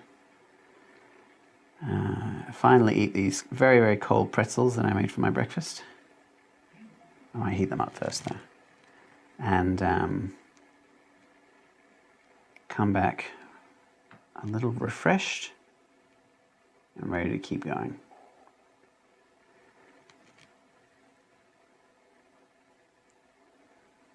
All right, here we go. It's like, I think it's coming together a little bit nicely.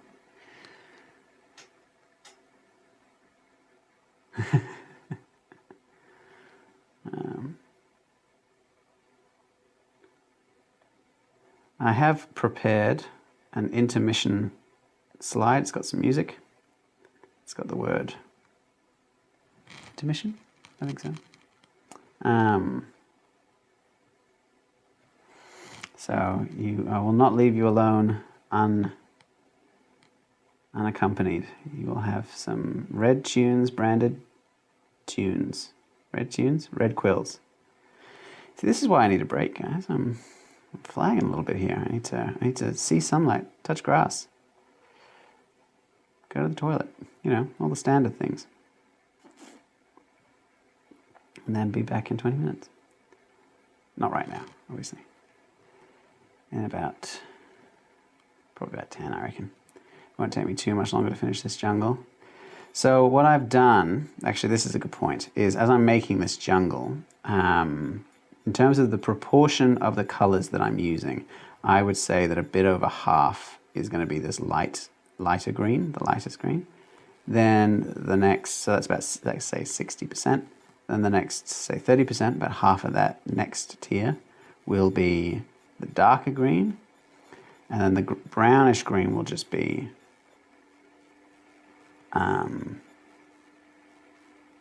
you know, whatever space is left, another 10% maybe.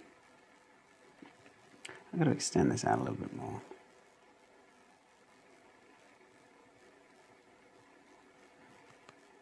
And what I will probably do is I will leave the trunks and, you know, the dissemination into grassland, whatever you want to call that, you know, transition area. I'll leave that until last so that I can eyeball it. I can eyeball it properly. All right. Look at us experimenting in symbols. People have been asking me to do it for a while, but again, there's so much work involved in it that, in just doing like one style, that I don't tend to have time to do that and do it, you know, a topic. So I've been waiting to do a whole video on it. So this is a great opportunity. All right, here we go. I'm afraid grass does exist.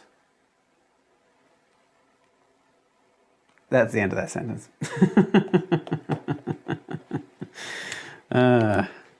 Grass. Okay, so now I'm going to come in. First thing I want to do, my priority is going to be to bridge these two gaps. So you know what I mean? Bridge these two styles. so that we feel that they naturally extend one into the other. Which is fine, which is great. We can do that. Here we go.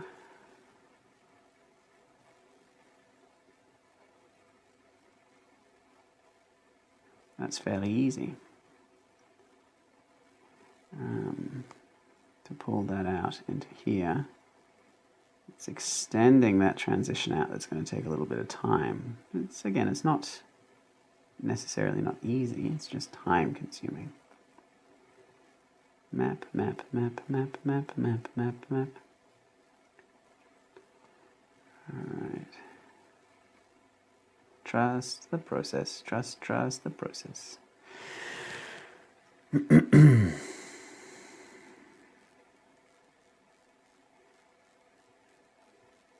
Alright, here we go.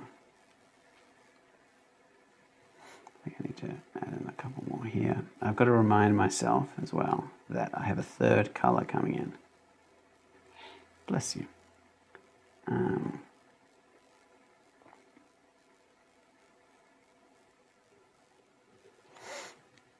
Alright, I think that's coming together quite nicely.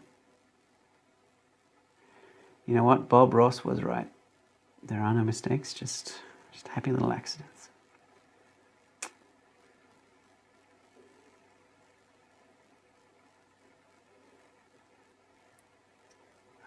As a style, I think this is all right, honestly. As a jungle style, there's so many different kinds of jungle. I said it before, and I'll say it again. But I think this works. I would employ this method in a different map, I think. You probably want to extend this out a little bit over here. The method for that is really simple. I just cover in some of these, gaps. And that's how we kind of get that heartland to extend. All right.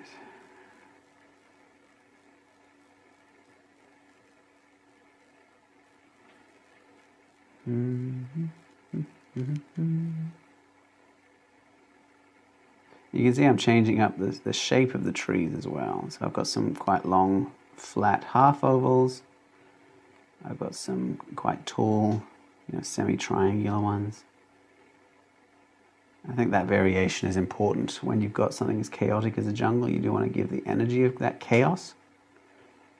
You do want to give the impression that it is a place where there are a lot of different varieties of trees. When you go to the north, parts of the world, and you get to forests that are 100 miles across, and they're all pine and fir. That's all the same kind of tree. But jungles don't do that. Jungles have, hundreds, thousands of different shapes of trees. We want to give that impression as simply as possible. Unfortunately, trying to convey complexity with simplicity is an exercise in creative thinking. All right. Yeah, I might extend that heartland over here a little bit.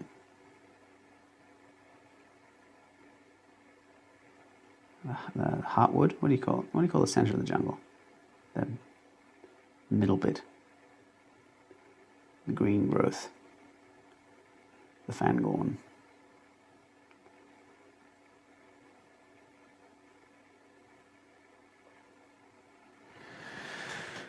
Uh-uh. 25 concurrent viewers, but this is the most boring part of the video. Hello everyone, it's good to have you here. We're getting there. We're getting there on this jungle. All right. Evergrowth. Oh, I like Evergrowth. That's a good name. Okay, here we go.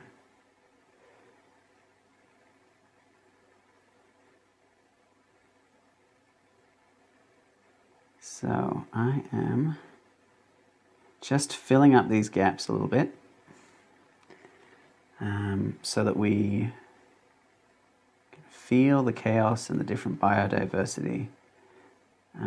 When I do the more standard forests later on, you'll see that the natural style, all the trees, my natural style, which is a sort of a temperate European forest, all of the trees are the same shape, but they do vary in color. And this variation, I think, in color and shape does give that very chaotic feeling, which we love to see for a jungle.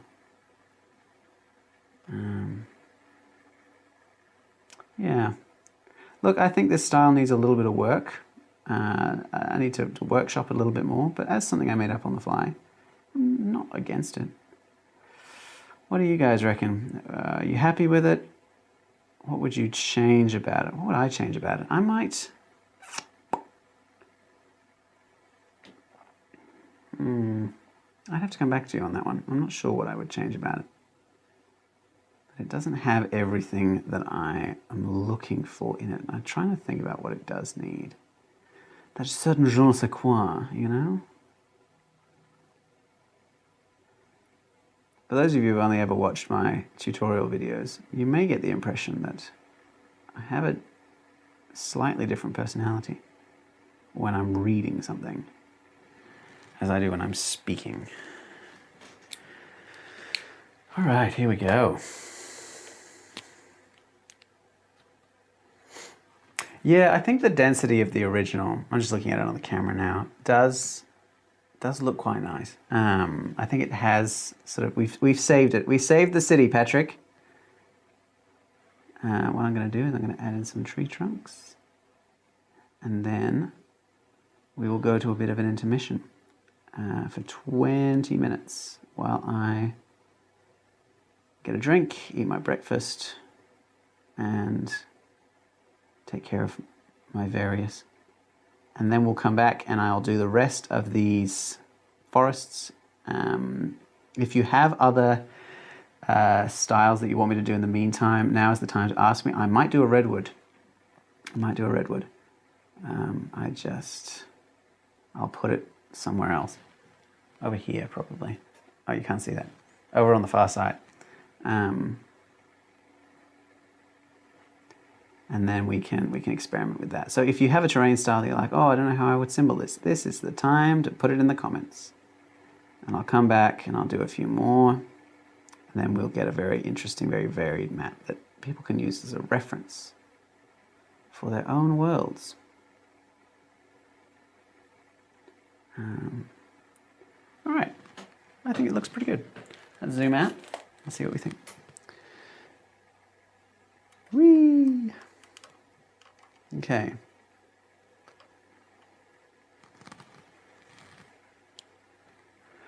I think that's turned out all right. We've got our mangrove swamp, we've got our jungle.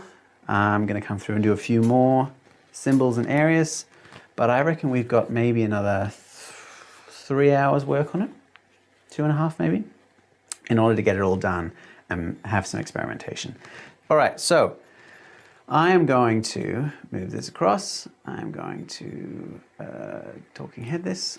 All right, everyone. So thank you for joining me so far. I hope that everyone's been enjoying the process of the video. We're going to take a short intermission. It's going to be 20 minutes. You can keep this on your page. I'm going to have a screen. I'm going to play some music, and then I will be back refreshed, ready, having touched real grass.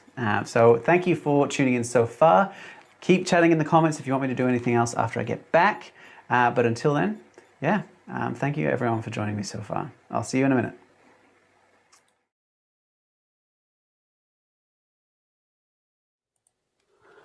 All right, we're back. Sorry about the delay, everyone. But I went outside and I saw that grass still existed, and by God, that's all I need for right now. Now that I am back, and I'm, obviously happy to be back and continue making the map, and we'll be here for another couple of hours as I do. I wanted to just say another thank you to everyone who's been on board for this journey. I cannot believe we are now 5 hours in, and it's just an absolute delight to be with you guys and to share in this journey. Am I hearing an echo?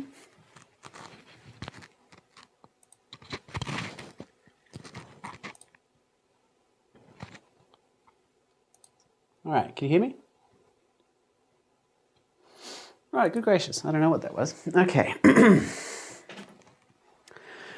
All right, we're back down here. Thank you to everyone who's been involved so far. I'm just going to set myself back up again. It was actually grass. To address some of the comments that I've been getting, and I haven't been able to really be able to go through and read them because obviously my focus is on the map. I am Australian, not British, although my parents are British. That's where the accent comes from. But we do indeed, contrary to popular belief, have grass and indeed rain down here. And it is in fact raining outside.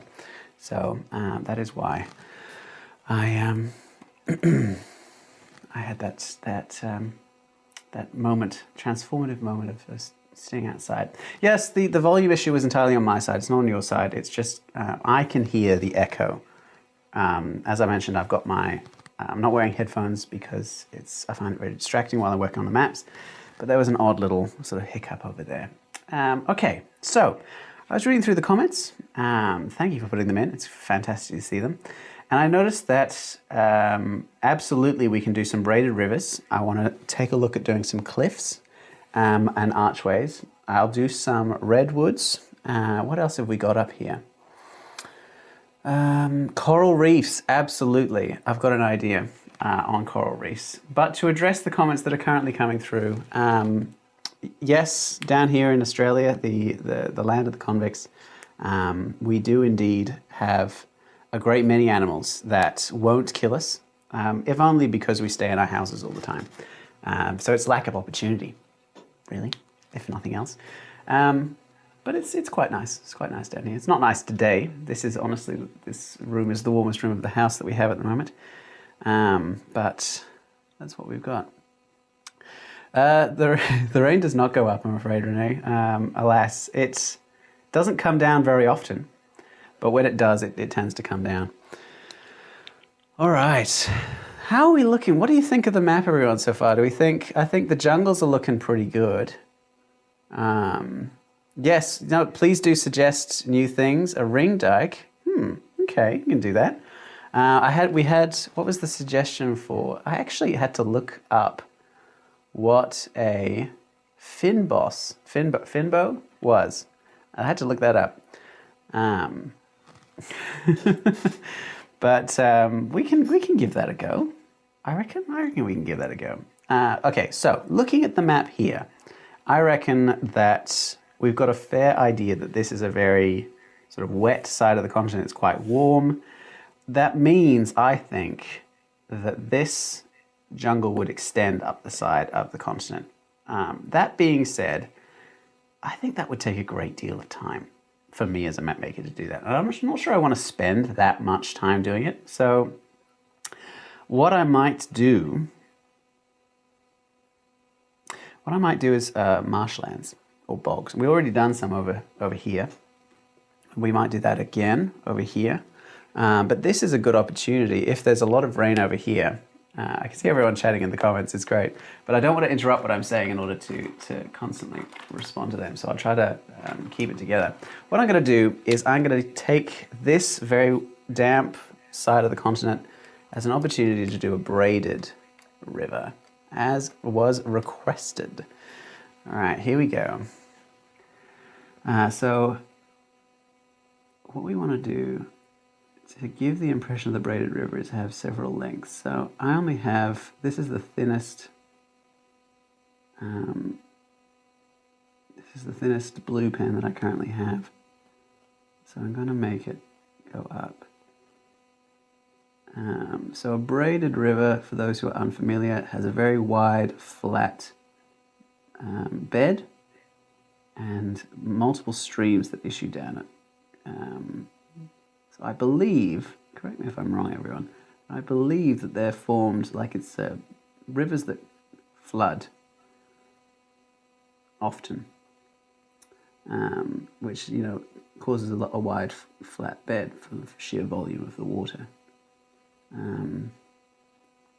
But for most of the year, they just have several smaller streams, sort of braiding, as the name would suggest. What we're going to do, okay, what we want to do in order to make sure that we've given the impression correctly that these are rivers that share the same, multiple rivers that share the same bed, is make more offshoots here, a variety of sizes. Now, I'm struggling a bit with this one because I didn't make it with the intention of it being a braided river. And what I would have done is had it designed so that it was, from the beginning, overlapping itself. Because braided rivers have, you know, they, I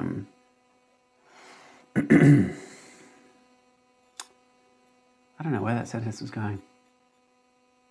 Oh well. This is what happens when you're 6 hours in. Let's try this one. All right. So we've got one string here. Braided, oh, I remember now. Braided rivers don't wibble as much because they're wider. You know what I mean by wibble, right? They sort of jiggle.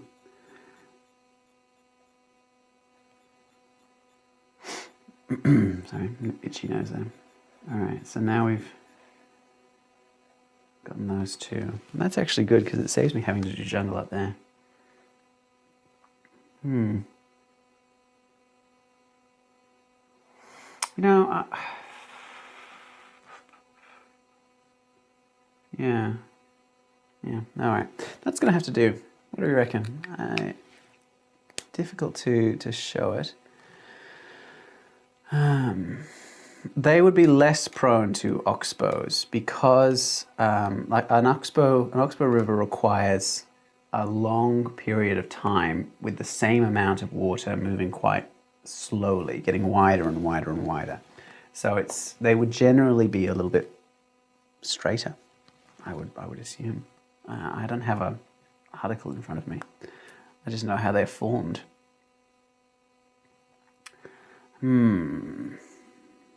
All right, what are we looking at? Wibble, wobble, wibble, wobble, wibble. Flood valley. The Nile does have a flood valley, but it's a different kind of flood valley. So, like the Nile has the flood valley in terms of, by the time it gets there, it's one big sort of wash, and it's bringing with it all of the soil, right? Which is why the Nile is so, it's a flood plain, and it brings all the silt with it, and it's such a good farmland. Whereas this is more, it's dry most of the time, and then it gets wet, and just washes straight away to the sea. So a bit more powerful than the Nile's annual floods, I would think. All right, what are we up to? Okay, so we've got the Vashnakun, we've got a couple of braided rivers. Ah, yes, cliffs.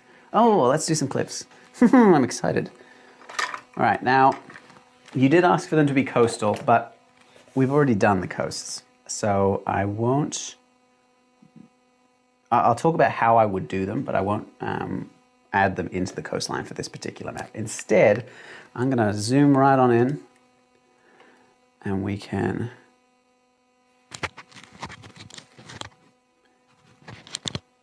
all right, how's that? Is that better? All right. All right, we're going to zoom right on in here. Yeah, thanks, Nassar. All right, I'm going to extend this mountain along here, and so we're going to get a cliffed area. I'm going to extend the cliff down here so that we've got this sort of area. It's not the most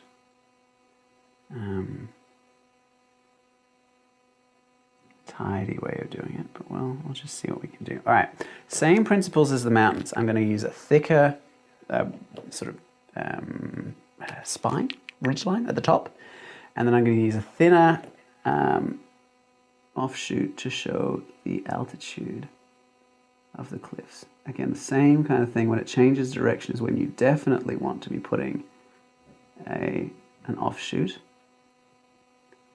Otherwise,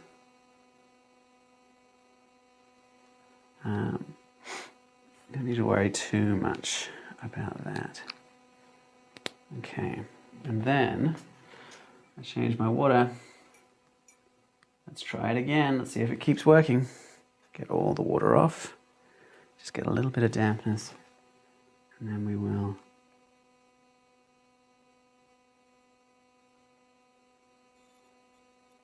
there we go. Look at you. Look at you. Beautiful creature. All right. And there, that's how I would do a cliff. What else was in that request? It was a cliff, pillars and arches. Okay. Pillars and arches. Cliffs could also be gorges. True. Oh, I could do a gorge. Should I do a gorge? I'll do a gorge. I like gorges. Just muttering to myself now, like a mad scientist. I just love a cheeky little gorge. All right, what I'm going to do is I'm going to bring this over here to the Vale of Broken Things. I'm going to pull off this mountain here, and I'm going to make this river run through a gorge. All right. Love a gorge. Because you can apply this principle to any shape, really. Because, you know, all you need to do is use this kind of idea of having the top ridge line. Make sure that you keep these branches coming off when it changes direction. And then just use the shading. I realized I just went to sniff the paintbrush to do it. But a solid trick for me is if I want to check how much moisture the paintbrush has, you touch it to your nose. I find my nose is very sensitive to temperature changes. So like in ways that like the tips of my fingers aren't. There we go. A little bit of a gorge there, a bit of a ravine. I might need to change that up a little bit to make it a little bit nicer, because we want the impression of a ravine. There we go. What do you reckon? I think that looks nice. Oh, a meteor crater. Oh, guys, we're just asking for all the fun things, aren't we? I love it. Okay, where should my meteor crater be?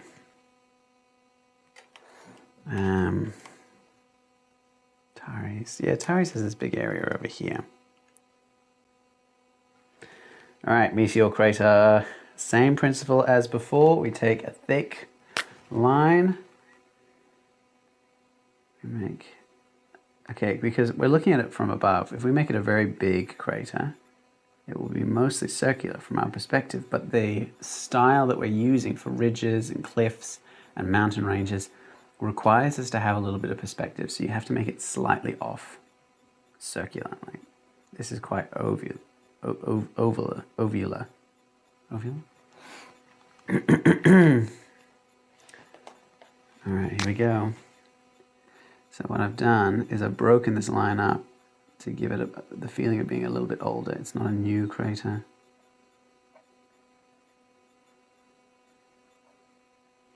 And I can remember that three-dimensionality to it as I come through. And I do the shading, because I'll do the shading that I did before.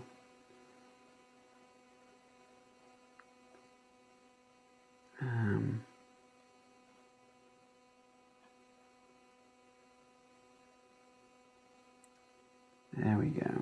How old is this crater? What do we want to put at the bottom of this crater? As I shade it, I want some solid ideas for what we can put in this crater. Or maybe it's like, you know, in Stardust, when Yvain falls to Earth, and she lands in a little crater. She is the shooting star.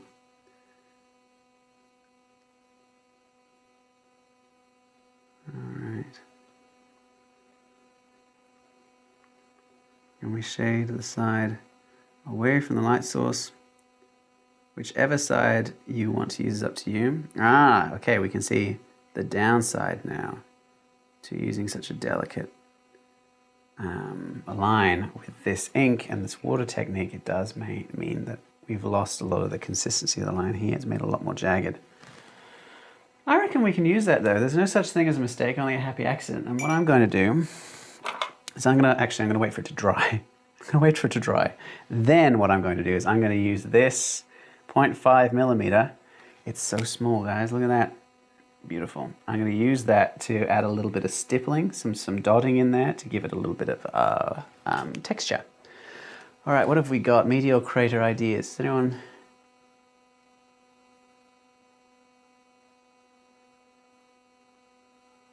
That is a fun fact. That's a very fun fact, Mind the Wizard, about things exploding.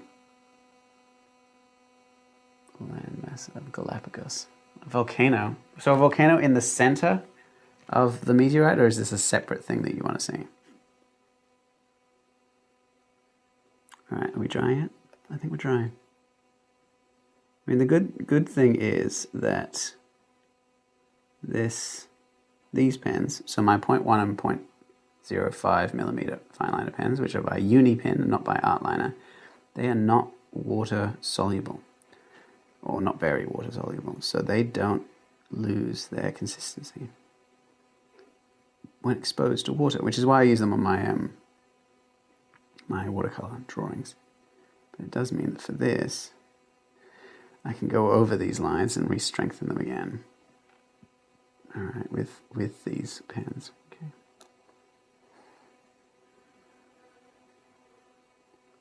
Meteor crater with a pool in it, or a single verdant glade. You know what? I'm going to go with both of those things and say the Fountain of Youth.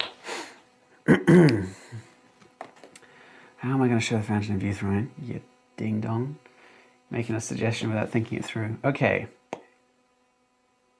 We can do this. Okay, let's do this.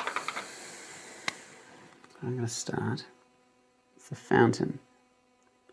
But it doesn't need to be a real fountain. I liked how in that Pirates of the Caribbean film, it wasn't like a fountain, it was like a spring.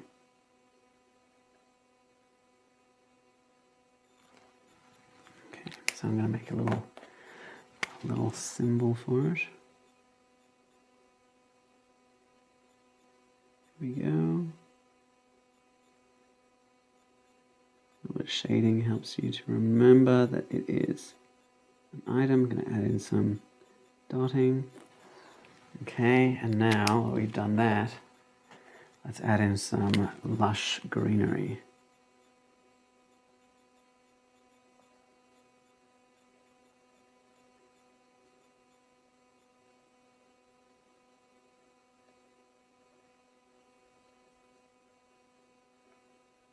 And then we'll do this in multiple colors. The more colors you've got, the more verdant something feels. Verdant, in this case, is a word which means full of life and not green.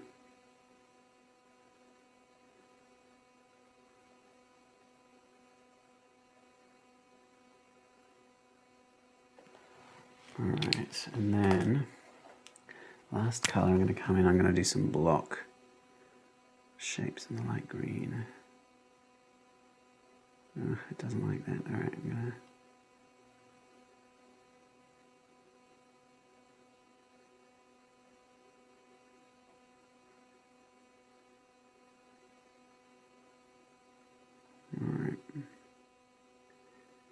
there we go, then we've got some verdantness. And there we have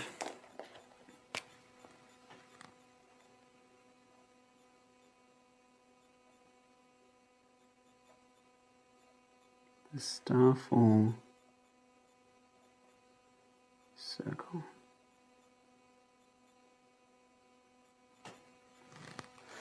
There we go. What do you reckon? Force de Lion. Ah, see? That was a great idea. Drek Fletch, a modern knock. Gosh, you guys are hitting me with geology and geography words I've never even knew about. All right. All right, we're coming into quite the map here. Hang on, come on, focus. There we go. All right. Okay, we've got a jungle, we've got a mangrove, fountain of youth, marshlands over here, and the ravine over here. What else are we looking for? A volcano. Oh, coral reef and a volcano. Coral reef and a volcano, porque no los dos, as they say. All right, what I'm going to do is I'm going to come straight in here, and I'm going to make sea between lands. Yeah, this is quite a broken sort of land area. So what I'll do is I will make this area. All right. One of the things that I always hate about seeing volcanoes in media is they always like have this perfect sort of shape to them. And look, I understand that you want to show and have a volcano be recognized as being a volcano, but that like makes it look like, you know, like the science project of a middle schooler. Right, could I add the coast?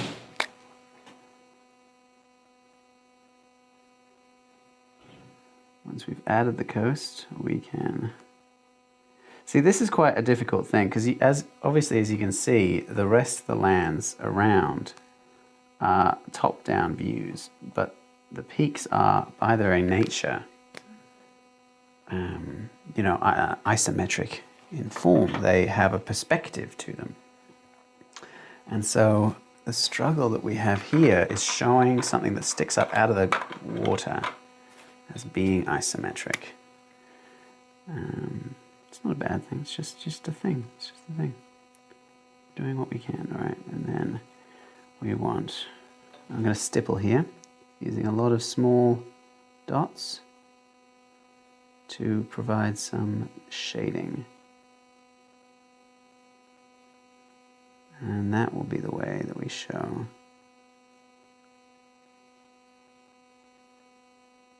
a volcano. There we go, it's a volcano. Getting our little boy out, coming back in with some shading. So I'm going to get this. It's going to be a little darker than usual, but that's not a bad thing because volcanoes have naturally dark soil, don't they? So we love that for us. Okay, here we go. Whoop.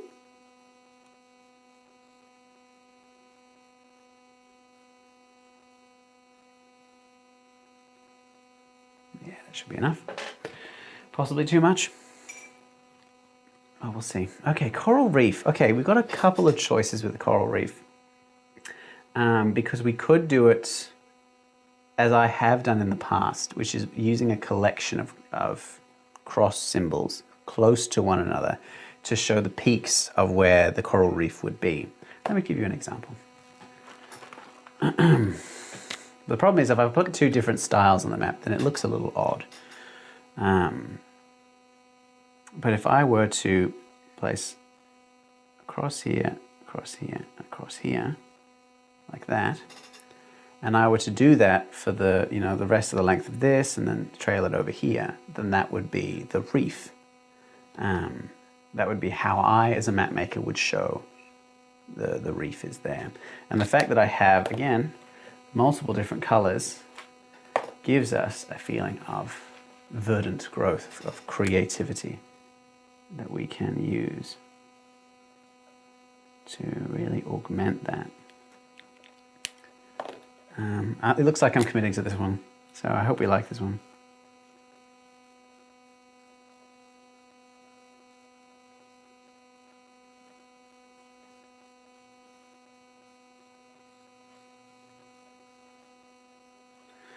I made a map a long time ago for my own world in which the focus, it had a chain of islands in the middle, but the focus was the undersea areas. The realm of the Aenaki Sur. The idea was they were an empire of these sort of, you know, merman, merfolk. There we go. And they developed a lot of symbols for the surface, because it was a surface dwellers map. Obviously, if you live underwater, you're not going to have paper, but it was a surface dwellers map, and they had a bunch of different symbols, and this was the symbol that I came to the conclusion of using for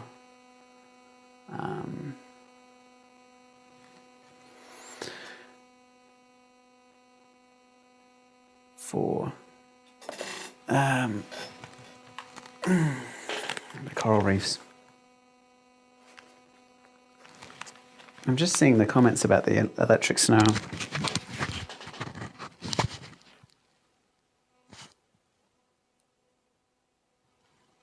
I think it's the cord, actually. All right, thank you for pointing it out. Obviously, I'm going to do my best to... Beautiful. Okay. How's that? Is that better?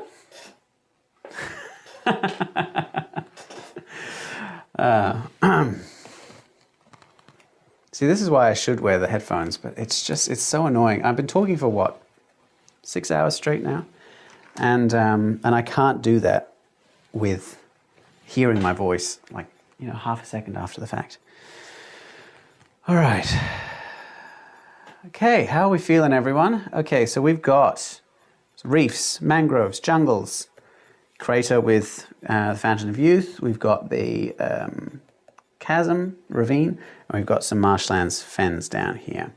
Anything else you want me to do before I move on and start doing some more typical terrain features of fantasy maps?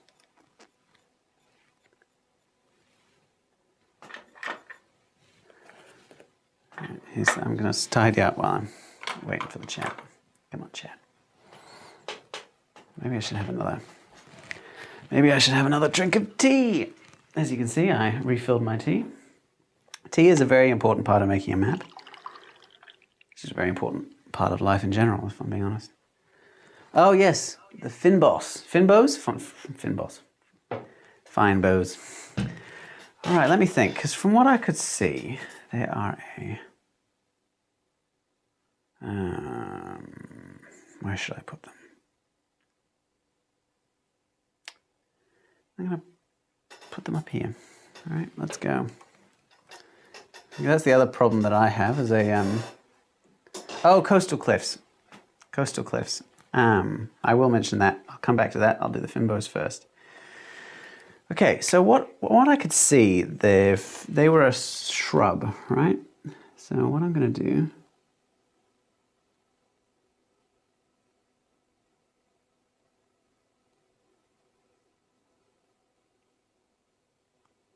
is I'm going to get into a rhythm of making...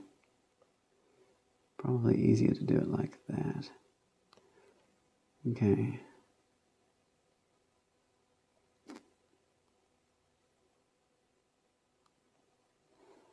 But there, from what I could see, they were South African, I think.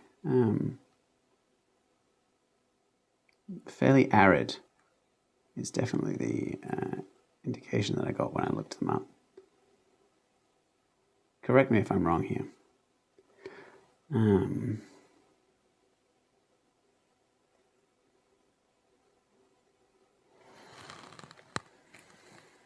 Mediterranean shrubland, typically found between coasts and mountains. Okay, interesting. Interesting, okay.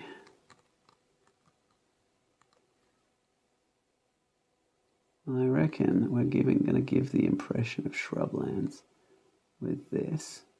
Because I saw their flower as well. They have that large sort of pinkish flower.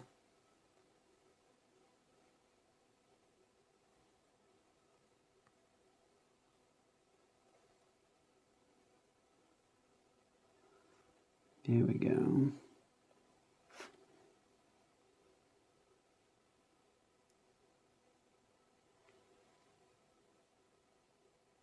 As always, different colors. Interesting to look at.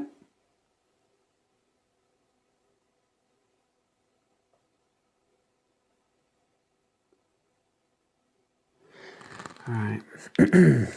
That's one, that's two. I'll do one more. Fane boss. Now, thank you for that, Casual Vandal. Feinboss. I have to do more reading. More reading in this economy.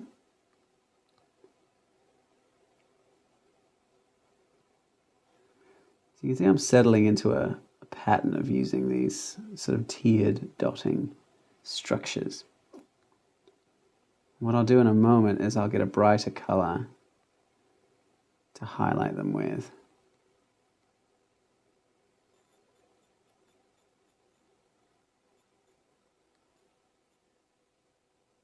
You know what? I think I've been structuring them wrong. I've been only using 3, but if I use 5, you can make them into this sort of semicircular structure, which looks a little bit nicer.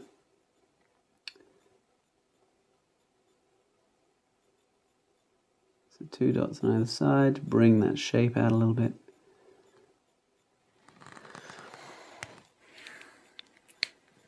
Thank you. The banners were one of the things we discussed at the beginning of the video, some 5 hours ago. Sandy desert types. Yes, we can do deserts. We can do deserts. All right.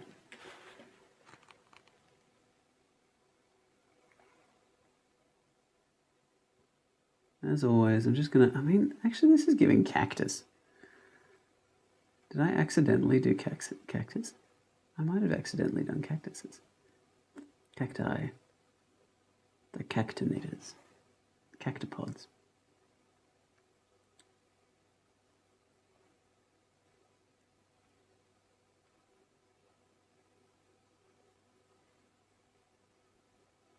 Yeah, I think I've done cacti, guys. All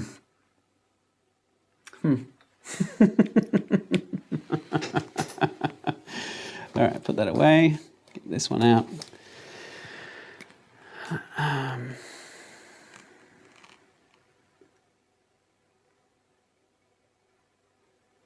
Here we go.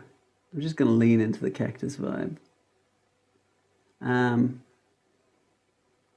I don't know. Obviously, I'm not familiar enough with Feinboss enough to do them. Let me see if I can Feinboss. Show me a picture. Oh, it's like a bush. Okay.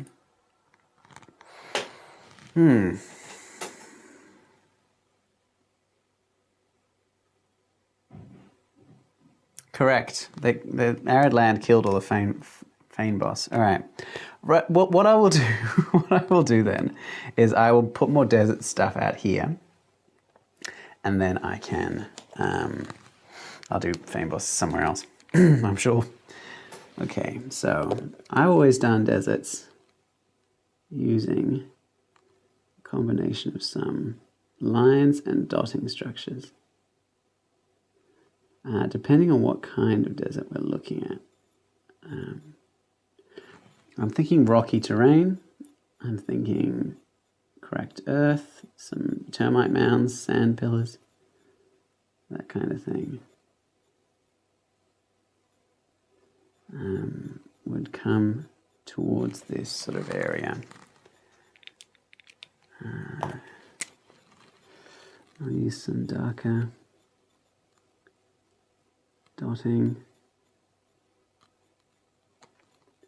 to bring it together, unify it a little bit.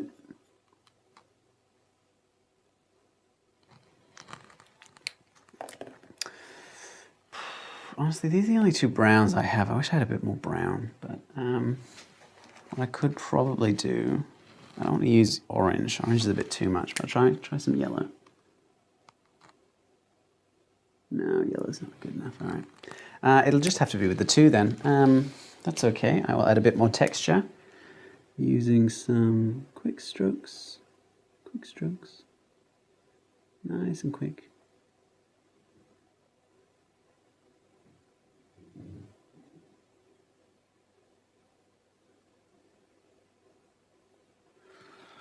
All right. I mean, as opposed to a blank page, which is the easiest way to show a desolation or, you know, a complete absence of anything. I think that's a fairly good way of showing this sort of rocky, barren landscape. which is, yes. Sorry, I'm just looking through all the suggestions. I'm trying to make sure I've got everyone's requests. Rocky sandy desert types. Okay, that's a rocky desert type. Where am I going to do a sandy desert type?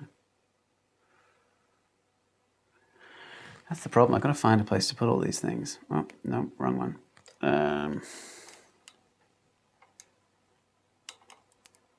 You know what? Let's stick them. The more I look at this, the less it makes sense. All right, this area here. This area here I will make into a desert. Yellow doesn't turn up very well on paper. Oh, I've got an idea, and I think you'll like it. Yeah, let's try this. Okay, let's try this one. All right. What we want to do is give the impression of a dune. All right. And dunes are, as everyone is aware, three-dimensional structures.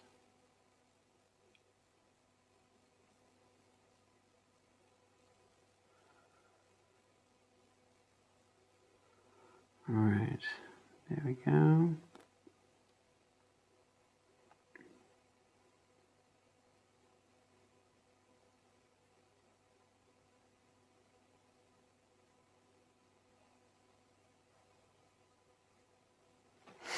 All right, and what I'm going to do, I've got two choices here. I could try the the paint brush, but I'm not sure about it. I haven't tested it.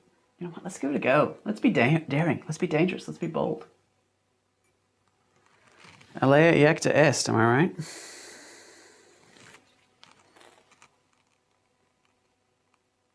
Here he comes.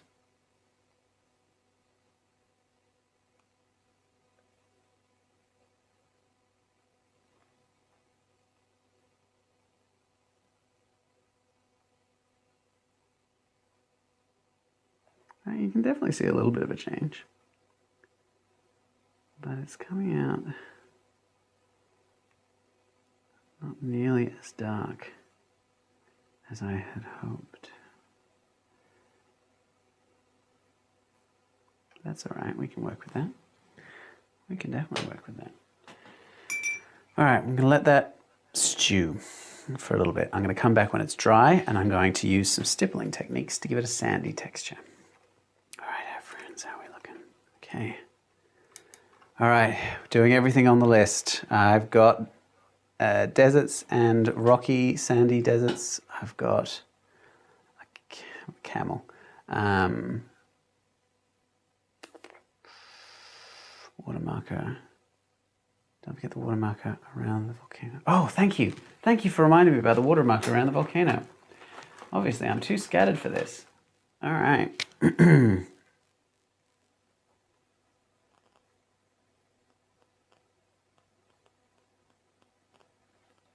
There we go. All right. Okay, cool. We've done that. We've done that.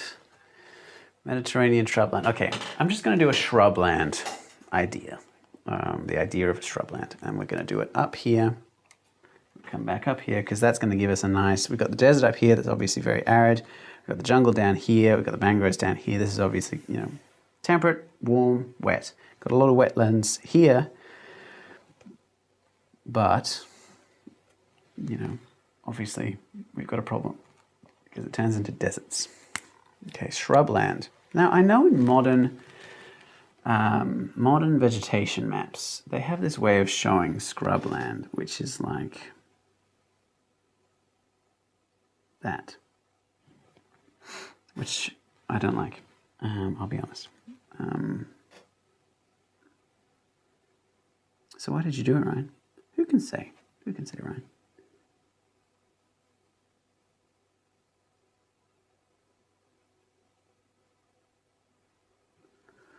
I'm just going to experiment with some shapes and styles here. I'll zoom in so you can see what I'm doing.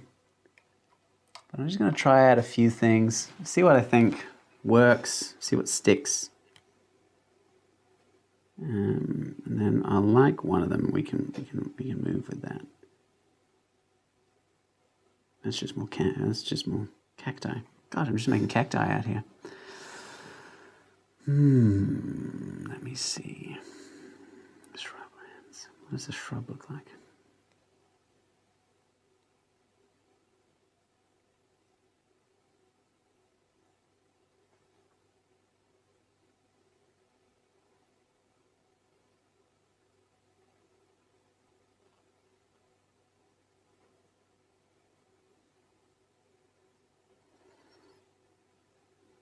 All right.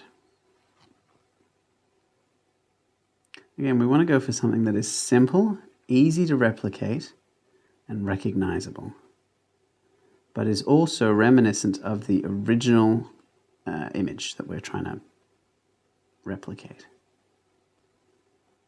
And all of those things can be a bit of a handful to try to balance at times.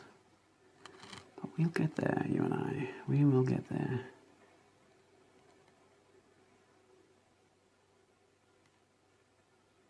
All right, I think I've landed upon something that I'm fairly happy with. And I think it'll come together closer to.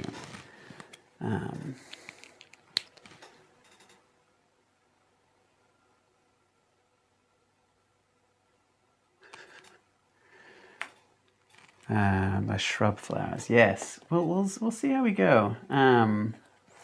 Balancing the chat and doing the map at the same time, I've got to say, very difficult. So please do be patient. We will work on it. I'm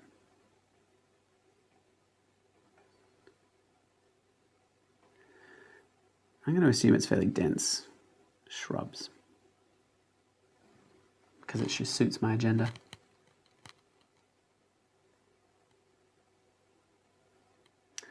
But what I'm going to do is, yes, once again, I'm going to use that several colors. See, at the moment, that's the thing. If you use, brown tinged screens and dark greens, like I'm using here, you can feel that it feels arid. So the color content of your forest and your vegetation is just as important as its shape and its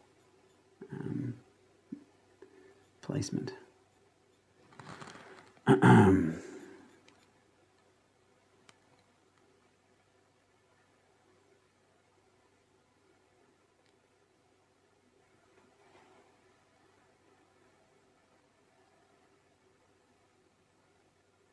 Would love to. Oh, thank you, Mind the Wizard.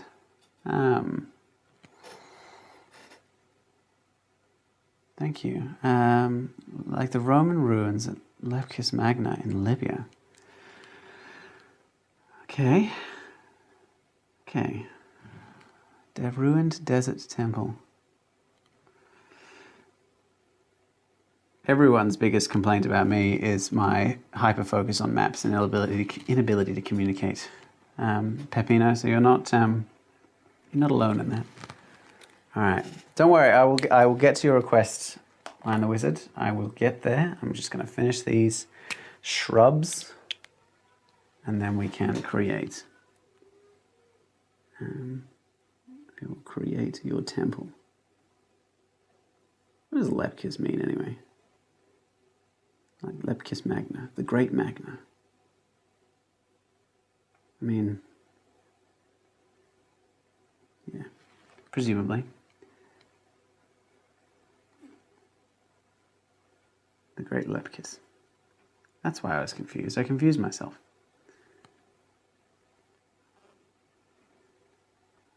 All right. Here we go. Coming together.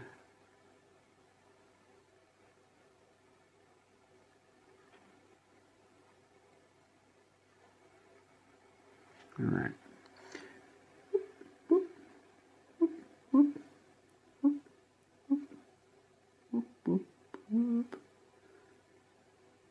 You know what? I might just put those closer.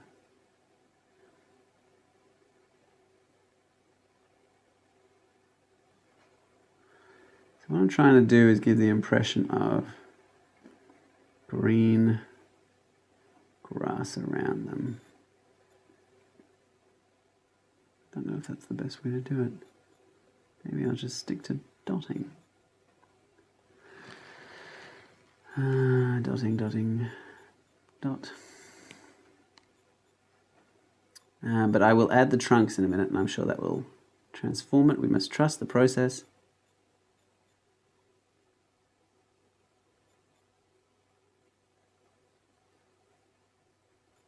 Trust the process. Trust the process. All right, ready to trust the process? Tips hat. All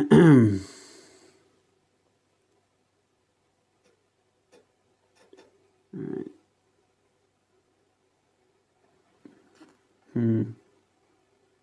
I suddenly don't trust the process.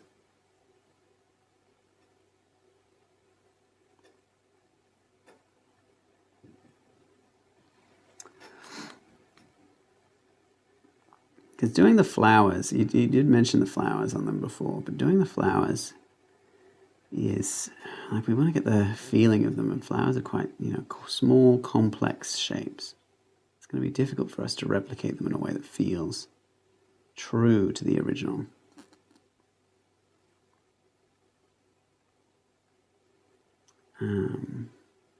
But we're trying things out in this map, giving it a go.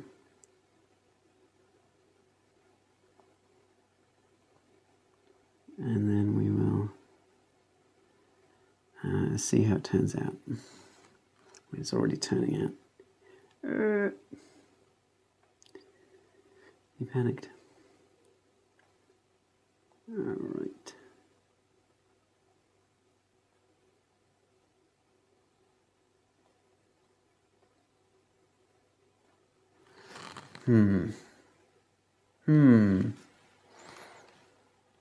I could stipple, you could stipple small fields of color for the bushes, and we'll give that a go now, but I'm just not certain that it will turn out the way we want it to turn out. Just in my experience, what I'm going to do is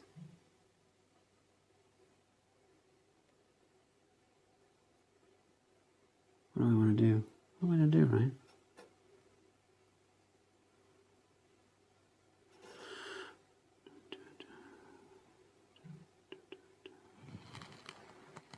I'm just not entirely sure. I think I've just lost the plot, everyone. I think my hand's just doing stuff on its own. There's nothing being involved in my brain. I'm just going to vibe it. Maybe my hand knows what it's doing.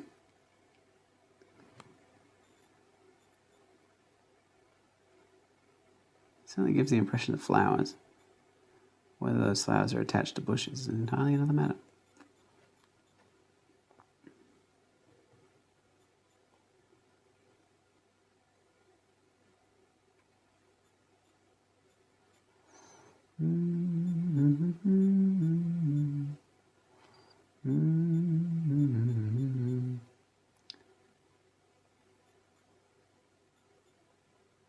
All right.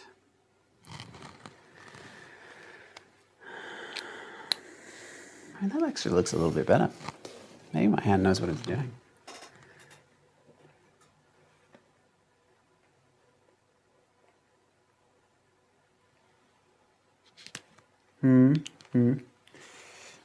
Let's add in a few more colors. Just getting everyone's opinions back on scrublands. I mean, that's the thing. Like, I already know what works for my maps. I have a style of doing forests that works consistently. I do it on all my maps because I'm happy with it and I like it. And that's the thing. We're trying to new things. We're experimenting. We're seeing what works and what doesn't work. And when you do experiment, the most likely outcome is that it's not as good as the original. For any one given experiment. It's just that in every 10 experiments you'll come out with something that works so much better that you completely revolutionize how you do it. And that's the point of it, isn't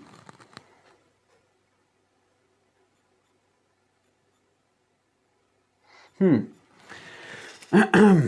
Who can say? Who could say? You know, I'm going to put that down for a little while. And I'm going to move back to, the sand dunes. Here we go. Whoop, woo. Here we go. Sand dunes. See, they turned out looking all right, actually. Look at that.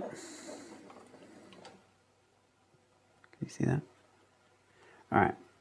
Now what I was going to do is I was going to dot quite lightly along the shaded areas of the dunes. And then, you know, as we go further out, add some dotting to give the impression of sand. Dotting along the tops as well, to remind us that we are looking at a sand dune. I mean, if you prefer it without the dotting, like that is a-okay. I'm just giving you some options here.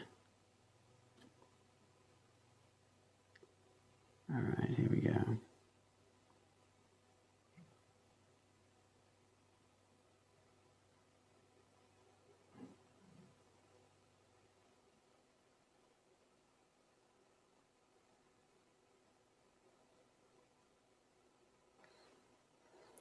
There we go.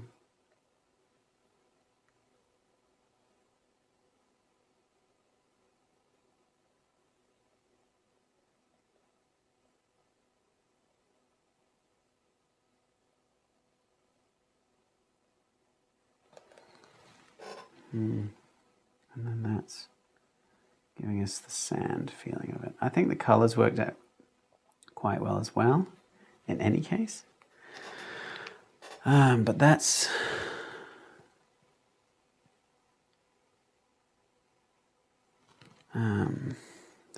what I've got for the deserts there. And I will add in, okay, we're working quite small here.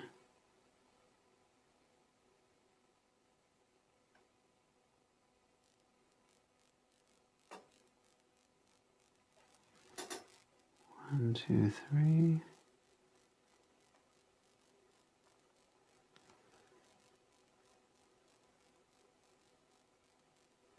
One, two. There we go. And that is our ruin.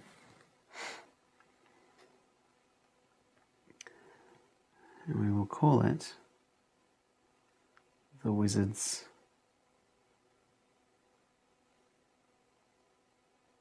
Folly.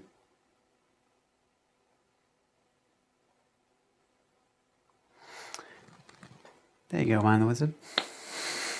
All right. I hope you like that. That is very, very small. We're looking at a very small close-up. So, in terms of the scale of the map, not very big. But I think that gives the impression. Okay, let's look back now at this area.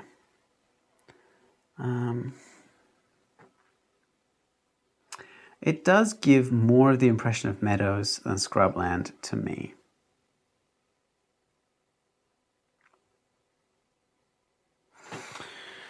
I'm wondering how we can change that. I think it's these flat green areas. I think I made a mistake when I added them. So I wonder if I add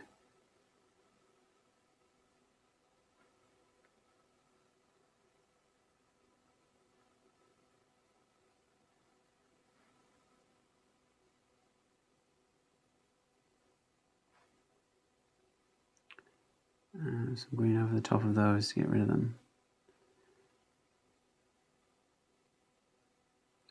That might help. I don't know. Okay. All right, let's look at the map as a whole. I'm going to take a quick... Oh, I'm going to move you out here. I'm going to can take a quick drink. I'm going to read some of these comments, make sure I'm up to date.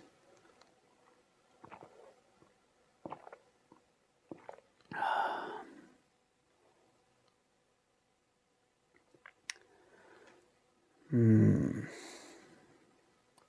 think stippling could work. I think stippling might give, sorry, in reaction to what you were saying above, Casual Vandal, about stippling in the scrubland, I think that that would look more like a meadow than a scrubland would.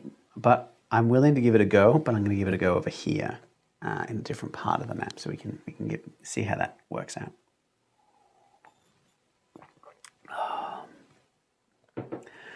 All right, we've hit about the 6 hour mark. I hope everyone's having fun. All right, stippling. Do remind me if you want me to work on anything else as far as we go. All right. Because, okay, let me show you how I do my grasslands. When I do grasslands, it's a very, very simple technique, but it is extremely time consuming because it is just a pattern of 3 dots like that. All right, see how they kind of go together? It's got that pattern to it. And if I want to give the impression of, like, that's just, you know, that's plain. If I want to go into like taller grasslands, you can take that pattern and then add to it like that. The wider you make it, the less like a marshland it looks. So, something to keep in mind. But given that we're making these map icons, symbols, a little bit more complicated than we normally would, why don't we give it a go with trying some other, nope, don't like the cross, trying some other colors.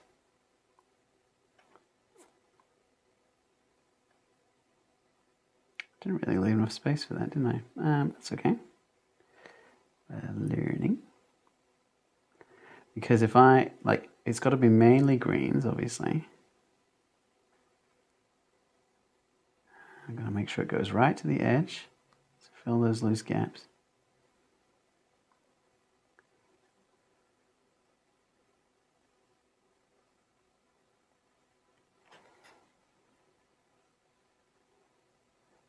All I'm doing at this point is just trying to disguise that original pattern that I made, because I'm going to discard it in a second. All right, here we go.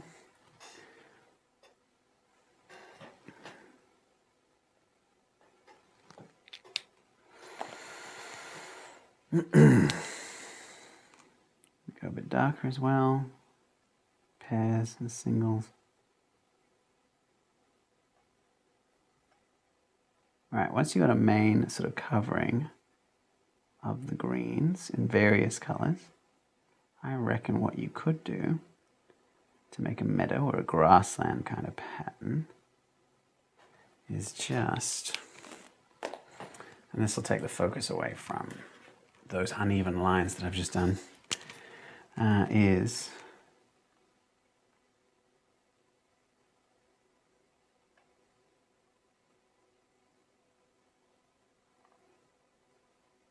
get a bit more space than this, but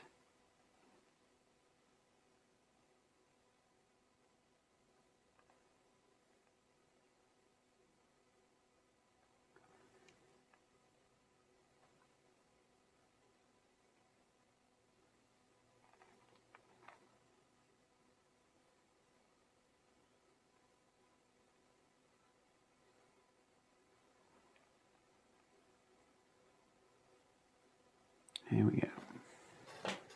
Oh, good gracious.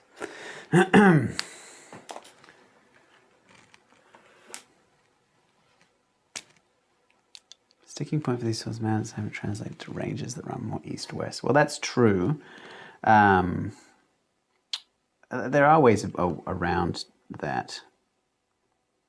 I have a approached and discussed how to do them in a way that's, feels naturalistic in previous videos.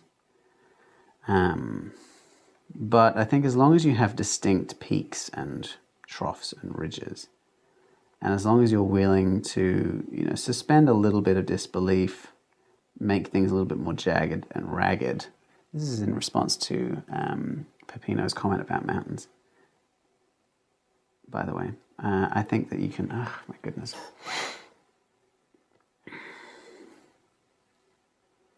Guys, I think I'm going to have to call it soon. I think I'm going to have to call it soon. Let's try this again. Let's try this again. 1, 2, 3, 4, 5. 1, 2, 3. 1, 2, 3. 1, 2, 3. 1, 2, 3. 1, 2, 3. Come on, Ryan. Okay. So if I use stipples like that, roughly horizontal lines, because you want to maintain the idea of that's the ground level. You want to keep that line. You want to keep that feeling of isolinear perspective. Then you can group them like that. Once you've done that, you can use the grasslands. To coastal cliffs, I haven't forgotten Tall Bean, don't worry, we'll get back to it. To give it some greenery around it.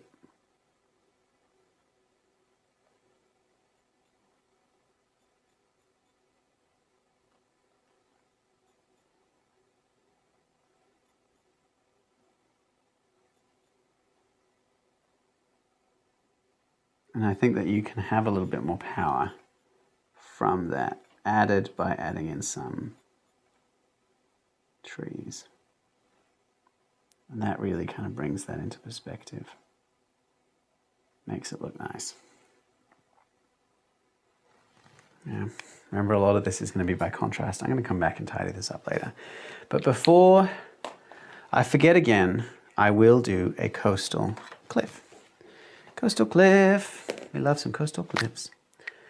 All right. And here is a great place to do it for reasons that I will explain never. Okay, so what we're going to do, I've already done the coast, obviously. And if I were to do it again, I instead would select a part of this coastline and just not have this thick black, and instead use this thinner black line and split it into two for the top and the bottom of the cliff, so that you have a line that runs much like this one, and you've got a rough sort of perspective on what it looks like. There we go.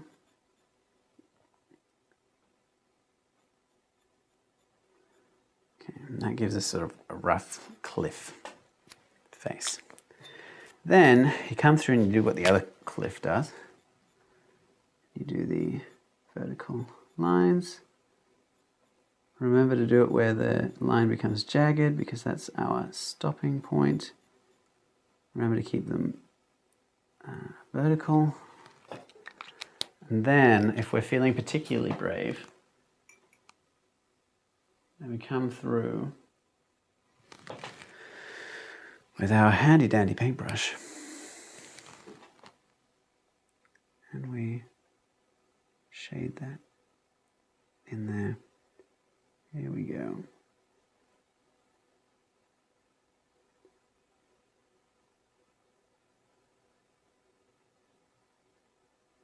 Okay.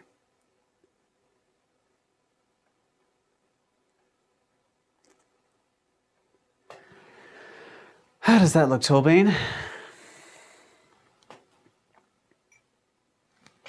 That gives us a bit of a coastline. And what I would do, it would require a lot of work for me to do it at this point, but I will do it anyway, is coastlines tend to have a lot of broken stonework and pillars and whatnot at their base. And so I would add a few of those in around here. Unfortunately, I've already done the original sort of work.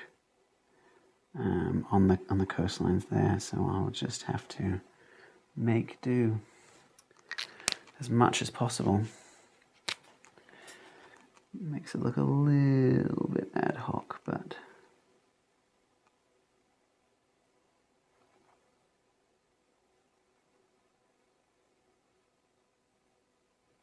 then if you add in some dotting, then that implies the existence of other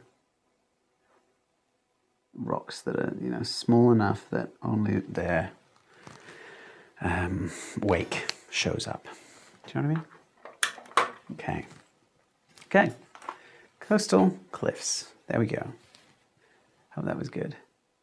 No, you're all right, Tallbean. Don't worry about it. You seriously, feel free to ask. This is a tutorial for you, by you. Mostly I'm going to have another drink of tea. All right. Renata. Yes, I quite like that headcanon Drekflesh, that they've got the tiers there. You know, and it's like I was saying before earlier in the video about how you have to imply things that are close to the towns because you don't want so many symbols that things get cluttered. Unfortunately, I don't think we can stick that in, but if I were to make this map again, you could imply that kind of thing by having a symbol for the town that is a tiered sort of triangle shape, and that can give you the impression of what the layout of the city looks like. I wonder if we can do it. Let's head on in. Let's have a gander. Here we go. So that's what we've got for Renata. If we extend that to make it a line, and then we can just as subtly as possible. How does that look? Try to show that. Just lightly, just quietly. All right.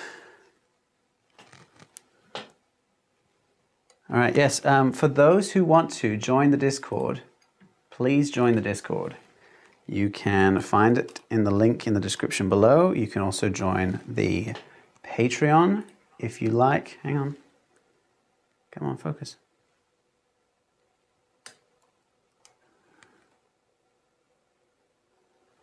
There we go. If you like this map, you want to download it when I finish it, which will not be for a few more hours, then I will have it available for download on the Patreon. I have a new map available every week.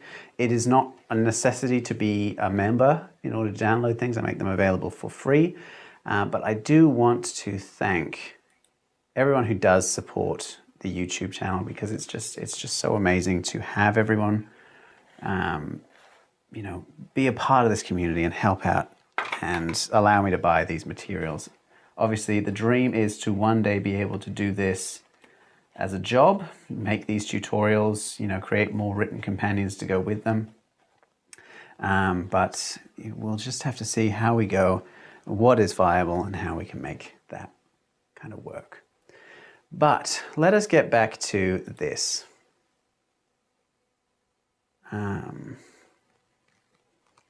All right, so,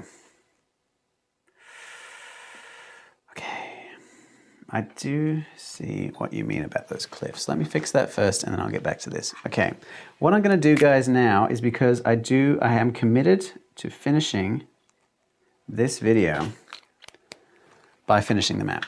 But as you can no doubt tell, those of you who've been on, we have slowed down considerably since I started taking suggestions and requests. So what I'm gonna do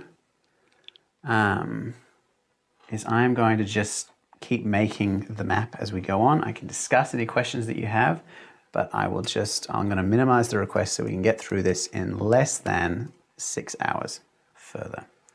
What do you reckon? Think that's fair? All right, so what I'm going to do over here is I'm going to start out by, I want to branch this bridge, this divide, by creating some sort of forested areas. And because I want it to still have the feeling of the jungle, I'm going to vary the size of the symbols that I'm using for the trees. I'm going to pair them up to begin with. It's going to be a lot sparser than the jungle, but it won't be as sparse as this, whatever we decided that looks like in the end. This frolicking meadow. Okay, here we go. As always, several different shades of green are always handy. We can just make that look nice by adding in some variety of color. But really, like as I mentioned, God, a couple of hours ago now, the forests aren't, and the terrain as a whole isn't necessarily like this the most important part of the map. They're just the filler. The important parts of the map are the roads and the cities, the bays and the islets, the mountain ranges and the coastlines. They are what a traveler will need to know, and what your players will need to know if you use a map like this in a Dungeons and Dragons or a TTRPG campaign. And that's what we're kind of going for here. We're looking at making a map you can use for your own world building. And that starts with, how is it going to be used? Who is going to be using it? And why are you making it? All right. So that is a lot sparser than the jungle, but I think we've successfully bridged that gap there between the two. And now I go through and I dot all of the trunks on. And this is sort of my version of that, warmer but still temperate forest. Is having these, ovular, circular kind of trees, a single dotted trunk at the bottom. I can do palm trees as well. I can do pine trees or fir trees, spruce trees, whatever that triangular shape you want to have ends up being. You can do circular for oak and elm. Obviously we did that sort of half oval for savanna and acacia when we were discussing it, and the mangrove swamp. And then the jungle is just every kind of shape we can possibly squeeze in there. And that kind of gives us the various areas we've got. I am going to fill in some of these gaps with some stippling, just so that it doesn't feel so empty compared to the jungle. I do want to maintain some more of that consistency between there. All right. Okay. There are definitely 5 distinct areas, but what can you do? How are we going? I have now been on, Frank, for 6 hours, 6 and a bit hours. And we're going to be on for as long as it takes to finish this map. We will get there. And then after this is done, I've mentioned it before, this tutorial will be available for people after the fact, so that people can watch it as a companion to when they're making their own maps. Okay. Quick drink. All right, let's go. Let's go. All right, these are planes. That's fine, I can work with planes.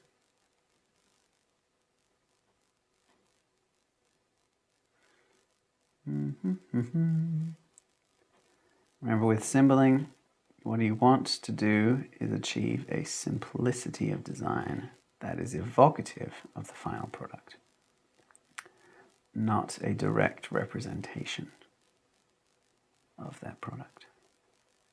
So with these planes, I'm using the stippling to show it's mainly flat.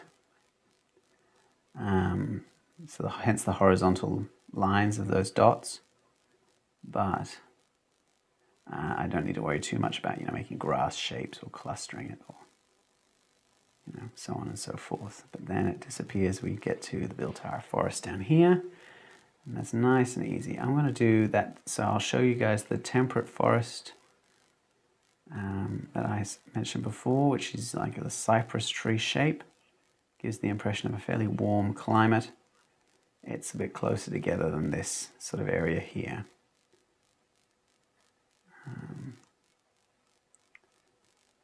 as always, we use 3 different colors. I'll use this color, the light green, and then the forest green as well. When we get to the pine forests, and I might make one for up here, I will probably use 4 colors using that sort of grayish, brownish green. I don't know what it's called, this one. Have a name on it? No. Because that gives it a feeling of being very wintry and sparse and dead, which I quite like. We'll do that. All right.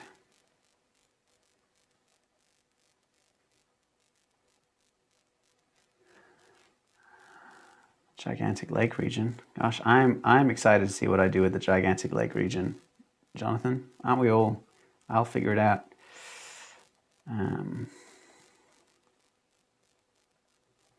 We will just have to see. When I began this map, I mentioned that I was inspired by, the Ithaca, the idea of being home on the western side of the continent. This area over here is designed as the starting location for a campaign. And I sort of went out earlier on and kind of described what that would look like. And that kind of lent itself to talking about, Greek geography and then Greek mythology. And all of that is to kind of lay the groundwork for me to say, I could consider this area as having, the bones of some titanic creature, like a giant, long as a mountain. But I did also imply earlier on that what I was going to do is keep the map's scope of knowledge to within this sort of area. So because this empire is the enemy empire, it's as far away as you can get from the starting territory on this map. They don't like interlopers. They don't sell maps of their territory in case they're invaded. So they don't know what's past Lake Voshun. So I wasn't going to map that. I might change my mind. It'll depend on how long all this takes, the rest of the map. But I feel like we've really picked the pace up now, which is nice.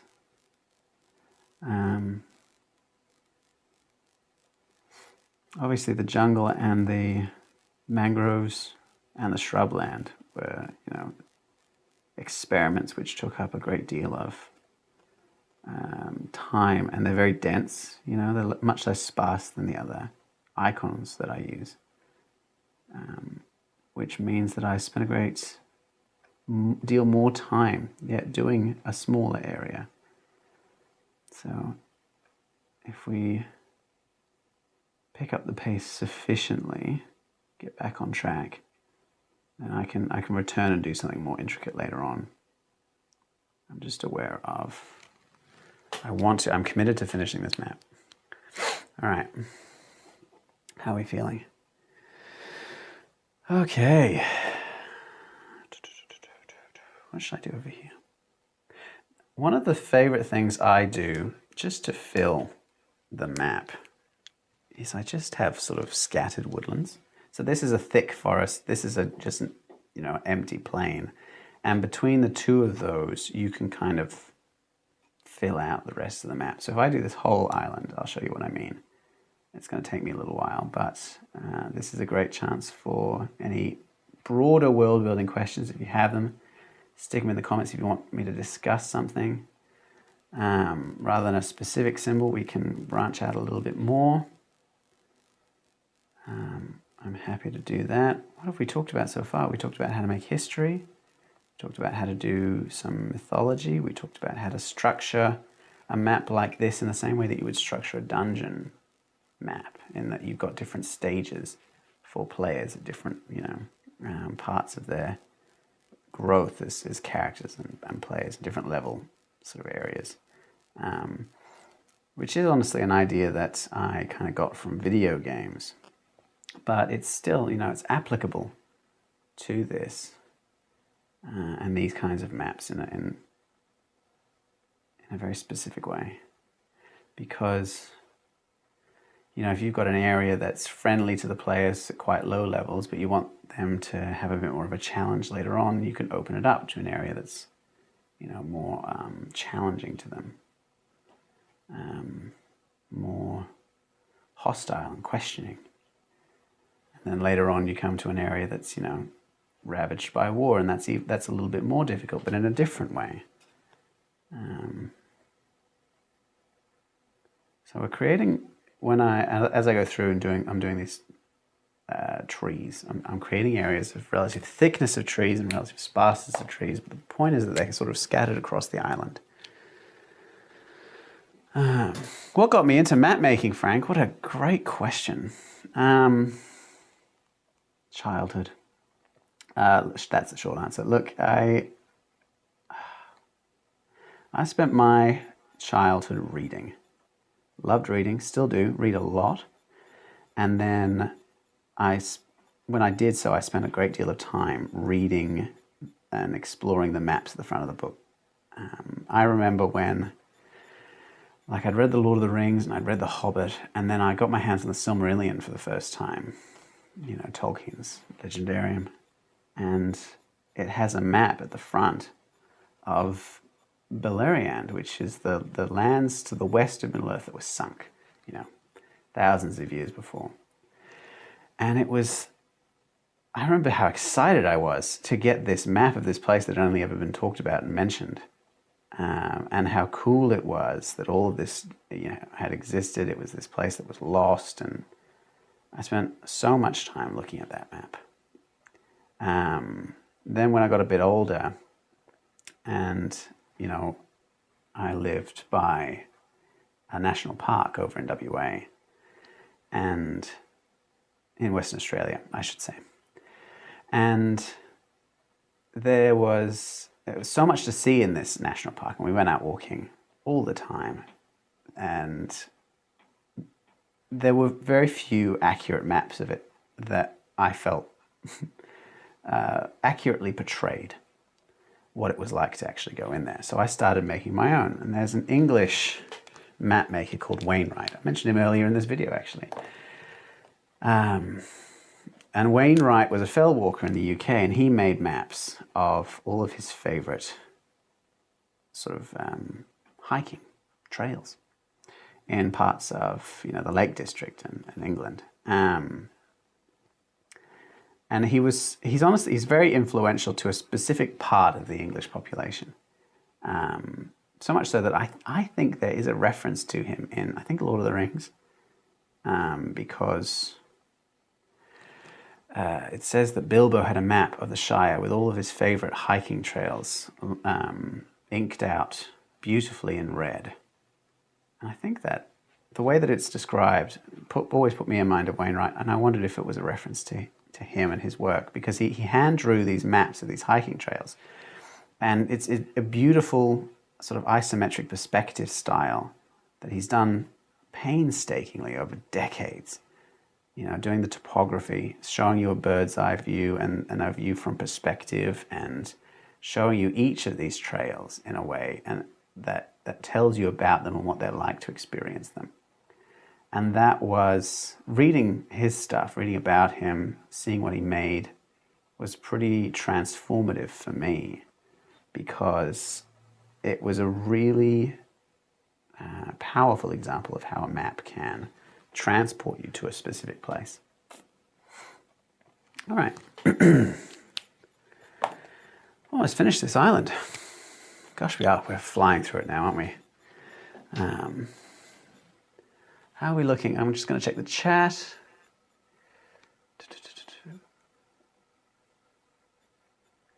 Could you do a video on heraldry design? Heraldry design. That's a great question, Frank. I love that question. I have mentioned doing heraldry in a couple of videos in the past. I haven't done one on actually designing heraldry. I could do one on designing heraldry, yeah, definitely. Absolutely could do that. I will keep it in mind, and I will put it on the list. I keep a list, a whiteboard list of all the things that people have requested. What I try to do is I group video ideas together in sort of concepts that I think can be connected, because each video is only 20 minutes long, and in order to make a map like this, it takes hours and hours and hours, and that's not a problem for me, but I know that people who approach my videos often do it from never having made a map. And so I try to make, and they just find these tutorials. And I'm aware that how quickly my videos, disappear into the ether, so that if you look up how to draw a fantasy map, it doesn't tell you, okay, this is a great one to start on. It will just give you, using dice to make a fantasy map, or I use tea stains to make a fantasy map. And I want to make something that's actually more useful than that, but will also stay in the zeitgeist a bit more. So I make these series so that you could watch the whole series and have a fair understanding of all of the skills that you would need to employ in order to make these maps across them. So introducing ideas that build over time, so that I don't need to talk for, a couple of hours for one map. I can talk for, 6 20-minute excerpts on concepts that build over time. So all that to be said, like, I gather these ideas on my whiteboard that people request, and when it comes that I think it would work well with another few ideas, then I'll make a series out of it. And that gives everyone a bit of an insight into how the channel works, a bit behind how the Red Quills makes its stuff. Because obviously I come out with a new video every week. I've also been building up a backlog of videos, spares, just in case something delays me and I need to have something to post in the meantime. But, all right, this is almost done. So I will show you, this island is done in the style of how I normally map, landscapes. So you can see that I haven't bothered naming things too much. There's not much in the way of specific vegetation, really. It's just to give you, it gives you like an impression that the land is green, that there are certain areas that are more heavily forested than others. It gives you an impression rather than like a distinct, this is what's here and this is what's here. So the good part is that you don't need to put too much thought into it. And it looks very green, which is nice in the eyes. The eyes like looking at greenness. Nice and simple. What do we reckon? Wainwright was 30 when The Hobbit was published. Sadness. I was lied to. Maybe Tolkien was just a huge walking nerd. Who would have thought that of him, having read his various books? Let me get a quick cup of tea. I could do little boats on shipping lanes. I like to do trading routes at the same time I do roads. So because I've done this grid pattern now, if I were to do a trading shipping lane, it would cross over those lines. And that is a little bit visually clunky, but we could work around that, I reckon. We could work around that. Oh. My voice is going, but we're going to do this, guys. You and me, we're going to do this. All right, Nimona, the Forgotten, is near a deserted area. You know what? I'm just going to make it a desert. What do we reckon? Don't just make it a desert? I think that's fine. We can do that. The size of each square in miles is 50 miles, dearest Nex. It's 50 miles per square. I haven't written that down yet, but I will when I finish the map up. All right.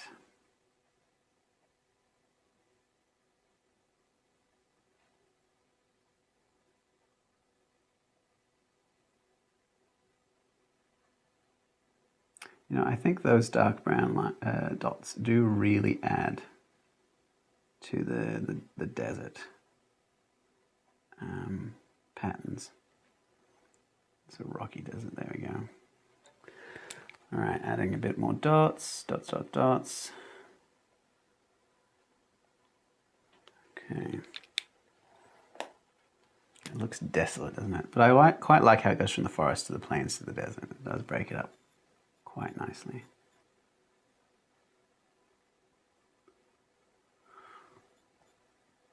All right.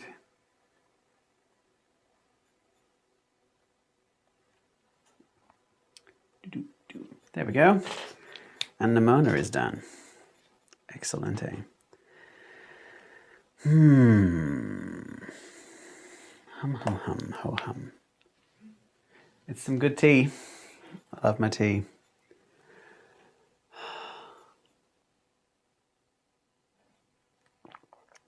We've talked about the cultural and historical implications of various features, but how can religion factor into it, Toolbean?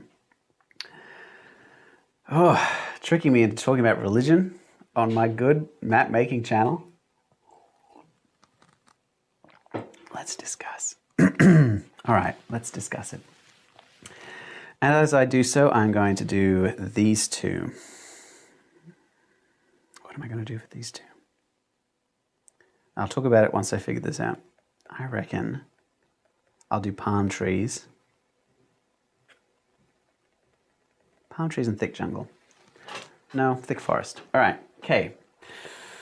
How can religion factor into various features? Okay, so that really depends on what kind of world you're going for, Toolbean.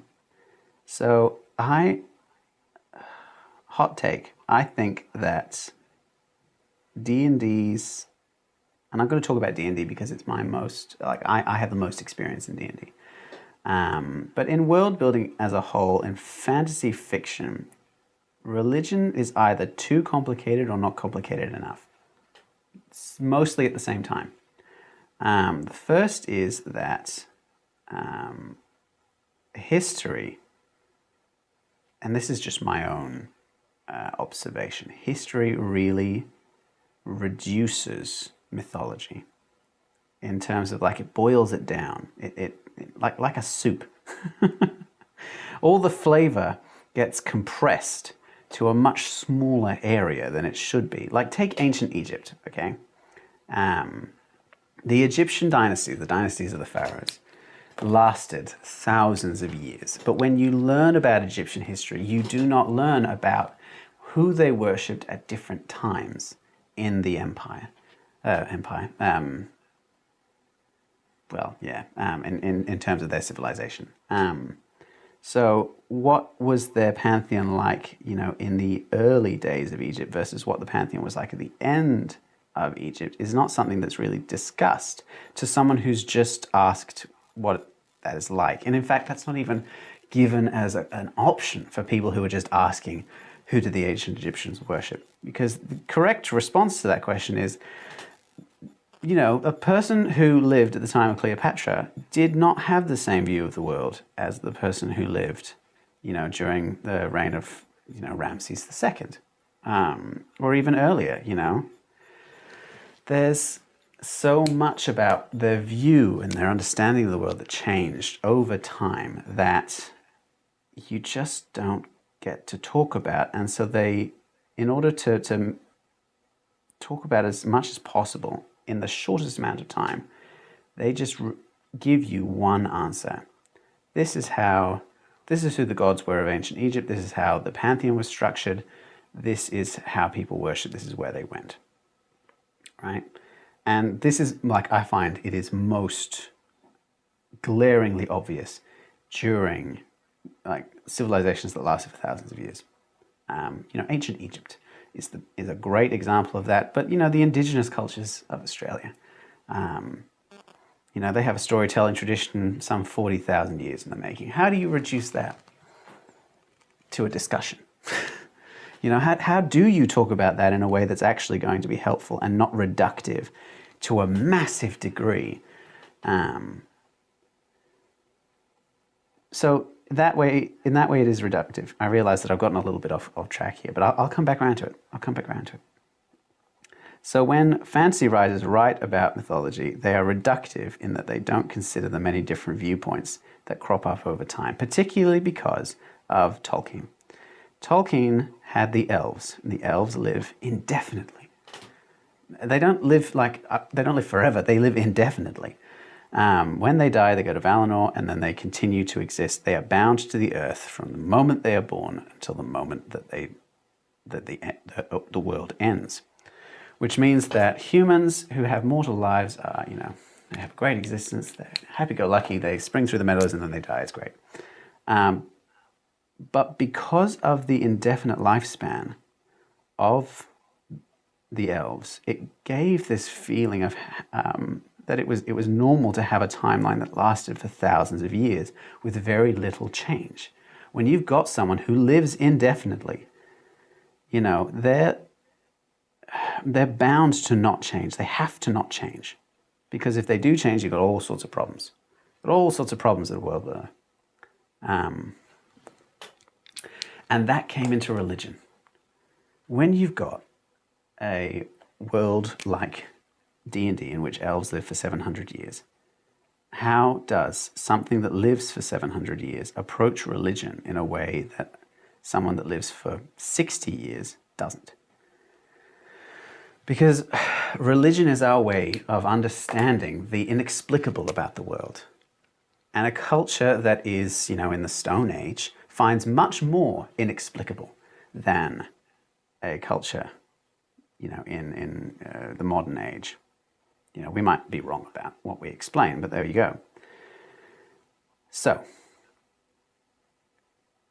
all that to be said, the methods that I've found that have been taken to explain religion and deities and how they've been affected by the world don't take into account how people experience the world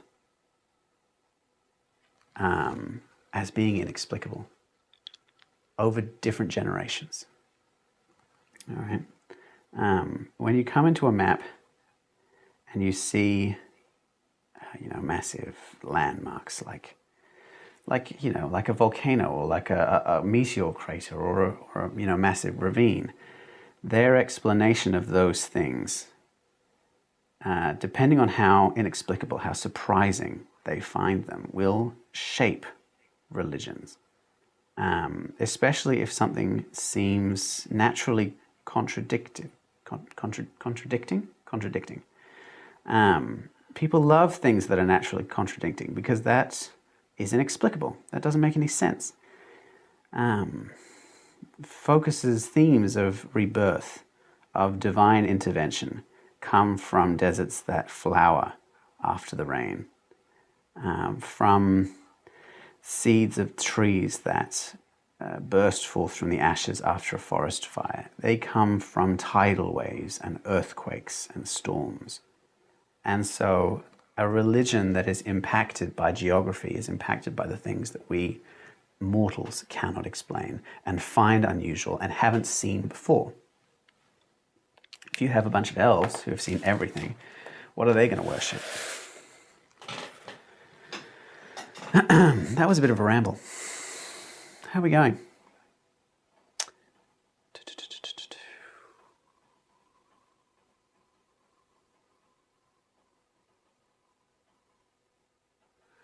Let me see. Sorry, I'm just reading all these comments, everyone. So yes, Torbjorn, that was a very rambling response. I hope that helped in some way. But my suggestion is, when you look at your map and you're trying to form the history of the world, ask yourself, what is inexplicable? Because that is naturally where religion will come from, I think. If your world has been created by a certain god or a group of gods, if you have a creation myth that is canon, then how does that interact? How do they interact with the mortal world? What is the level of divine intervention? Do they communicate directly? Like, there's so much to be said about, religion in role-playing games.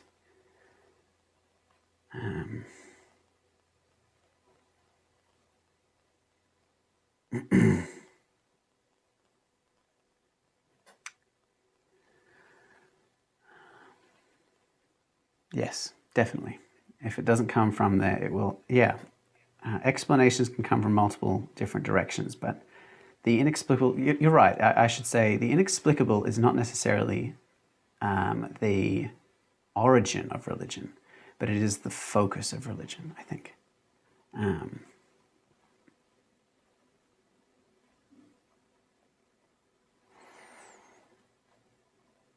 It takes a certain kind of mind to see the easily explained as having its source in the divine.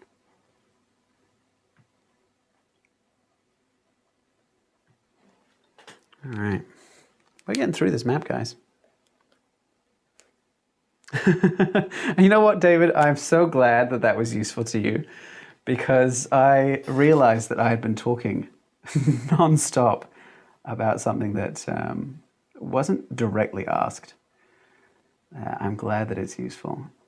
I do have a lot of opinions on the topic because of that's why I find that the way that D&D and TTRPGs show religion, that's why I find that they're reductive. They're too simple because they don't consider different viewpoints and different periods in history and how an extended lifespan impacts on religion. I think that they're overcomplicated in that when you consider gods as individuals and you assign them motive that can be explained, which I think is a natural antithesis to religion,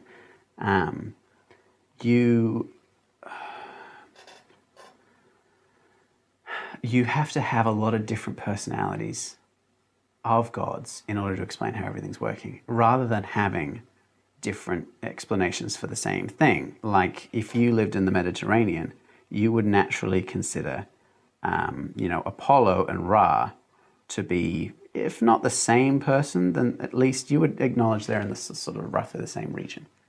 Or Jupiter and Zeus. They're explanations for the same kind of God, and you're aware in your sort of limited mortal understanding of the world that you are aware that they are a limited understanding of something that you can't explain, and they don't care enough about you to explain to you. So I think that they've filled their worlds with so many gods. There's dozens and dozens and dozens of them, but they're all the same concept. I think they focus too much on names and personalities and not enough on domains and acts of God. What would you call that? Actions, the way that they interact with the world. Like a storm god interacts by storms. Like Zeus interacts by storms, but he's also the guest right and judgment. But Zeus's motives are very difficult to explain at any given point, because he's Zeus. He does what he wants. Same with any of them. So in that way, I think it's both too complicated and not complicated enough.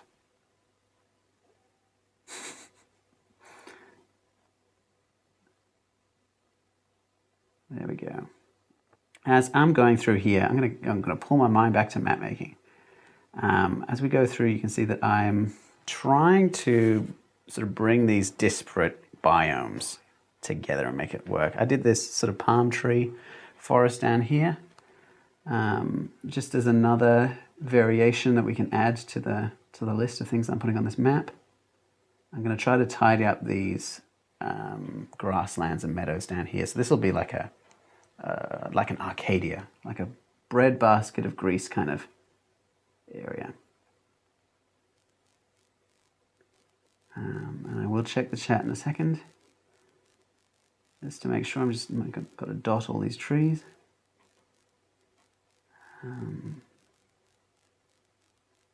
I did say I'd do a redwood forest, and I will still do a redwood forest. Okay.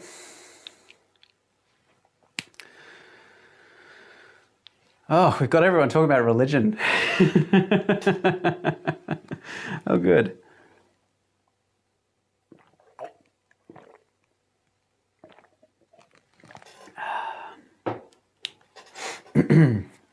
Yes, I on the God thing, I will just say, to summarize and then finish up. I'm doing a thing about gods and their domains, and a lot of it is a commentary on how foolish it is to try to predict something that cannot, by its nature, be predicted. A being that is limited by personality is a mortal. An immortal, or something that is connected to a domain that is naturally inexplicable or uncontrollable, should, by its very nature, be resentful of predictability. That's what I think. All right, I'm going to do some more meadows down here. What a topic change. Love that. Nice big river. Nice big area.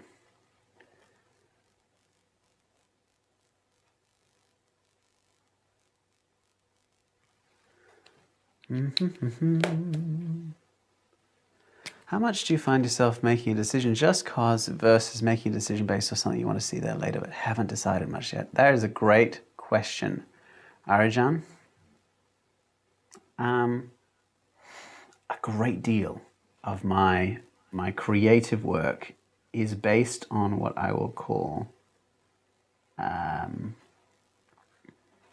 strategic placement of prompts.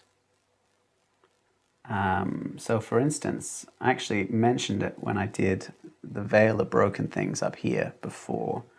Sometimes when I'm creating a map, I'm aware that what you want to do when you're making a map for your world like this is you want to give yourself not just like a map in the strictest sense, which is something that you can use to measure and tally and plan things out, but you want to give yourself a tool for improvising later on, because any role-playing game, anything that takes into account human nature as a part of its process, requires you to think on your feet. So it needs to have prompts for you to spitball off later on.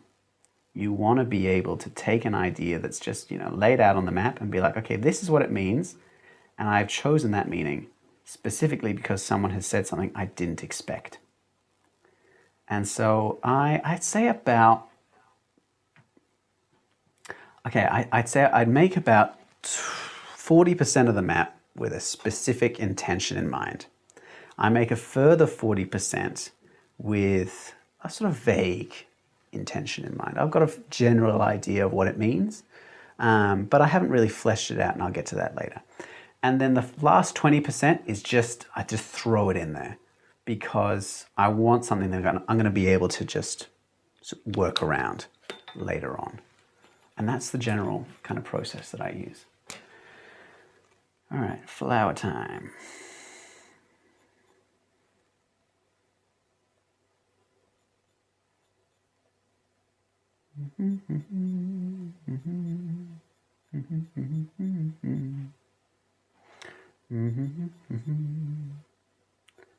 Sings to himself. I have not heard another human voice in many hours. Just my own, talking endlessly about religion. How are we going? Yeah.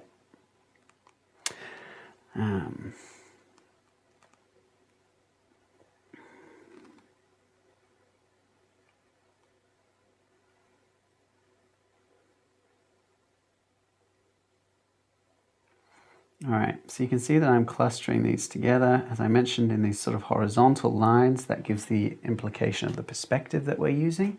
It's the mountains are in perspective, the coastlines are not. We've got to reconcile that as much as possible by reminding the reader that there is a flat world,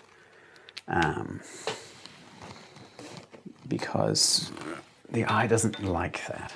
I mean, the eye doesn't really like half measures at all, does it? All right, you can see, in order to make this grassland work, I'm getting progressively less and less dense with the stippling. We tried it out earlier, didn't really work. I reckon the best way to do this would be with watercolors, honestly. But I did swear that I would not use watercolors for this part of the map. I would only use ink. So that's worth keeping in mind. That I know how to fix this, but I refuse to. The very code that I live by will be my demise. All right.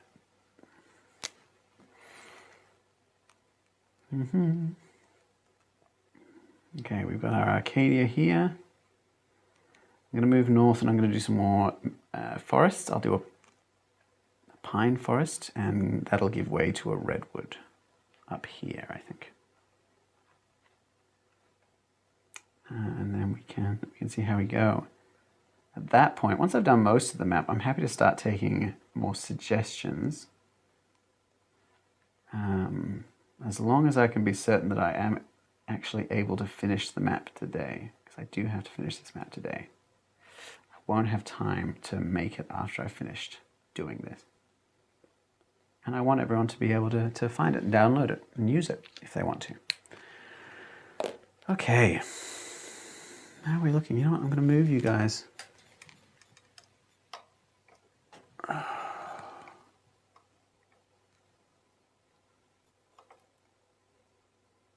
Yeah, there we go. All right. So, pine forests, spruce forests, and fir forests all have this triangular shape. What I'm going to do, because this area is going to be much more heavily forested than the rest of it, is I'm going to go through and I'm just going to do one color at a time, in the same sort of vein as I did over here in the Taris continent. And I'm going to use the 4 colors, and that uses the sort of brownish green as well. I've got this dark green, I've got a forest green, a lighter green, a sort of emerald green, and then the sort of off brown green sort of thing, which I will call what happens when you try to add green food coloring to chocolate muffins. A mistake I once made as a young man, and never again. All right. Lots of forests around here. Yeah, okay. Now, for those of you who missed the beginning of this video, which I would not be surprised if that is all of you, because I've now been going for 7 hours. Oh, we'll get there. We'll get there. I would point out that I designed this map with several areas in mind, areas that you can head through as it gets progressively higher level in your campaign, and you can encounter sort of different areas that have different sort of difficulties and challenges. So this area here is our starting area. You start in this little village and you can move to the capital, and that's sort of first level, get your hands on the basics idea. Then you can move out into this area here. That is your level 1 to level 5 area. You got a little bit of movement. You got 2 major cities and 10 smaller villages. That's to give you some idea of how to be an adventurer. Basically, once you've got your hands on that kind of concept, you can move to the rest of this continent. So you move over the pass here, down into Lesser Altoria and Lacadia, and that gives you sort of level 5 to level 7, level 8 kind of areas. And then as you get up to level 10, you move further across this continent. Then you start to encounter higher level challenges. You move across the islands here, across Pneumonia and Taris to Aroa, and this is where you encounter much greater difficulties. And that's sort of the idea that I base this off of. You can introduce the idea of the politics really early on so they know what's around, but you've got these distinct areas that have different challenges and different difficulties associated with them. And that's the idea. All right, let's get back in. All right, redwood forests. Redwood forests.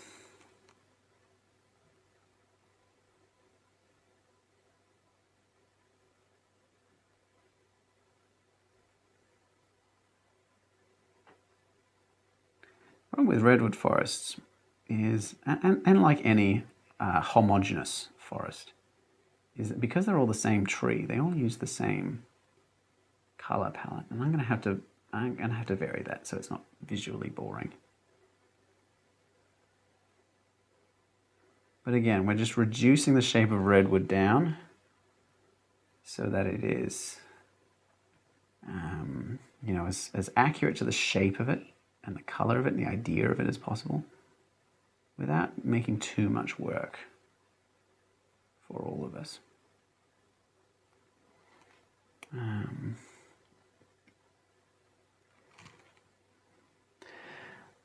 That's a great question, Oiden, what this map is for. Who can say? This is not for a specific purpose. This map is just for me to show you how I make a map from scratch with a certain set of principles, and to try to combine a lot of the things that I've discussed in previous videos that I don't get to bring up in every tutorial. So this can be like a companion if you want to make your own world. This is the process that I would absolutely use, the full, complete process that I would use.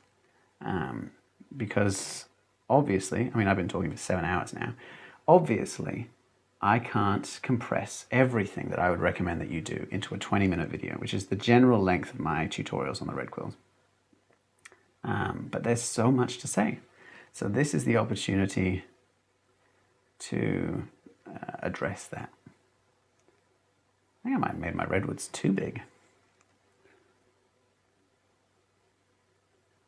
Now you see, I didn't overcomplicate the redwoods. I didn't do like the long trunk, and then I know that they've got different sort of levels, but I just want to give the impression of them without you know, going into too much detail. Simplicity is key.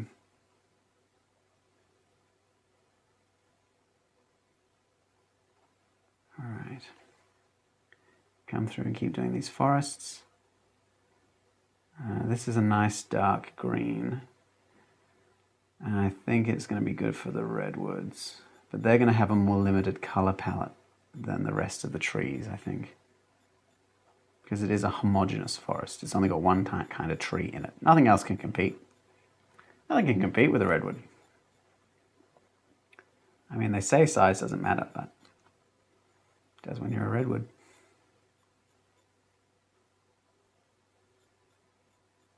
Don't be dirty.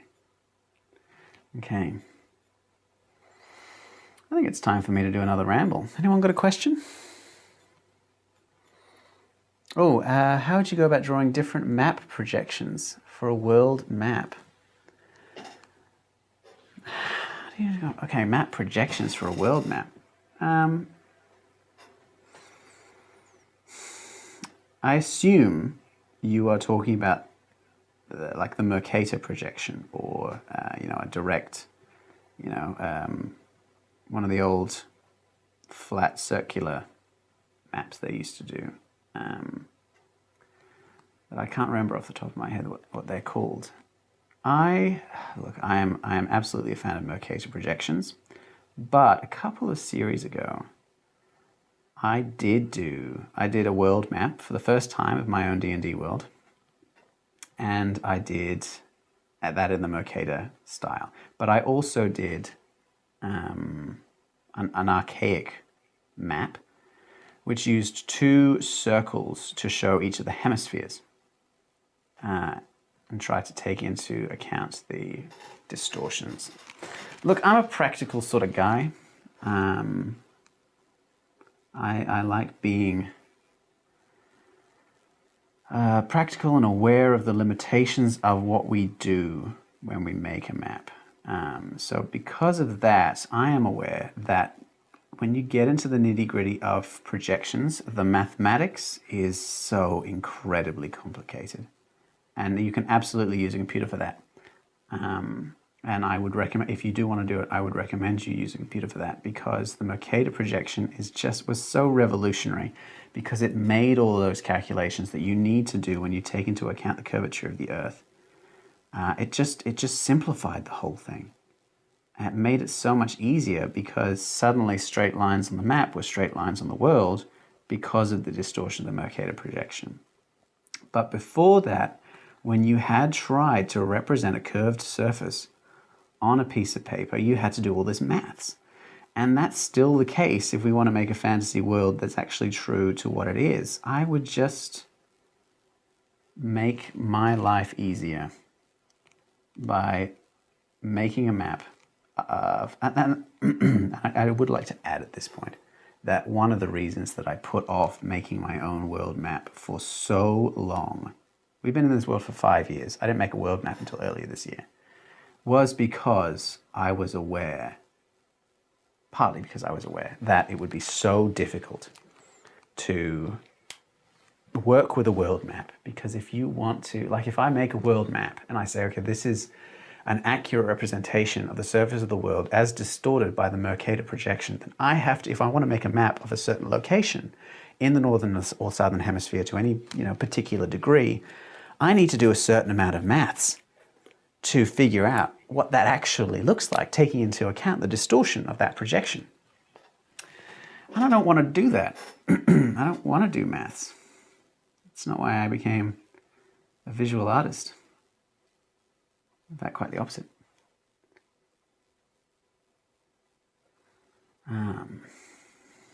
What was your question? How would I go? Okay, how would I go about drawing? I would, so if I were you and I wanted different projections of the world, I would get a computer to do it. There are programs to do them. I don't know what they are off the top of my head. I can find them for you. But I would not recommend doing it by hand. I would recommend making a world map and saying, this is, the only map that I'm going to use. And I won't worry too much about inaccuracies and distortion. But the best way, friends, the best way to map the surface of the world is to get yourself one of these. I made a video about it. It was hard. Again, you can use computer programs to do it. But a globe is just so much easier, guys. It's so much easier to make and use a globe than it is to if you make, however many maps of different parts of the world using a Mercator map as your reference. You can get all sorts of distortions. If you make a globe first, you've got a pretty good idea. So I would recommend you get an old globe. You buy a globe from an office shop or whatever. You paint it white. You stick on your continents. You draw it directly onto the surface, whatever works for you. And then you use the globe as your reference point. Because it is easier to do that and then say afterwards, when you make a projection map in a particular style, if you make a Mercator map and it's not quite right, you can just, it's fine. It's distorted anyway. If you want a real good idea of distances involved, you go to the globe. If you want a representation of the world that you can point to on a table, you got a map. Stick flags in or whatever. Ugh, Mercators. I love Mercator. I love Gerard Mercator. We stand him in this house, but projection maps are a headache. All right. I think I need a drink of tea again. Almost done this. Getting there. We're getting there, you guys. How long do you think, okay, put your bets in now. How long do you think this video is going to go for before I'm finished? I've been going since 6 a.m. It is currently 1:32.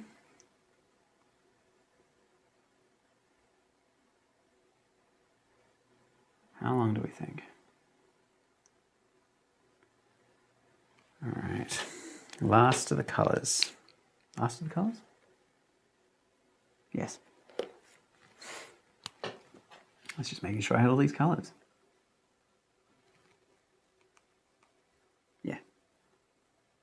I do have this color to go. I haven't done this color yet. Okay, excellent. All right. Hello, Kip. Good to see you. Well, good to read you, I suppose. Thank you. Will I use the watercolor to color the background or leave it uncolored? Yes, so I have discussed this earlier in the map, but because like I use a watercolor in a lot of my maps, but because I wanted this to be, you know, a comprehensive companion to making a world map for someone who is inexperienced or doesn't, you know, have that much confidence in their own map making abilities, I decided to avoid doing too much in the way of watercolors. I did discuss it when I did these heraldry symbols, but I wanted to avoid using too many watercolors so that that's not a barrier to someone who wants to make a map like this one. So just in ink, which is, it's been a while since I've done that. I've been so enthralled. I remember the first map that I used the watercolors for changed my life. It was just so beautiful. So beautiful. It was that map of the Drifting Isle. I don't know if anyone's been watching the channel for that long. It was my first naturalist map. And someone said, hey, I wonder if you could, you know, do a map like Darwin used to do. You know, a map of an area, and you record the different creatures that you encounter. And I said, that's such a cool idea. And I did it. And using the watercolors, it was just, oh, it was beautiful. It was like lucid dreaming. It was fantastic. All right, here we go. So I'm going to go through, use the same color for all the stems, trunks, and then that's a sort of a uniting factor to all of these trees. But you can see that even though I've added another color to the pine forest, as opposed to, you know, this lowland sort of temperate forest, it doesn't change it too much, except give the impression that it's a little bit browner,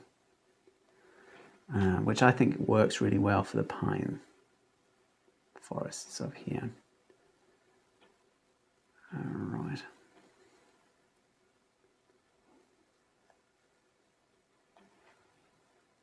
We can do this.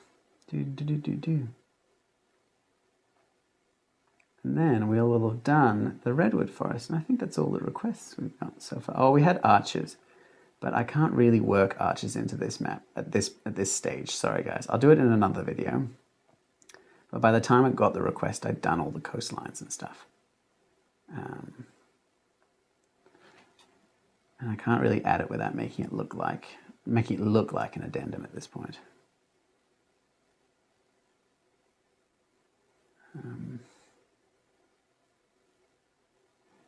But then, yeah, I've only got a little bit more to go, and then we'll be done.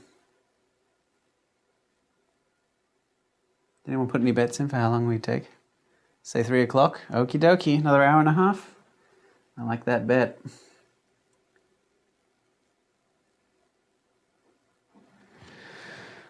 Oh, I'm trying to read all these comments. Sorry, guys. I've been focusing on trees for so long that my eyes are having trouble focusing on piffling things like words, screens, chat, comments. We can do this, guys. Make a marathon video, how to make a map, all in one go.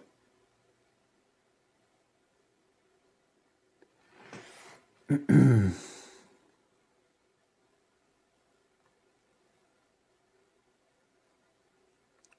we go.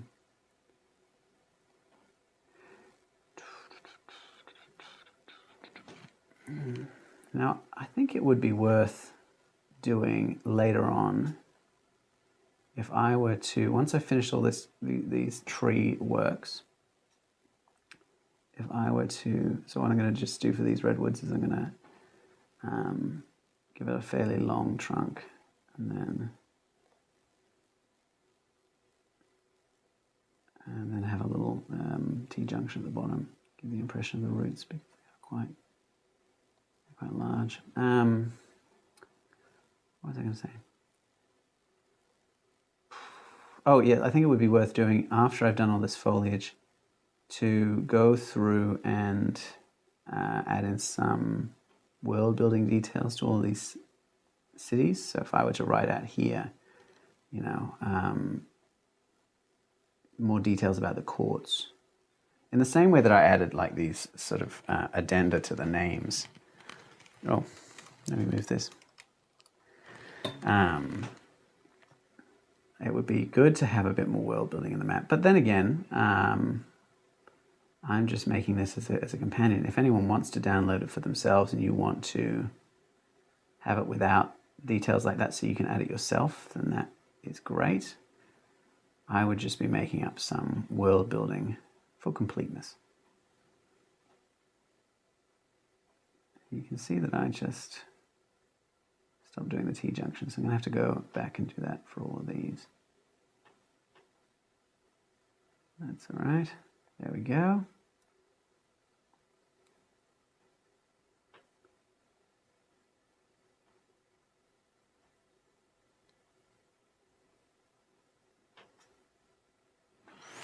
All right. Who wants to see the whole map? Here we go. We're getting there. All right.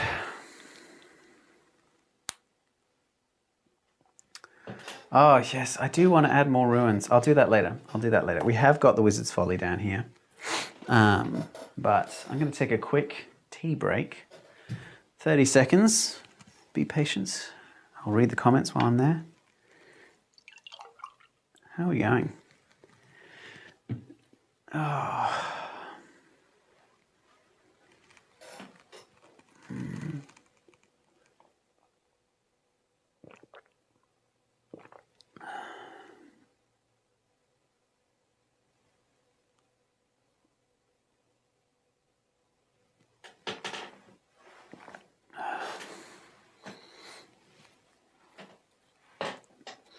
Rolling hills.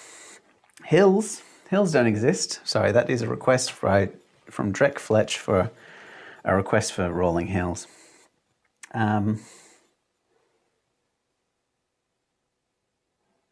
can do that. Yeah. I'm gonna get my paintbrush out again, be warned.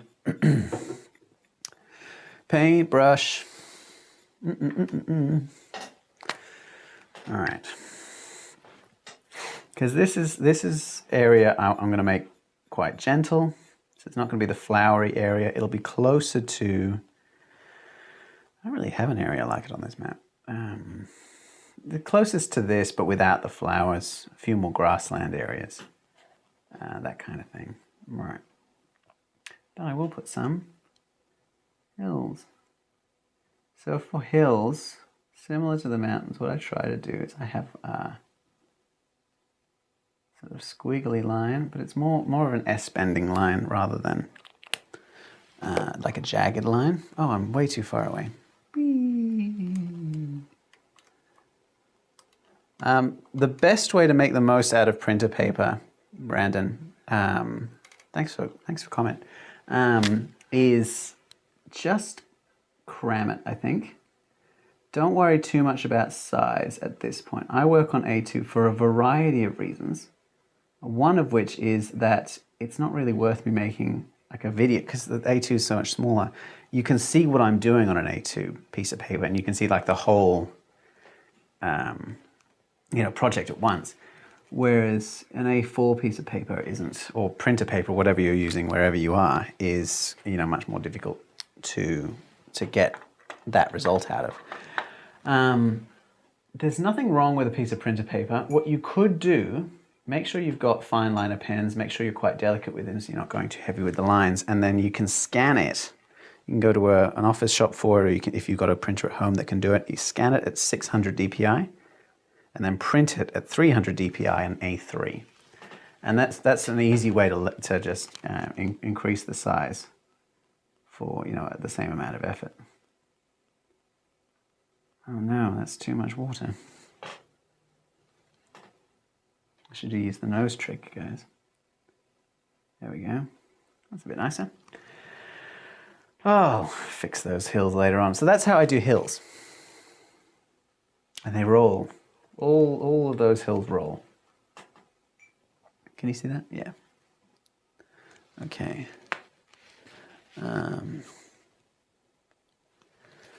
How am I doing this without editing? By slowly dying. No, I'm not. Slowly. Slowly is how I'm doing this without editing. All right. Okay, what are we going to do, friends? Sea Kingdom of Pescaria.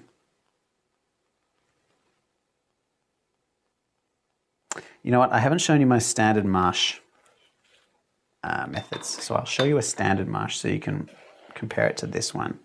And then we can use that as basis. And so this will be like a barely above sea level Belgium kind of area.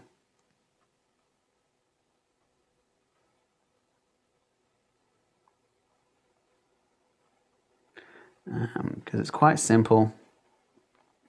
I generally do it around rivers because it's like a reed symbol.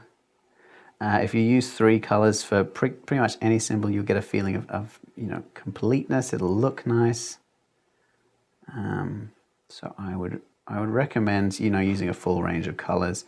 You can just get, you know, a standard fine liner set for that. I use the this is the Statler one, which is fairly easy to get your hands on.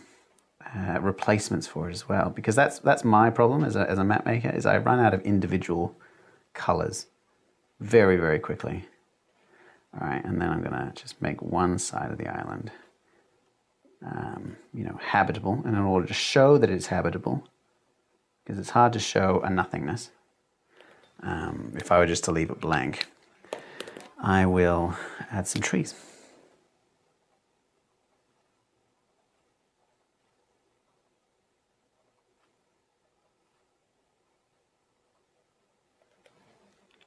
Here we go.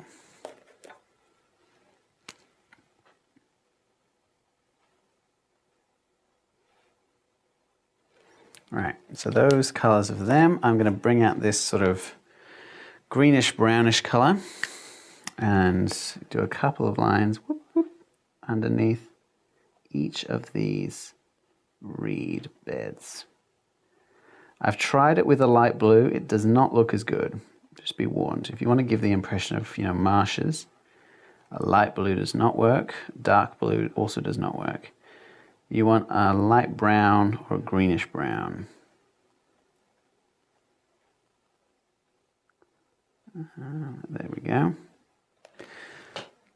And then you want to get this dark brown here. You can use a light brown, but a dark brown I think shows up a bit better. We'll give it some bulrushes. I forgot the word before. It's called a bulrush. Just add it in a bit randomly.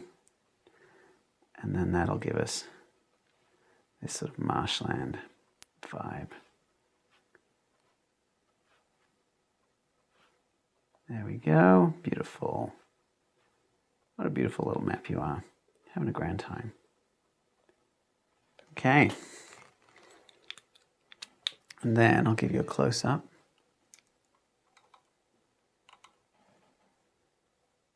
There we go. What do you reckon? So that's to compare that to, you know, this marshland here, which we traded up a little bit, made it feel a bit more fennish, more boggish, a bit thicker, give it more of a jungly sort of vibe, as opposed to this, which feels like a river marsh. This feels more like a jungly marsh. And that's what we were going for. Okay. Agricultural areas. Oh, I haven't done any agricultural areas. That's a great one to do. Okay. Great concept. Nice and easy, guys. Super nice and easy. What we're going to do is we're going to start with a greenish pen like this. We're going to start around a city. And we're going to do some hatching. 3 lines. Change the angle. 3 lines again. Change the angle. 3 lines again. I find that this is super easy way to show farmland, especially if you make it like an uneven sort of area.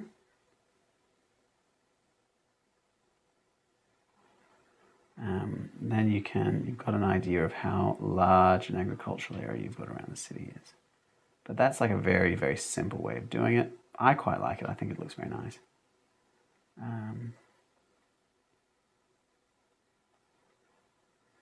So I tend to use it on all my maps. If you're feeling fancy, you can change it up. You can do, where's a good way? Contour. You do darker, and you could do lighter, so you can combine the two. That takes a little bit longer, and we want to make this process as simple as possible, and it doesn't make too much of a difference to the way that it looks, you know?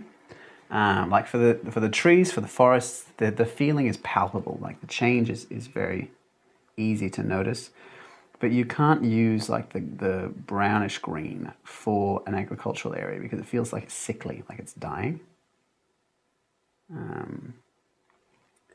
So that is what I would recommend. It's just doing hatching like that.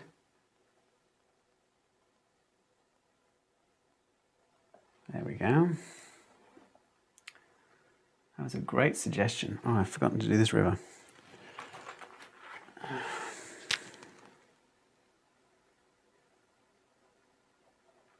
There we go.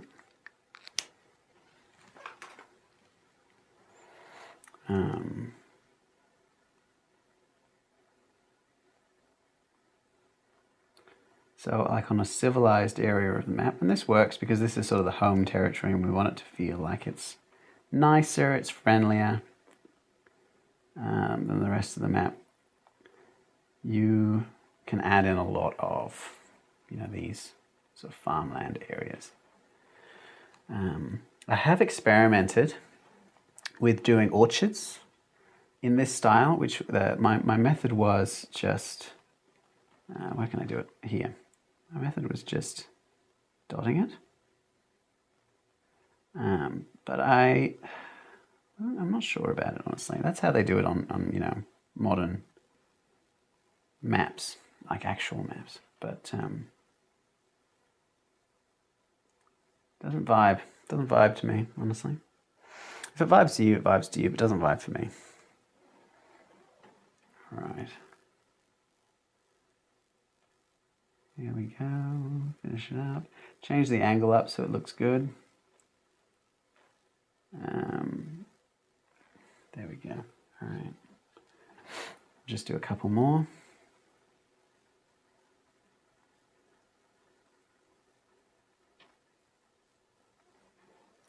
And then I'll start doing some trees again. Maybe read the comments to see if you guys have requested anything. Oh.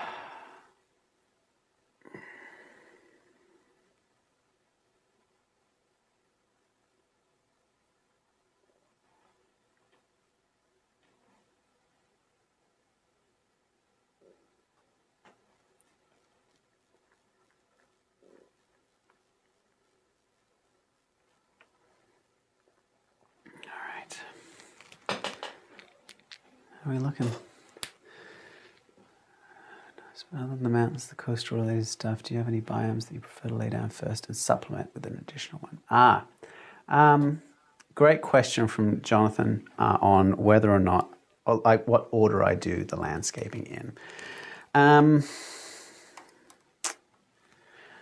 tend to do water before I do terrain stuff, like foliage features. And the reason for that is just pragmatics, basically. I like to be aware of where the rivers are and then work around that. And I'm aware that for the most part, the terrain features like the ones that we're doing now are almost purely decorative. They have very little bearing on the actual play that the players will enjoy. So because of that, it tends to be the last thing that I add to a given map. Once I get into it, just because of the amount of time that it takes, I generally do the harder stuff first and then move on to the easier, the simpler things. So in this case, I did, you know, the jungles first and the mangroves first, which was like very much in keeping with that because they're very complicated, very in-depth kind of patterns, you know, as opposed to, you know, the grasslands and the deserts and the marshlands, which are all, you know, very easy quickly kind of gotten out, because I am aware as a map maker, as someone who does quite often spend hours at a time working on the same, pieces. I'm aware that as I get closer and closer to the end of working on a map, my hand-eye coordination, my concentration, my ability to just get it going will diminish.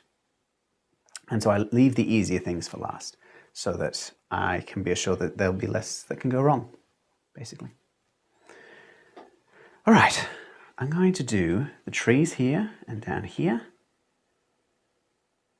and here. Yeah, actually I'll leave this one free. Here, here, and here. And then I'll add a few ruins and significant icons, and then we'll be done.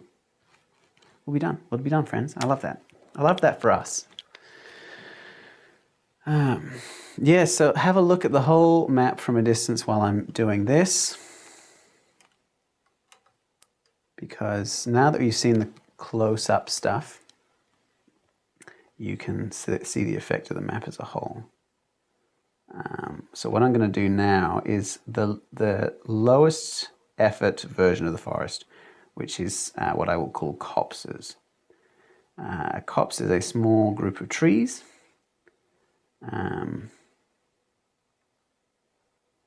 And so what I'm going to do is I'm going to make very, very small, instead of doing a big forest, which takes a lot of energy, and instead of doing, the grasslands like this one, which also takes a certain amount of time, the optimum combination is something like this, because there's actually much more white space in something like this than there is in either of those two. Well, not necessarily in the plains, but because I have to place each of the individual points on the plains, that tends to mean that I have to spend a disproportionate amount of time doing it for how much white space there is. So that combination of the two of them is the best use of my time. And I found that just by experience, if I'm being honest. Small clusters of trees amongst grassland, which is nice because people like looking at that kind of thing. It feels friendly and it vibes. Which is good because I am on the downhill now. I want to finish up. I'm going to leave Misty Rantonia free. There won't be anything on the island. Keep it a bit of a mystery. That's what Misty is short for, friends. Mystery.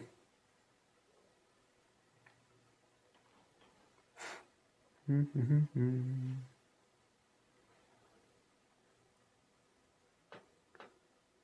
right. Who would have thunk, huh? Started this map at 6:30. Well, 6, but forgot to turn the camera on.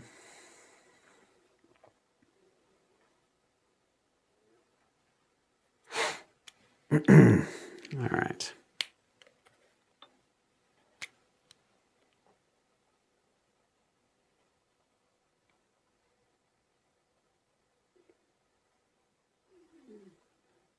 Go through, just going to color them, use different colors to make those trees stand out.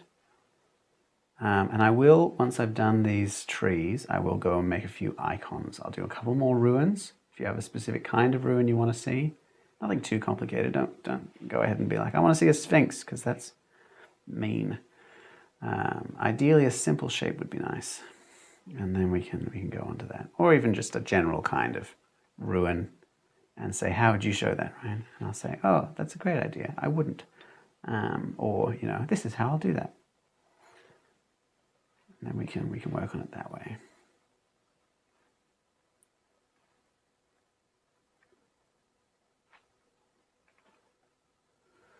We're getting there.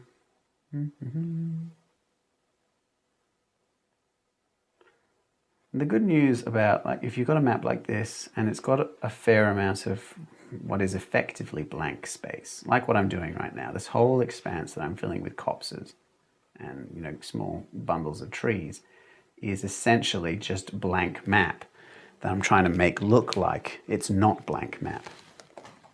So the benefit of that is that I can, later on as the DM, I can put all sorts of things in there that just aren't worth putting on a main map. You know, dungeons and, you know, isolated towers, lighthouses, things like that. I did say I was going to do lighthouses, actually. Maybe I should do a lighthouse. I love lighthouses on maps. Love them. I mean, as an image, a lighthouse is so evocative and it has so many metaphorical meanings that it's great for a TTRPG.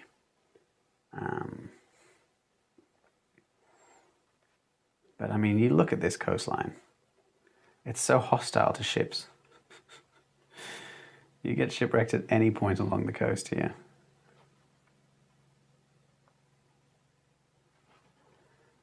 You know what? I might even label some things around here. Label things on my good map? I think not. You can tell I'm flagging because I've started doing funny voices. We're getting there, friends.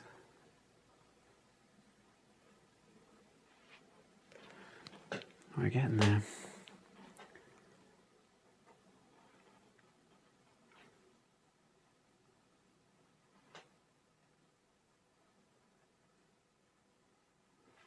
All right.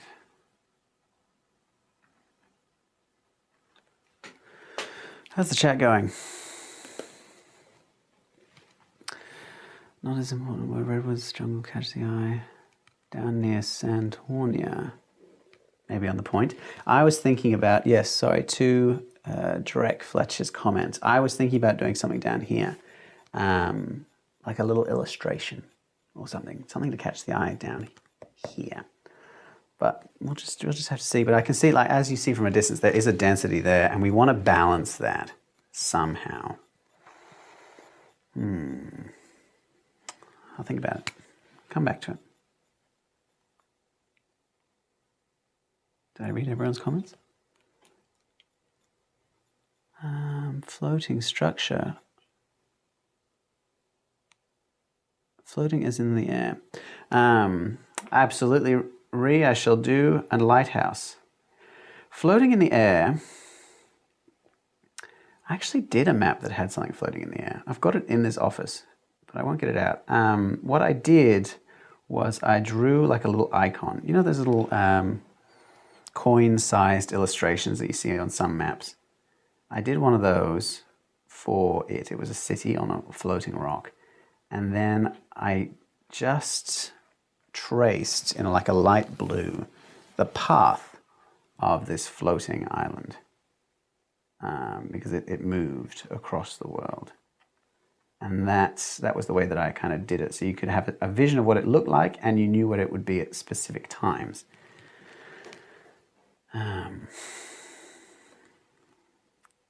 So that was the way I did that. How would I do it on this map? I'm not sure. If it's just like a vertical, straight up, and it stays in the same place, I'm not sure it would be necessary to map that as anything other than a strict point.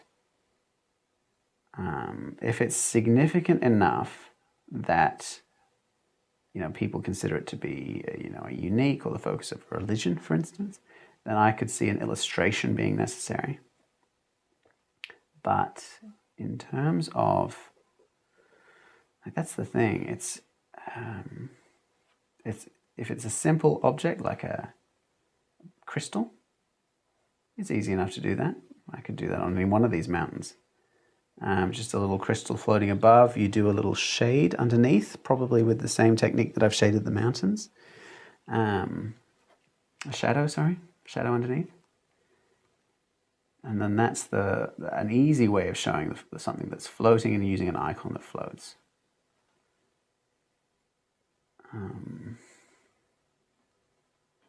Illustrating it gives you, like on a larger scale, gives you the opportunity to do something with a bit more detail on it. So if that's a floating city, I would recommend that option. But if you're talking about something moving, that's when things get interesting. That's when things get very interesting.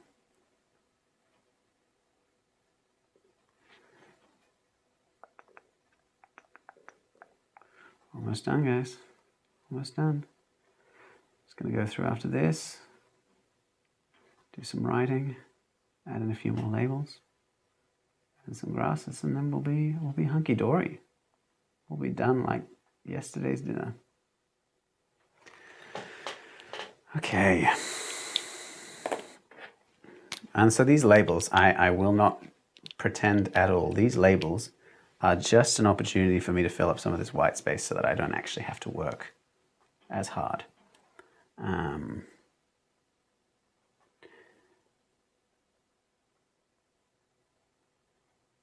Because that is what this is all about.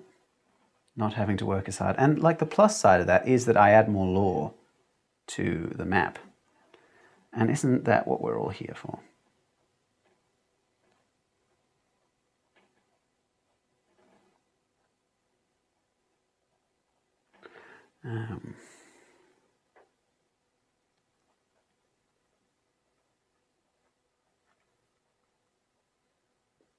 Cool. Just filling up with some labels. Then we'll be done.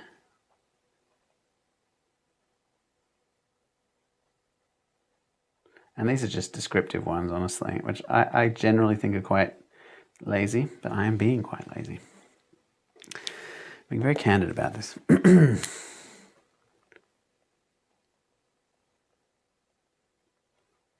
All right, then we go through and I do these series of dots to give the impression of grassland, single dots or triple, depending on the amount of space that I've got.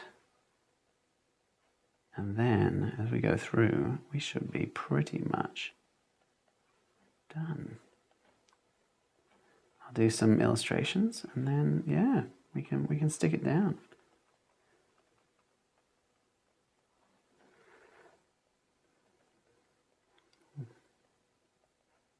Okay, now we'll leave that blank.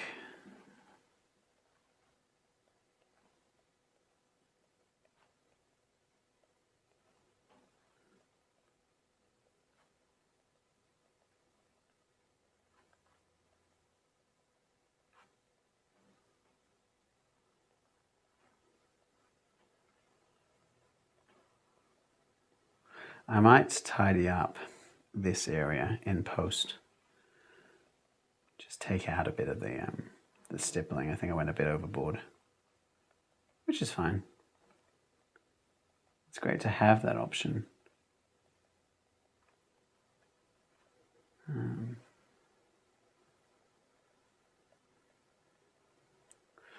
Because, yeah, I want it to look good. You can download it on the Red Quills Patreon. Link is in the description below.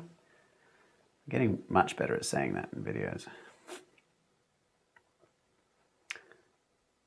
And then you can use it as a basis. You can use it in your campaigns. It's entirely up to you. Print it off if you like.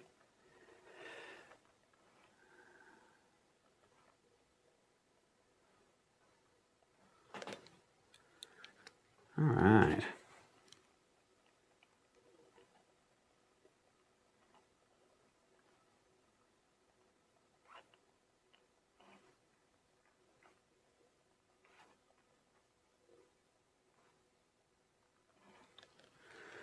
All right, here we go. I think that's that part of it done. I'm going to put all these away, these pens, and then we're going to do a couple more illustrations, and then we will be donezo, as the kids say.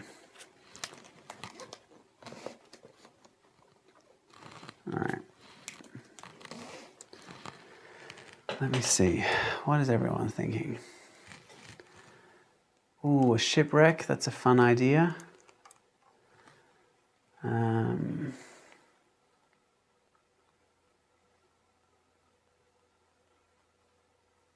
Any more tips on tools to use, pen types, paper dimensions that for newer to the scene? Okay, David, if you want what I am using, this is the list of materials that I've got. You can take a look at that. I'm using A2 180 GSM paper, white.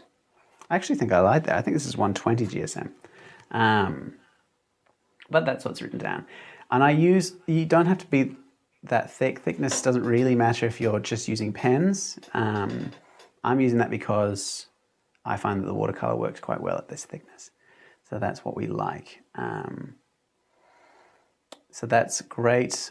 The fine liners that I use are up there as well, and I've used the Statler mix of fine liners too. So if you just get a pack of different colored fine liners, I've got one of I think 24 different colors. You can use that as the basis for coloring it in. You don't need to worry about watercolors if you're just starting out. So it's going to be your option.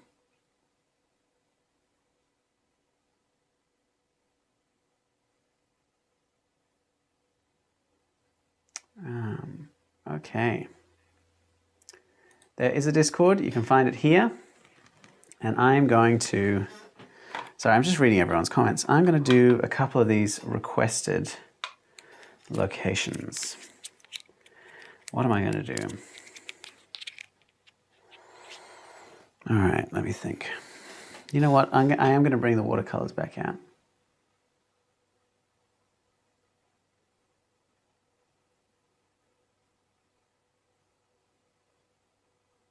All right, let me get back to drawing. All right, we're pretty much finished, guys. I'm just going to add in a couple more things. So we've had a request. We've got a lighthouse request. We've got an entrance to an underground city or a mine. I'm going to put my pens up there so I don't forget that they exist. And I'm going to do a bit of watercolor painting to get that going. Okay. And the reason that I am is because I have got the Wizard's Folly and the Star Full Circle there. And for both of those, I actually have an effect that is like watercolor. So I thought, you know what, I might as well.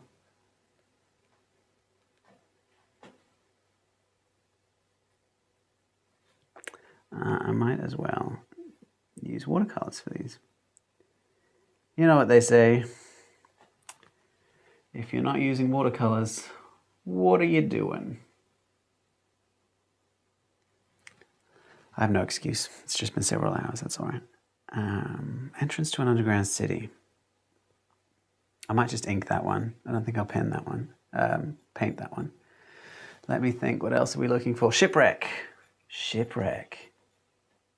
You know what, I'm going to give you an icon for a shipwreck. But first, I'll do this entrance to the underground area. I'm going to do it over here. I'm going to make sure my elbow isn't on there. And then I'm going to, nice big, is that 0.1? Yep, nice big archway.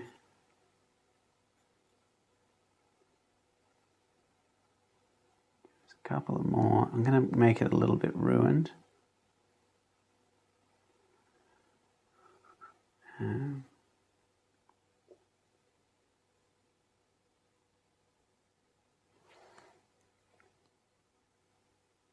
All right, as always when I do the illustrations, I use a thicker line pen for the line work.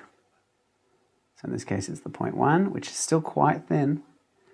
And I use the thinner pens for, in this case the 0.05, for shading, stippling. Actually, you know what, I can use watercolors, and I will use watercolors to make the door.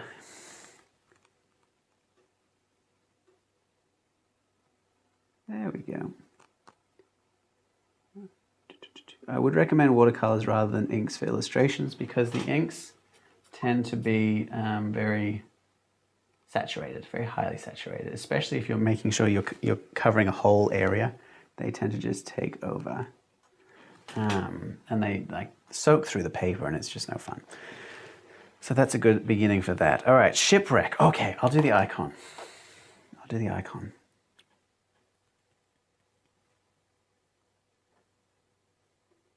Yeah. Let's start with brown. I'm going to start with brown. And I'm going to zoom straight in and I'm going to put it here. Okay, what I'm going to do,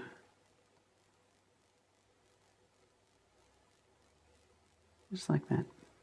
There's several ways to do it. You can do that one, which is an older, it's like for the old wooden triremes. So you've got the ribs of the ship. But you could always just do the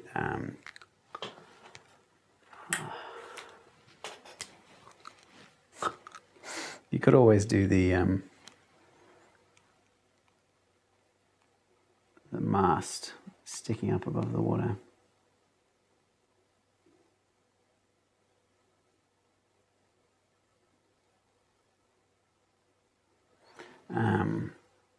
Personally, I think this one's a little overcomplicated. I like the ribs of the ship because this one also implies that it's at the surface, whereas this one can be anywhere really. Especially if you then go in afterwards and you write in a label like, you know,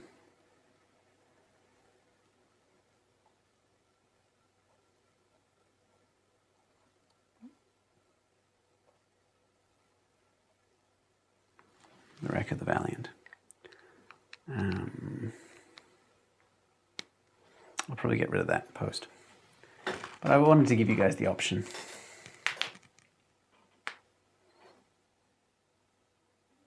All right. I think we're looking good. Okie dokie. Artichoke. What I will do is I will illustrate each of these, you know, zoomed out, and then I'll zoom in and show each of them to you guys before I finish up.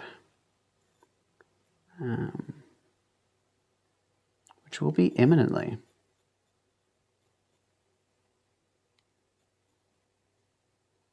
I hope everyone's enjoyed this tutorial so far. If you're watching after the fact, did you watch the whole thing? I'm so impressed if you did. But it has been a fun experience doing this. If it was helpful, and we'll see what the reaction is after the fact. If it was helpful, then I will.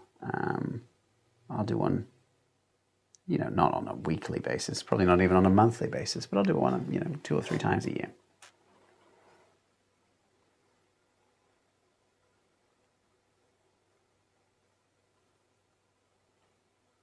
Okay, lighthouse and the mine. They call it a mine.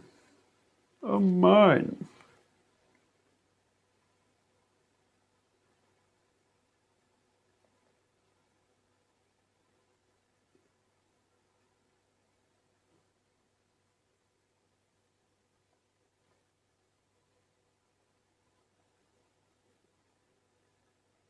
All right, I'm going to use some stippling to give this a little bit of shading, and the color will draw the attention straight to the door. If you do want to do a simple illustration, this is a style you can definitely use to get people's attention. There we go. Or what should I call it? Who requested it? Who requested Drek Fletch? There we go. The Drek Fletch mine.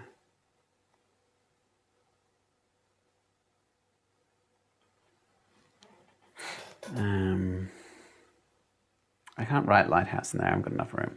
All right. All right. How are we looking, guys? How are we thinking? Let's zoom out a little bit.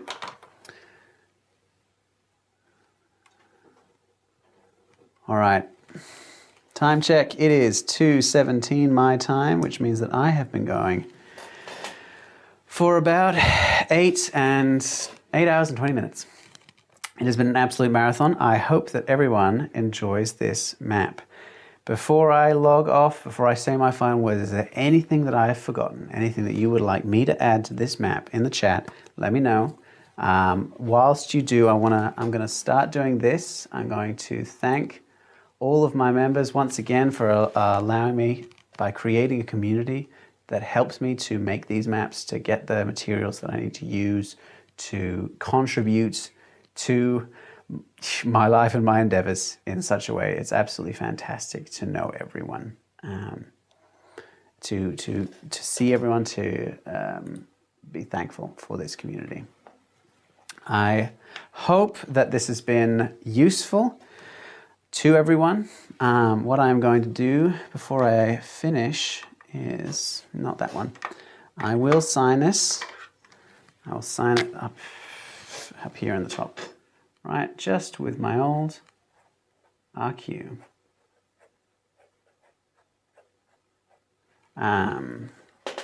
What year is it? 25. It's been wonderful to have this community. It continues to be wonderful to have this community. I hope this video was a resource to everyone who's tried to make a map, who's continuing to do so. I hope that you've all learned something. Have a wonderful, hang on, let me come back. Have a absolutely wonderful day. For those of you who are finishing your day, thank you for joining me. Thank you for those of you who have watched in part or in whole this colossal effort. So until next time, have a great day and enjoy your map making. This is Ryan of the Red Quills.